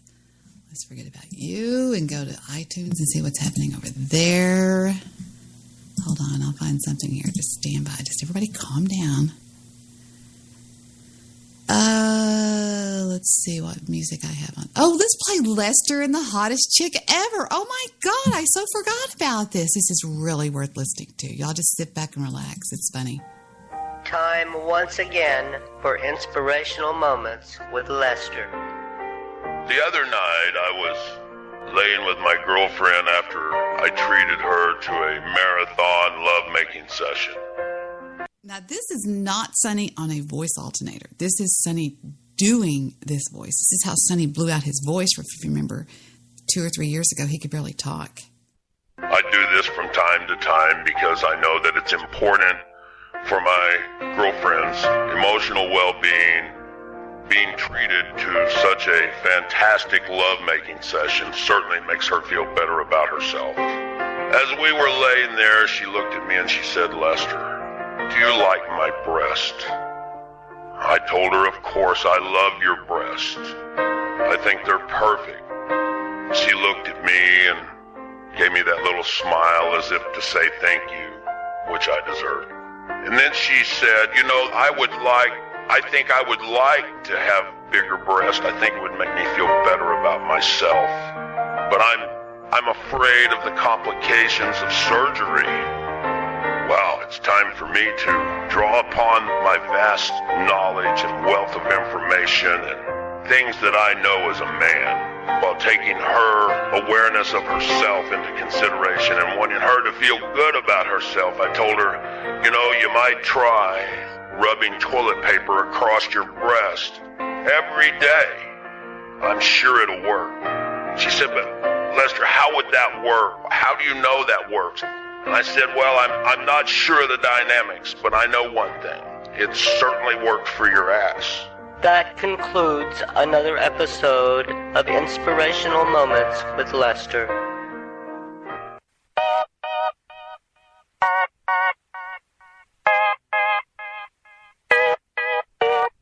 Well, and I'm new to video chat and all that sort of stuff. I didn't know, so I clicked accept, and on the screen popped some guy with his junk in his hand, loping his mule. Neighbor, I was traumatized. I was mad. Hell, I was hotter than a billy goat's ass in a pepper patch. Candy here. You're listening to Lester.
Time I have left, so I'm going to bump this forward. I haven't checked the board because I'm kind of just laying down where I'm at, and just listening to it. But this is the funniest Lester I ever heard, and I've heard a lot of them. This one, hold on, let me mute that. This one, just for some reason, just went all over me. I'm going to bump it forward a little bit, okay, to save time. I'll be right back. I'll be right back with it. Hold on.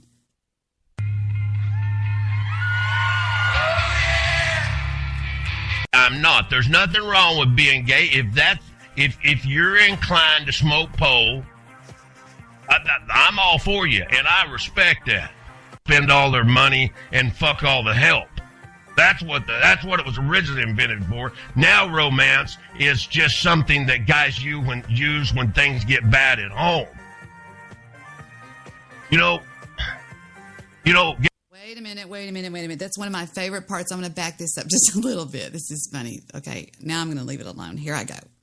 You know, romance. Romance is something, well, it's like a smoke screen. You want romance because you know the woman that owns half of all your shit.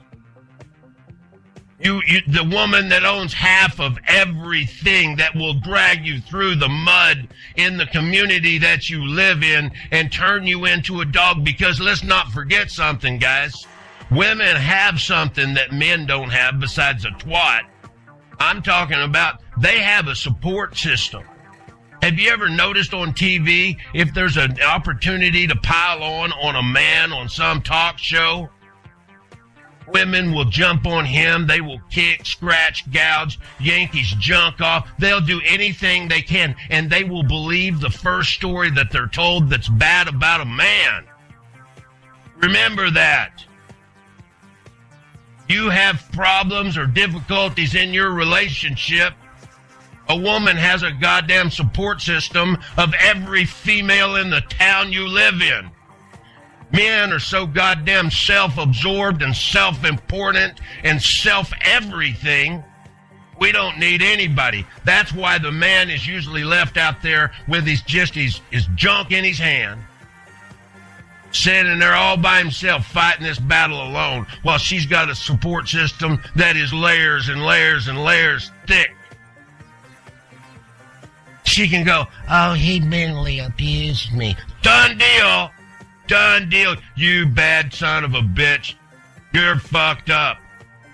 You are fucked up. Romance is just a smokescreen, because once you realize that you've got real problems in your relationship, the romance thing is the only thing you've got. That is the glue that you try to put on, so that it was invented. Romance was originally invented so poor guys could marry women that had the money to take care of them originally. You know, so the poor guys could come in and spend all their money and fuck all the help. That's what it was originally invented for. Now romance is just something that guys use when things get bad at home. You know, gals, I don't know if you realize this, but men are pigs. I'm a man. I'm a pig just like the rest of them. I'm just the only one that's willing to say this stuff. You know what a man is really saying when he asks you to marry him? It's not anything like, oh, my life is incomplete without you. It's not like I want you and nobody else for the rest of my life. It's not, I want to grow old and die with you. No. When a man proposes to a woman, he's saying, I can't get enough pussy anymore, so I might as well stick it out with your ass. That's what a man is saying. Oh, that's the truth. That's why men have tons of affairs. The sex gets stale and boring, or maybe she just gets old. And you know, see, that's the thing. You know, have you ever noticed that see, I happen to think that there's a lot of women out there that mature gracefully. And some of them actually look, as they get a little older, I'm not talking granny sex shit, guys, although I'm sure that a lot of you would fuck some grannies. But what I'm saying is there are some women out there that really look pretty hot once they get out of their 20s. Once they've decided that you know, have you ever noticed that a woman will use the fact that she's overweight and she had kids? She'll use the baby fat thing for 6, 7, 8, 9 years. Well, once she gets into her 30s and she starts realizing that she needs to start taking looking better, because in all honesty, she's as bored with your ass as you are with her. She's starting to firm up and look pretty hot because, hey, she's got another one to, you know, she's got another one to try to catch in that old Venus flytrap of hers. That's right. She's thinking the whole time, because she's got that support system and you've just got yourself. You might be able to convince one of your friends that you're in the right. But for the most part, if you're having problems in your relationship and you split up and you're really good friends with a guy and she's really good friends with the guy's wife, when you split up, your relationship with that guy is over, because the woman will determine who the goddamn friends are, and you, my friend, are in the outs. That's fact. Get another drink of this Jack here. Hang on. You know, I'm telling you, this stuff will just make your dick hard. Yeah, it will. Now, I'm not talking about you guys that go out to the bar and drink until you get just totally snockered, and then you wonder why you have whiskey dick. No. You guys are just stupid. But this is good stuff. This is sipping whiskey. But anyway, the whole purpose of my deal was just to explain to some of you guys as we are just so visually stimulated. And if she can put together some 2-syllable words, that's a bonus. Although some of you guys are really into the dumb one. Because see, if you're nailing the dumb ones, you can pull off the I'm a secret agent man thing. And they go, oh really, that's so hot. Oh yeah, the president consults me on a regular basis. You mow yards. What the fuck? You're like some guy I know in New York. You're a stay-at-home dad, using that as the excuse, with a fucking disability as the excuse, and you let the woman in your life go out, and there's the ultimate whip around in my book. Why in the world would you put yourself in a position where a woman is continually taking care of you? There's a lot of you guys going, well, there would be nothing wrong with that. Are you kidding me? When she gets done with your ass, you're done. What are you going to do for a living if you're a stay-at-home dad? Twisting up fatties all day, and then all of a sudden you're out on your ass. There is no court that's going to side with you. Well, I was a stay-at-home dad. I was a domestic engineer. I took care of the house and the kids and everything, and I think she ought to pay me some kind of alimony and temporary support. That only happens when you're mega wealthy. Jesus Christ, man. What the fuck, right? I'm telling you. I don't know if it's just that today is such a good day. I'm not sure. It's just this jacket perfect. But anyway, so where I'm going with all this sort of stuff, a man, we want all the hot chicks in the world. We want them all. We want every fucking one of them. We just love to look at them, think about them, jerk off to them. We want to nail them.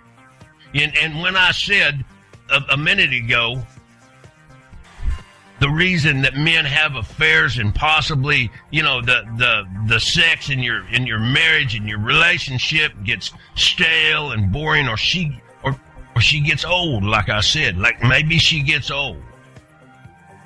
And one day he just up and says, to heck with this, I need to bang someone new. Guys are pretty good about that. We have no problem in just saying, hey, you know what? I'm done. I'm trading this one in. We treat women like cars. And if a guy says he can't find, if you can't find a real hot chick, you'll just jerk off. That's why men invented porn. Because they couldn't score with the hotties. That's why you guys are sitting around all the time looking for that one porn sex scene. Oh yeah, wait a minute. Oh, this one's like, oh shit, hang on, let me get my pants. Let me get my pants down to my ankles. Oh yeah, this is only a 2-minute clip, but this is hot. Oh man, and then it is, oh Jesus Christ. Just boom. And you wait for that. See, I know how you guys are. You wait for that one moment in the scene that you're looking for. Oh, hang on a minute. I was almost there. Let me go back. Okay, that happened at about 2 minutes and 15 seconds. Boy, and he is just, look. This is so rated X. I forgot how rated X this is. Oh my God. I was laying there going, oh my God, this is horrible. This is what Sonny used to, this was Lester. This was totally Lester. He was just absolutely raunchy as can be. He was, there I had my headphones on. He was horrible. And it goes into, I don't even know if there's anybody still in my chat room listening to this, but it's funny. Here's what I'll do. I will let me go see if y'all want to hear the rest of this. Let me see if anybody's out there listening to it live. Is there anybody listening to this live? Do y'all want to hear the rest of this? It's really funny. It's a play on what he's doing. I know it's absolutely true because he is being Lester. He's not in the chat room, I bet. Lester was a character that was the ultimate guy. He was just like, he was like honest, like, well, pussy this and pussy that. He was just horrible. He was terrible. And I thought it was funny because, see, regardless of what anybody believes, by virtue of the people that I was born in, I was raised, not this type of really raunchy kind of talk, but I mean, my dad was a Marine. I mean, come on, guys. Have you ever known a Marine? My dad was one. And he was like really good looking, and he was like really funny, and you know what I'm saying? And my mom was very, poised and very, demure and stuff like that. But my dad was just like, he was like a wild man. And so were his friends. He had a friend named Lester. He had a friend, his best friend's name was Les, and he would come over and they would go play golf and just blah, blah, blah, blah. It was just like this all the time. So to me, I was like desensitized to a lot of this. I mean, I didn't hear them talk about, pussy and stuff like that, but, they would just be laughing all the time in another room or something, out in the main room, and I'd be like in my bedroom on the phone or talking to friends or whatever. And it was just something that I kind of grew up around. And then God help us when we went to my uncle's house, because it was just like Katie bar the door. I mean, they were just like laughing. I just came from a very comedic family. Everybody. I mean, you heard what Terry said that night he was on here. He said, I just remember a lot of laughing. It was just and so to me, this is just like laughing at real life. But this is Lester at his hardcore. That's not the word. That's a form of the word. So I'll let it play. It says there's 40 minutes left on my airtime and there's 38 minutes left on this. So I think it'll work out well. I'm going to tell y'all, though, this is pretty raunchy. So if you're delicate to listen to this, then don't do it. But it's pretty funny. It's worth the listen. So just sit back. I'm laying down, to be honest with you, listening to it. But I thought I'd sit back up. All right, I'll play. I'll let it go. Oh, my God. Looked like a monkey fucking a football, just hunched over, teeth. What? Oh, my God. I don't believe he just said that. I took my headphones off and I heard it as the headphones left my head and went down on the desk. I heard, well, you know what I heard. All right. This time I promise I won't interrupt it. He's all bucked out, his eyes squinting, he's just jerking the hell out of it. That's what a guy is all about. A guy's purpose in life. Think about it, guys. You will wreck your financial future for a woman. You will wreck everything so that you can get laid. Now, later on, you'll pull the Jimmy Swaggart thing. I'm sorry, baby. I just, you just never know what you got until you lose it. Oh. Yeah. Everybody's sorry when they get caught. But, but there are guys like me or whatever. Some of us are single.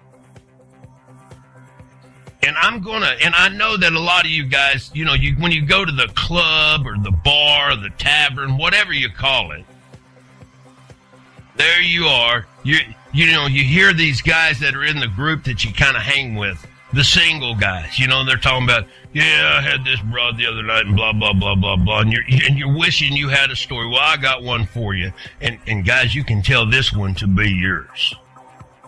Oh, my God. Now, I was saying that everybody wants the hot chick.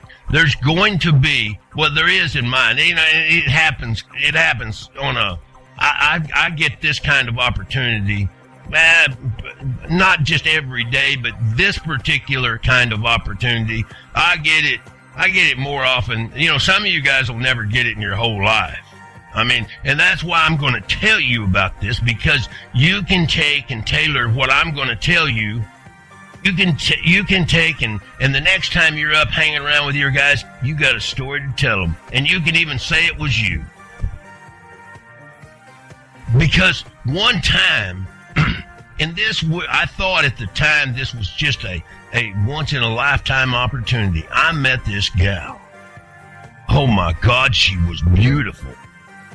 Oh, she was penthouse, pet of the year material, Playboy, Playmate of the year. Oh, my God, material for sure.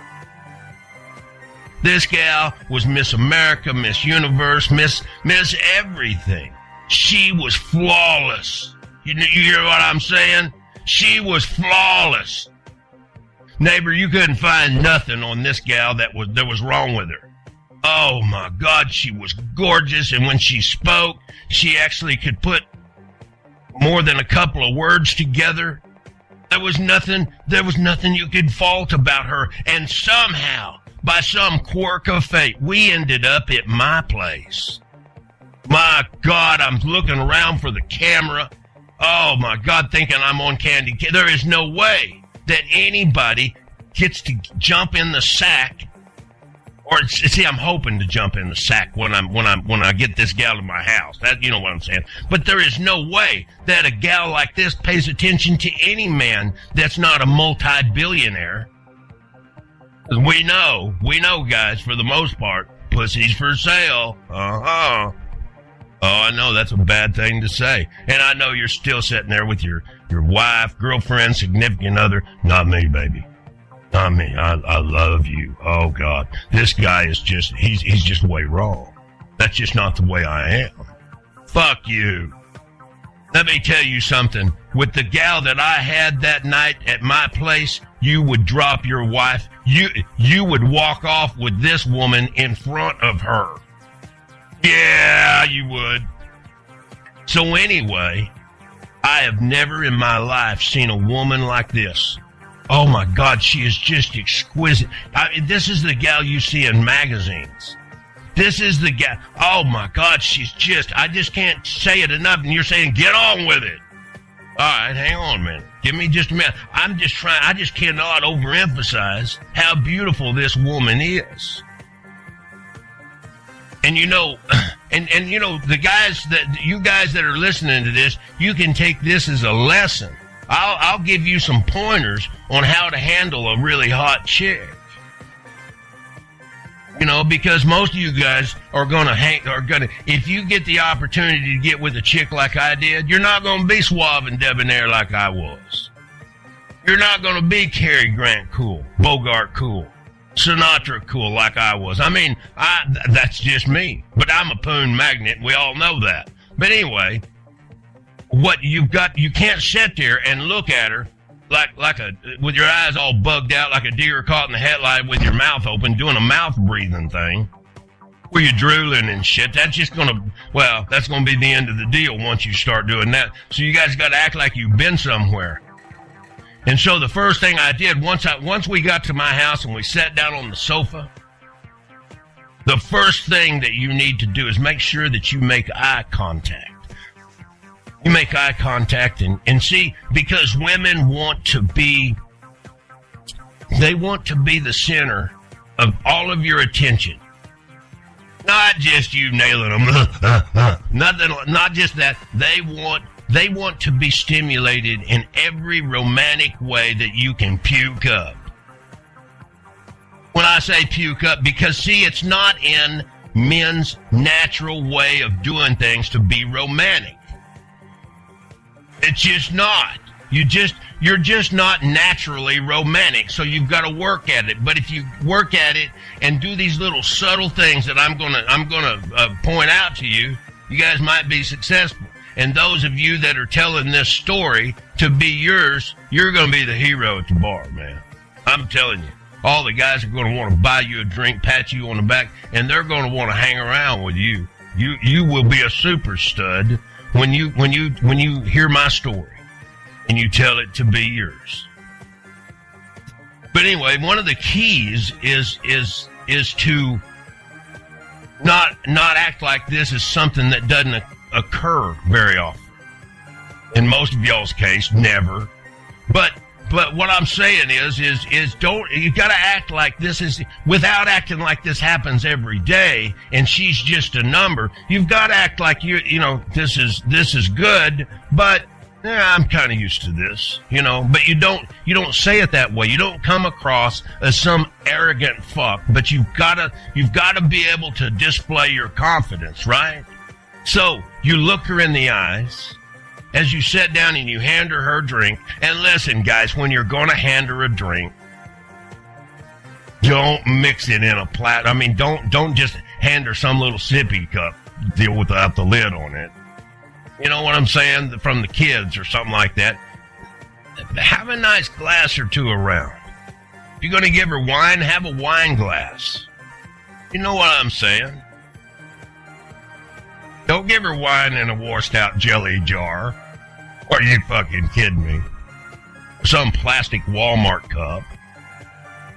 Yeah, but anyway, after you've given her drink and you sit down, you look her in the eyes and you go, no, I'm really glad that I'm with you tonight. I'm really glad that I wouldn't want to be anyplace else.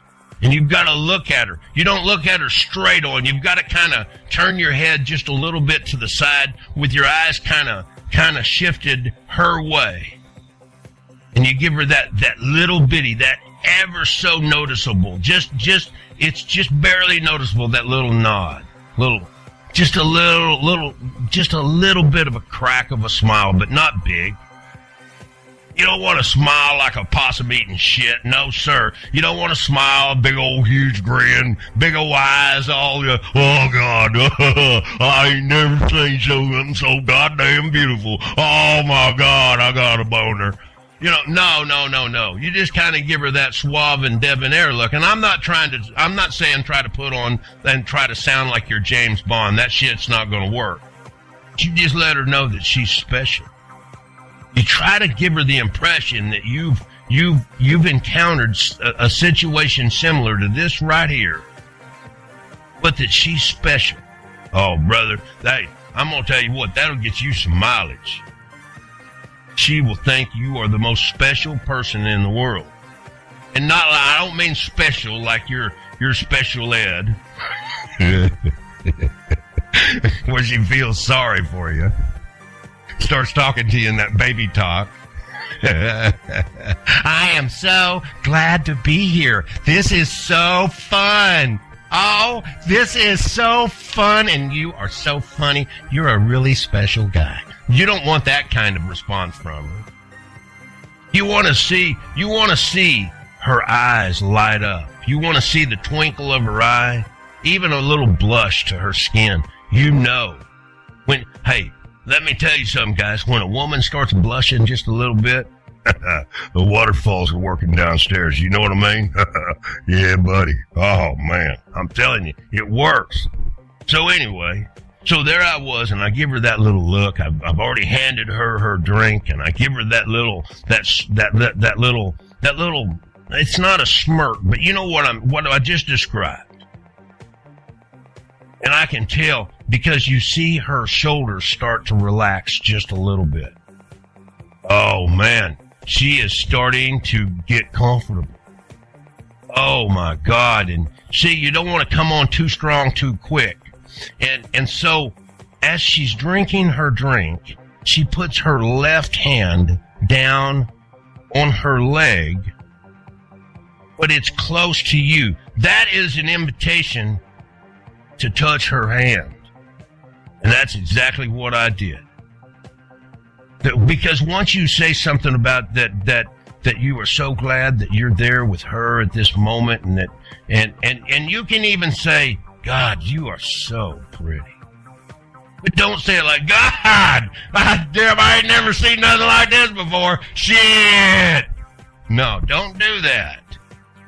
You let her know. And I'm telling you, once she starts relaxing a little bit and she sets her hand down and you touch her hand and you tell her, you say, I would not want to be anywhere else.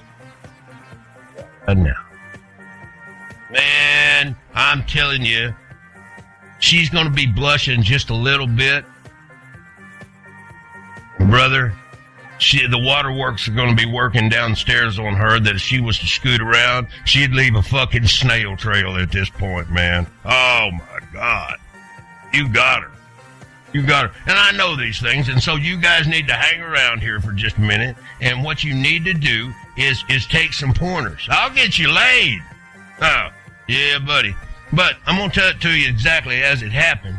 So at this point, I take her hand, and I look her in the eye, and when she pauses just a moment and doesn't do a bunch of talk like everything, and you know that moment's just right, it's time to move in. But in her case, as I took her hand, and I'm thinking I need to kind of move in a little bit, and you know, and if you are going to move in and kiss a woman, you don't just run and you don't do that. You got to start off a little gently because, you know, their lips aren't fucking bubble gum. You don't need to be chewing and licking all over that, licking her face like your big fucking St. Bernard dog, leaving big old huge slobbers all over. No, you don't want to do that. You guys got to act like you've been somewhere before.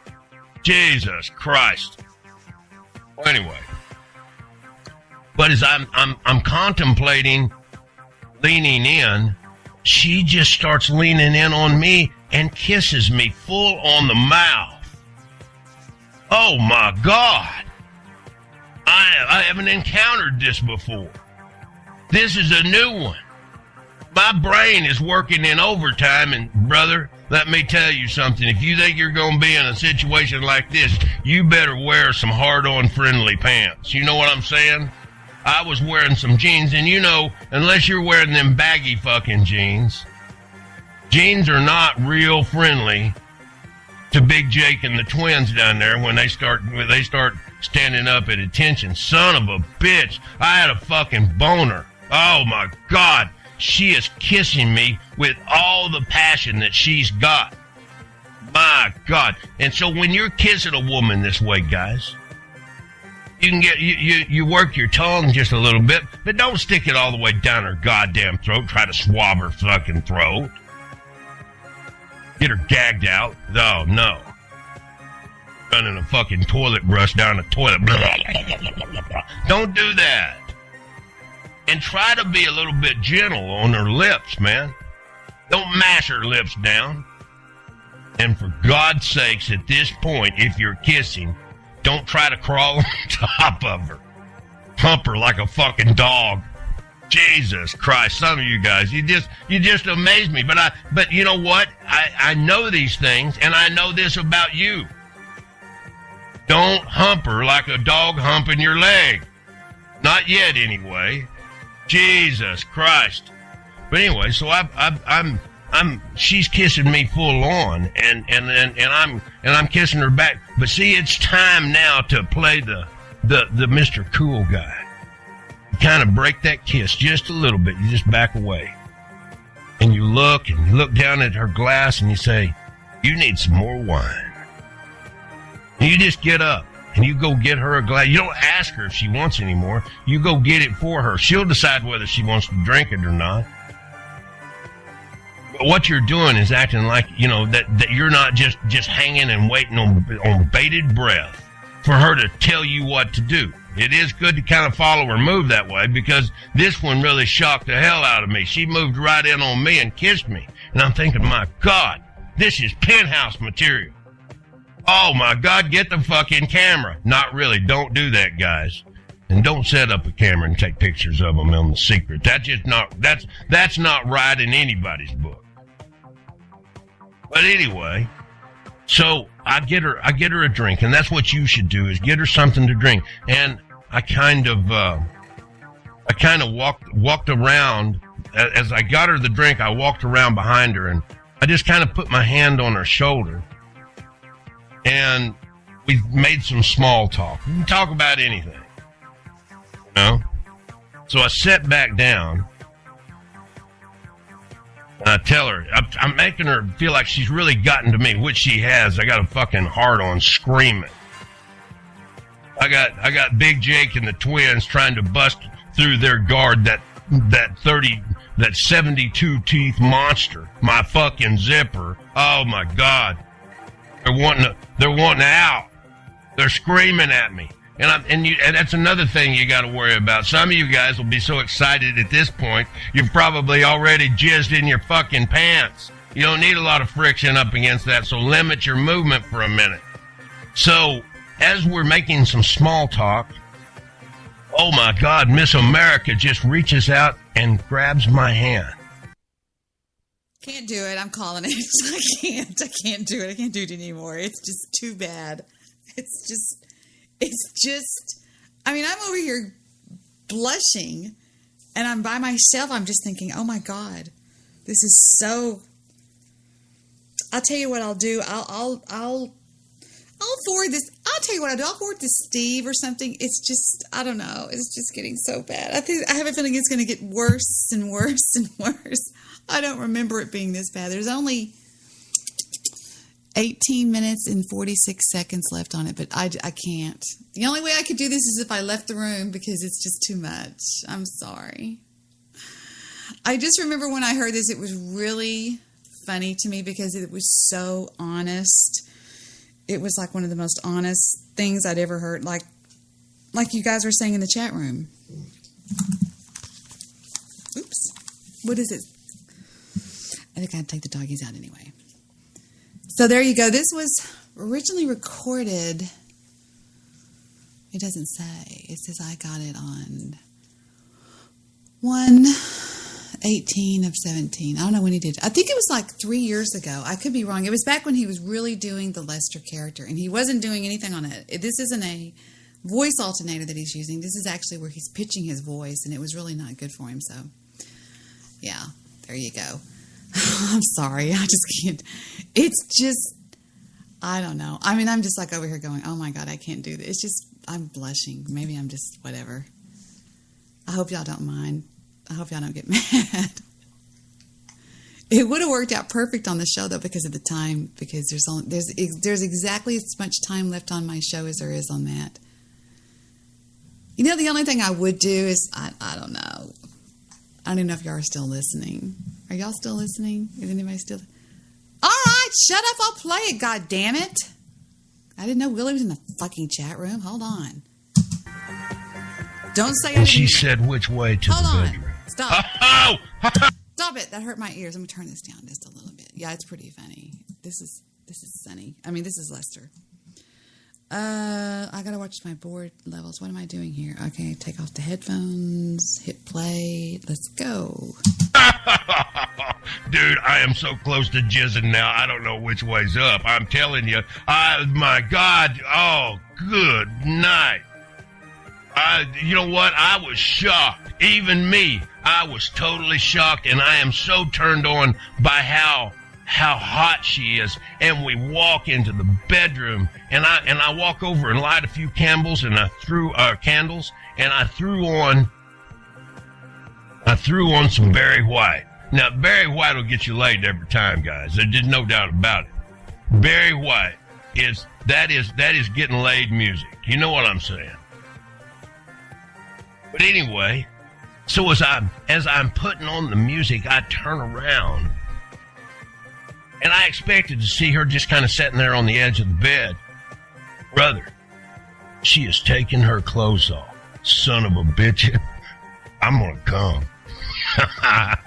I am going to come. Oh my God, she takes that top off, and oh, I just don't know. I can't even tell you how excited I was.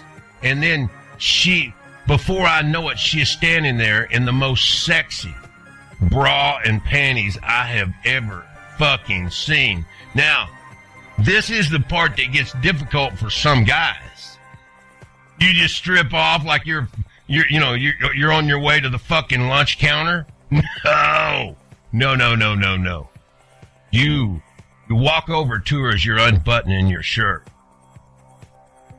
and you tell her how beautiful she is. Just say, you are so beautiful. And you can even say something like, I don't know what I did in life to deserve you. Oh my God. Her panties are going to be so heavy with being wet. They're just going to fall to her ankles. I promise.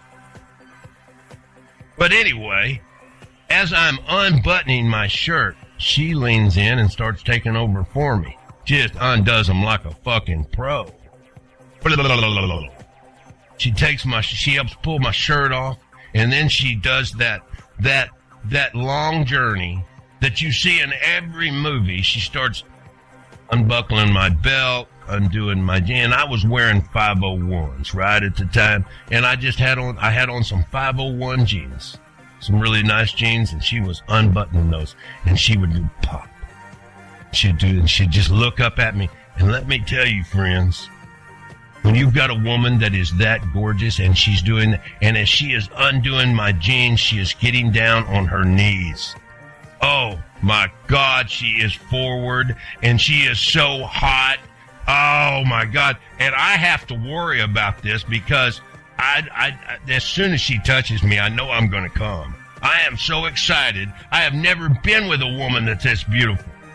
Oh my God, and she gets my jeans undone. She gets the last button of the 501s done, and she starts kind of pulling down on them, and I step out of them, and then she takes my underwear and just kind of, and oh my God, there's my dick just inches from her face.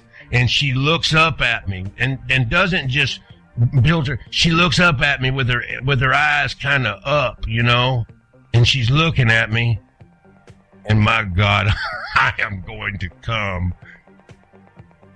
Oh, my God, she starts giving me a blowjob.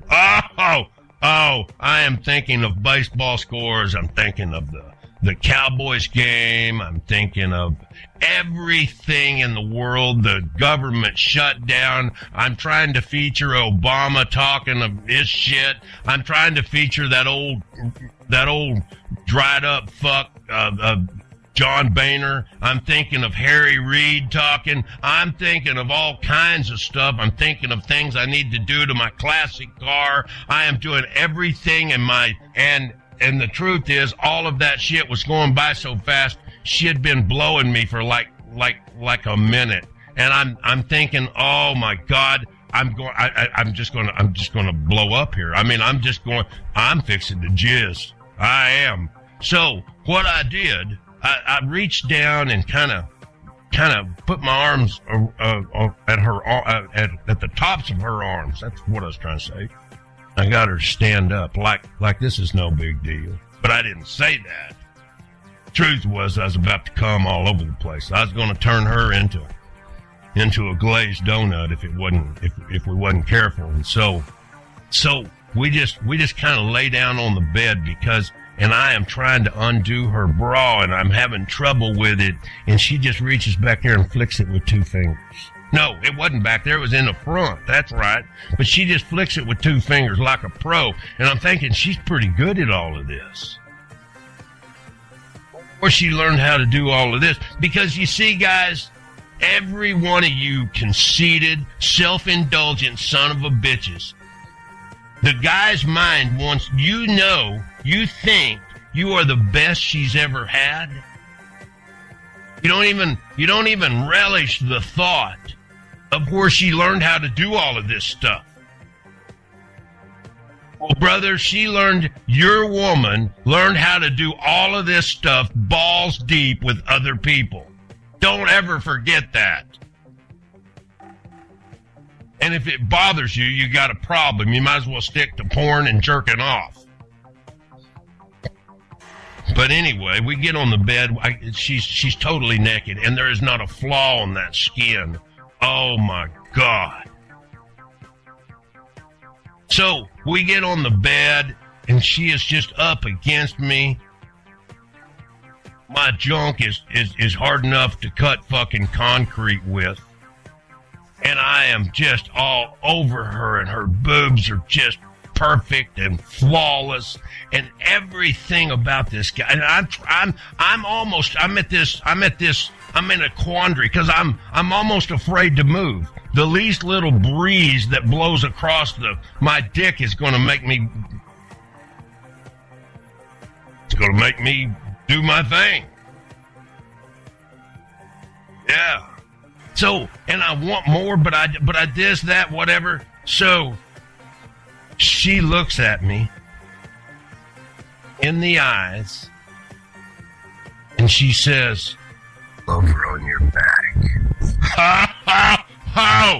Oh my God. And I roll over on my back.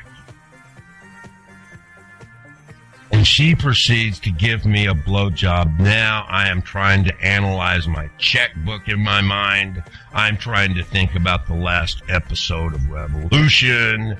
I'm just everything that I could possibly do. And I grab her by the arms again eventually, and she comes up to me, and she places herself on top of me. You know what I mean. And brother, she is going to ride me like a fucking bronco. Oh my God. And let me tell you, man, she was just leaning back. Her hair was flowing. Her boobs were bouncing. And she was riding that thing like there was no tomorrow. I am now trying to analyze the general deficit, trying to figure out what agencies will be open due to the government shutdown and which ones will be closed. And I'm thinking that maybe my stance on welfare recipients might have been a little tough. And I'm thinking all of these things. I don't care if they legalize marijuana. I just know that it'll just be a bunch of slackers that'll be out there doing it anyway on a full-time basis. I'm just thinking of everything possible. And I am just about to blow my load. Oh my God, I can't stand it. And she's breathing loud, and she's a moaner. Oh God, she is a moaner. That's even making it worse for me. She is so fucking hot. And so I try to roll her over, and I put her on her back. And she says, oh, fuck me. Oh my God. This perfect woman has now said the perfect statement. And she said, fuck me hard. Oh my God, I'm going to come, and I'm not even going to move. She has me mind coming. I am fixing to blow my load. I know I am. And you guys know this part. Even if you blow your load, you keep going for a while. You don't want her to know that you came like a fucking school kid getting his first piece of ass in the back seat of a fucking Volkswagen. That's right. All hunched up, curled up and everything. You don't want her to think that, because you know that she was good at doing everything she's done because she's been being nailed by some really guys that have taught her well. Or that she's just learned well, but she is experienced. And you don't want to go blowing your load in the first 30 seconds that she says, fuck me. Although you want to hear more of that, but you're afraid to hear more of that, because the next time she says something about that, oh my God, you know there's nothing hotter than a really turned on woman that says, fuck me. Oh my God, I don't know what to do. And then she's saying, fuck me hard. Oh my God. And she puts her legs up over my shoulders. And she said, grab me by the tops of my thighs while my legs are over your shoulders. And she said, ram it deep, baby. I'm sorry. I'm trying. I am really trying here. I'm just like, oh my God, this is so X-rated for me. Okay, what if I turn it off and don't listen to it? How about that? I'll do that. I'll mute my headphones and I'll mute the speakers, and I will not listen. Oh my God. And the more I would do that, she'd say, oh, fuck yes. Oh my God, I can't hold back. I can't hold back. And I'm wearing a condom. And, you know, I didn't go into that, but I had put a condom. There's nothing sexy about putting a condom on. I don't care what anybody says. If a woman knows how to do it with her mouth, there is just nothing hot about putting it. But anyway, I had this condom on, and I am now drilling this son of a bitch home like I'm trying to look for oil. You know what I'm saying? I'm hitting it like a post hole digger in a cornfield in Iowa trying to install the fence post. I told you it was very, very graphic. I told you that. Now you can tell I'm not even sitting down anymore. I got up. I'm not even listening. So here we go. Sorry. I am drilling this baby home, and the next thing I know, the fucking condom breaks. Now, what do you do when the condom breaks? Well, see, in my opinion, I'm trying to avoid that STD called babyitis. So what do you do? The condom breaks. You don't want to break. And she is so turned on. She's so hot. She's telling me to fuck her every 5 seconds, and she's just out of breath and all of this sort of stuff. But then I realized she knew the condom broke. And then she said, "Come on my tits. I love it." Oh my God, I janked that sucker out all over her boobs. I mean, it was, you know what? Not only was she the most beautiful woman that I've ever had, but the beautifulness of just looking at her and hearing all of that sex language from her, that was even hotter. Her tits looked like mountains with, donut glazing on them. I don't know. Oh my God. And then she told me, which then I felt like a real super stud. She told me, she said, "I came 3 times. I'm thinking, that's right. Yeah, you did. She said, "That was really good." I said, "Wow, don't ever, if a woman ever tells you that she orgasmed more than once, don't ask her if that's normal for her, because you're liable to get the answer that I got, which kind of put me back into place." She said, she told me she had orgasmed like 3 times. And of course I'm feeling pretty hot, like I just conquered the world. And I'm thinking in my mind, that's right. Yeah, tell them where you got this. I said, "Do you like multiple orgasm much?" She said, "Yeah, my record's 8." 8, and I did a 3. Oh my God. I was kind of deflated at that point. And I think she could tell. I said, "Oh." She goes, "Well, that was somebody I've been with a lot. You and I this was our first time and blah." And so she was trying to make me feel better, I could tell. And you know what? It was great. This was the best piece of ass I was ever going to have. I know she was the most beautiful woman that I had ever had the opportunity. And I'm thinking that we're probably going to hook up again, So anyway, we're laying there. I asked her if she was hungry, and then she said, "No, I have to go." What? And she said, "I have to go. I've got to go." I said, "Wow, you don't have like a boyfriend or married or anything?" She said, "No." I said, but she didn't give me any explanations, which, see, a man is used to a woman wanting to stay there all night, and he's trying to figure a way to get out of it. Once the roles are turned on that deal, you're trying to figure out it's like these alarm bells are going off in your head. So you guys, when you're telling this story, you don't need to tell this part. This is what happened. And then she said, "No, I just need to go." And I said, "Everything's all right?" She said, "No, it's perfect." All right.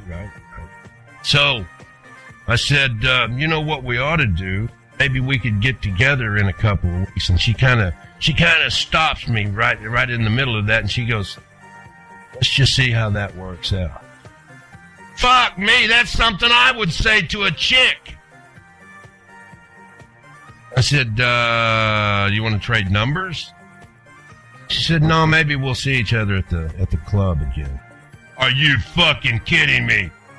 She has every line that I had. She has every fucking line that I had. Oh my God. Of course, I didn't act. I said, yeah, no problem. Okay, yeah, that sounds good. That'd probably work out best anyway. That's what I said. But I was so shocked. And honestly, I was disappointed. First time in my life I actually wanted somebody like this. I wanted to walk around with this one in the daylight. This was actually one I was willing to show off. You know, and if you guys ever get that chance, you guys are going to want to show something like this off. I mean, not only is she going to be the most beautiful woman you've ever had, it'll probably be the first time in some of you losers' lives that you're not having to pay for this shit. You're not having to pay for somebody to give you attention. But here I am now, after it's all over with. I am a poon magnet, and I know I'm getting blown off here. She used me. I felt like a piece of meat. So, as she says, "Can I shower?" Well, yeah. She runs in and runs through the shower real quick, and she's just getting dressed, and as she's getting dressed, I'm sitting there, and I felt this was totally the opposite. I was always in her position. I was always telling the women, yeah, whatever, you know, blah, blah, blah, blah, whatever, yeah, this, yeah, whatever. Son of a bitch. And I didn't know how to deal with this. It was almost like dealing with rejection, yet I'd been nailing this son of a gun. She was my meat wallet for a while, but not really, because you know what? You guys can feel free to use that term, meat wallet. I didn't know how to quite handle all of this, so I just sat there. So as I got up, I put on my boxers, and I wasn't going to get dressed because, you know, when we had come to my place, she had followed me over in her car, so it wasn't like she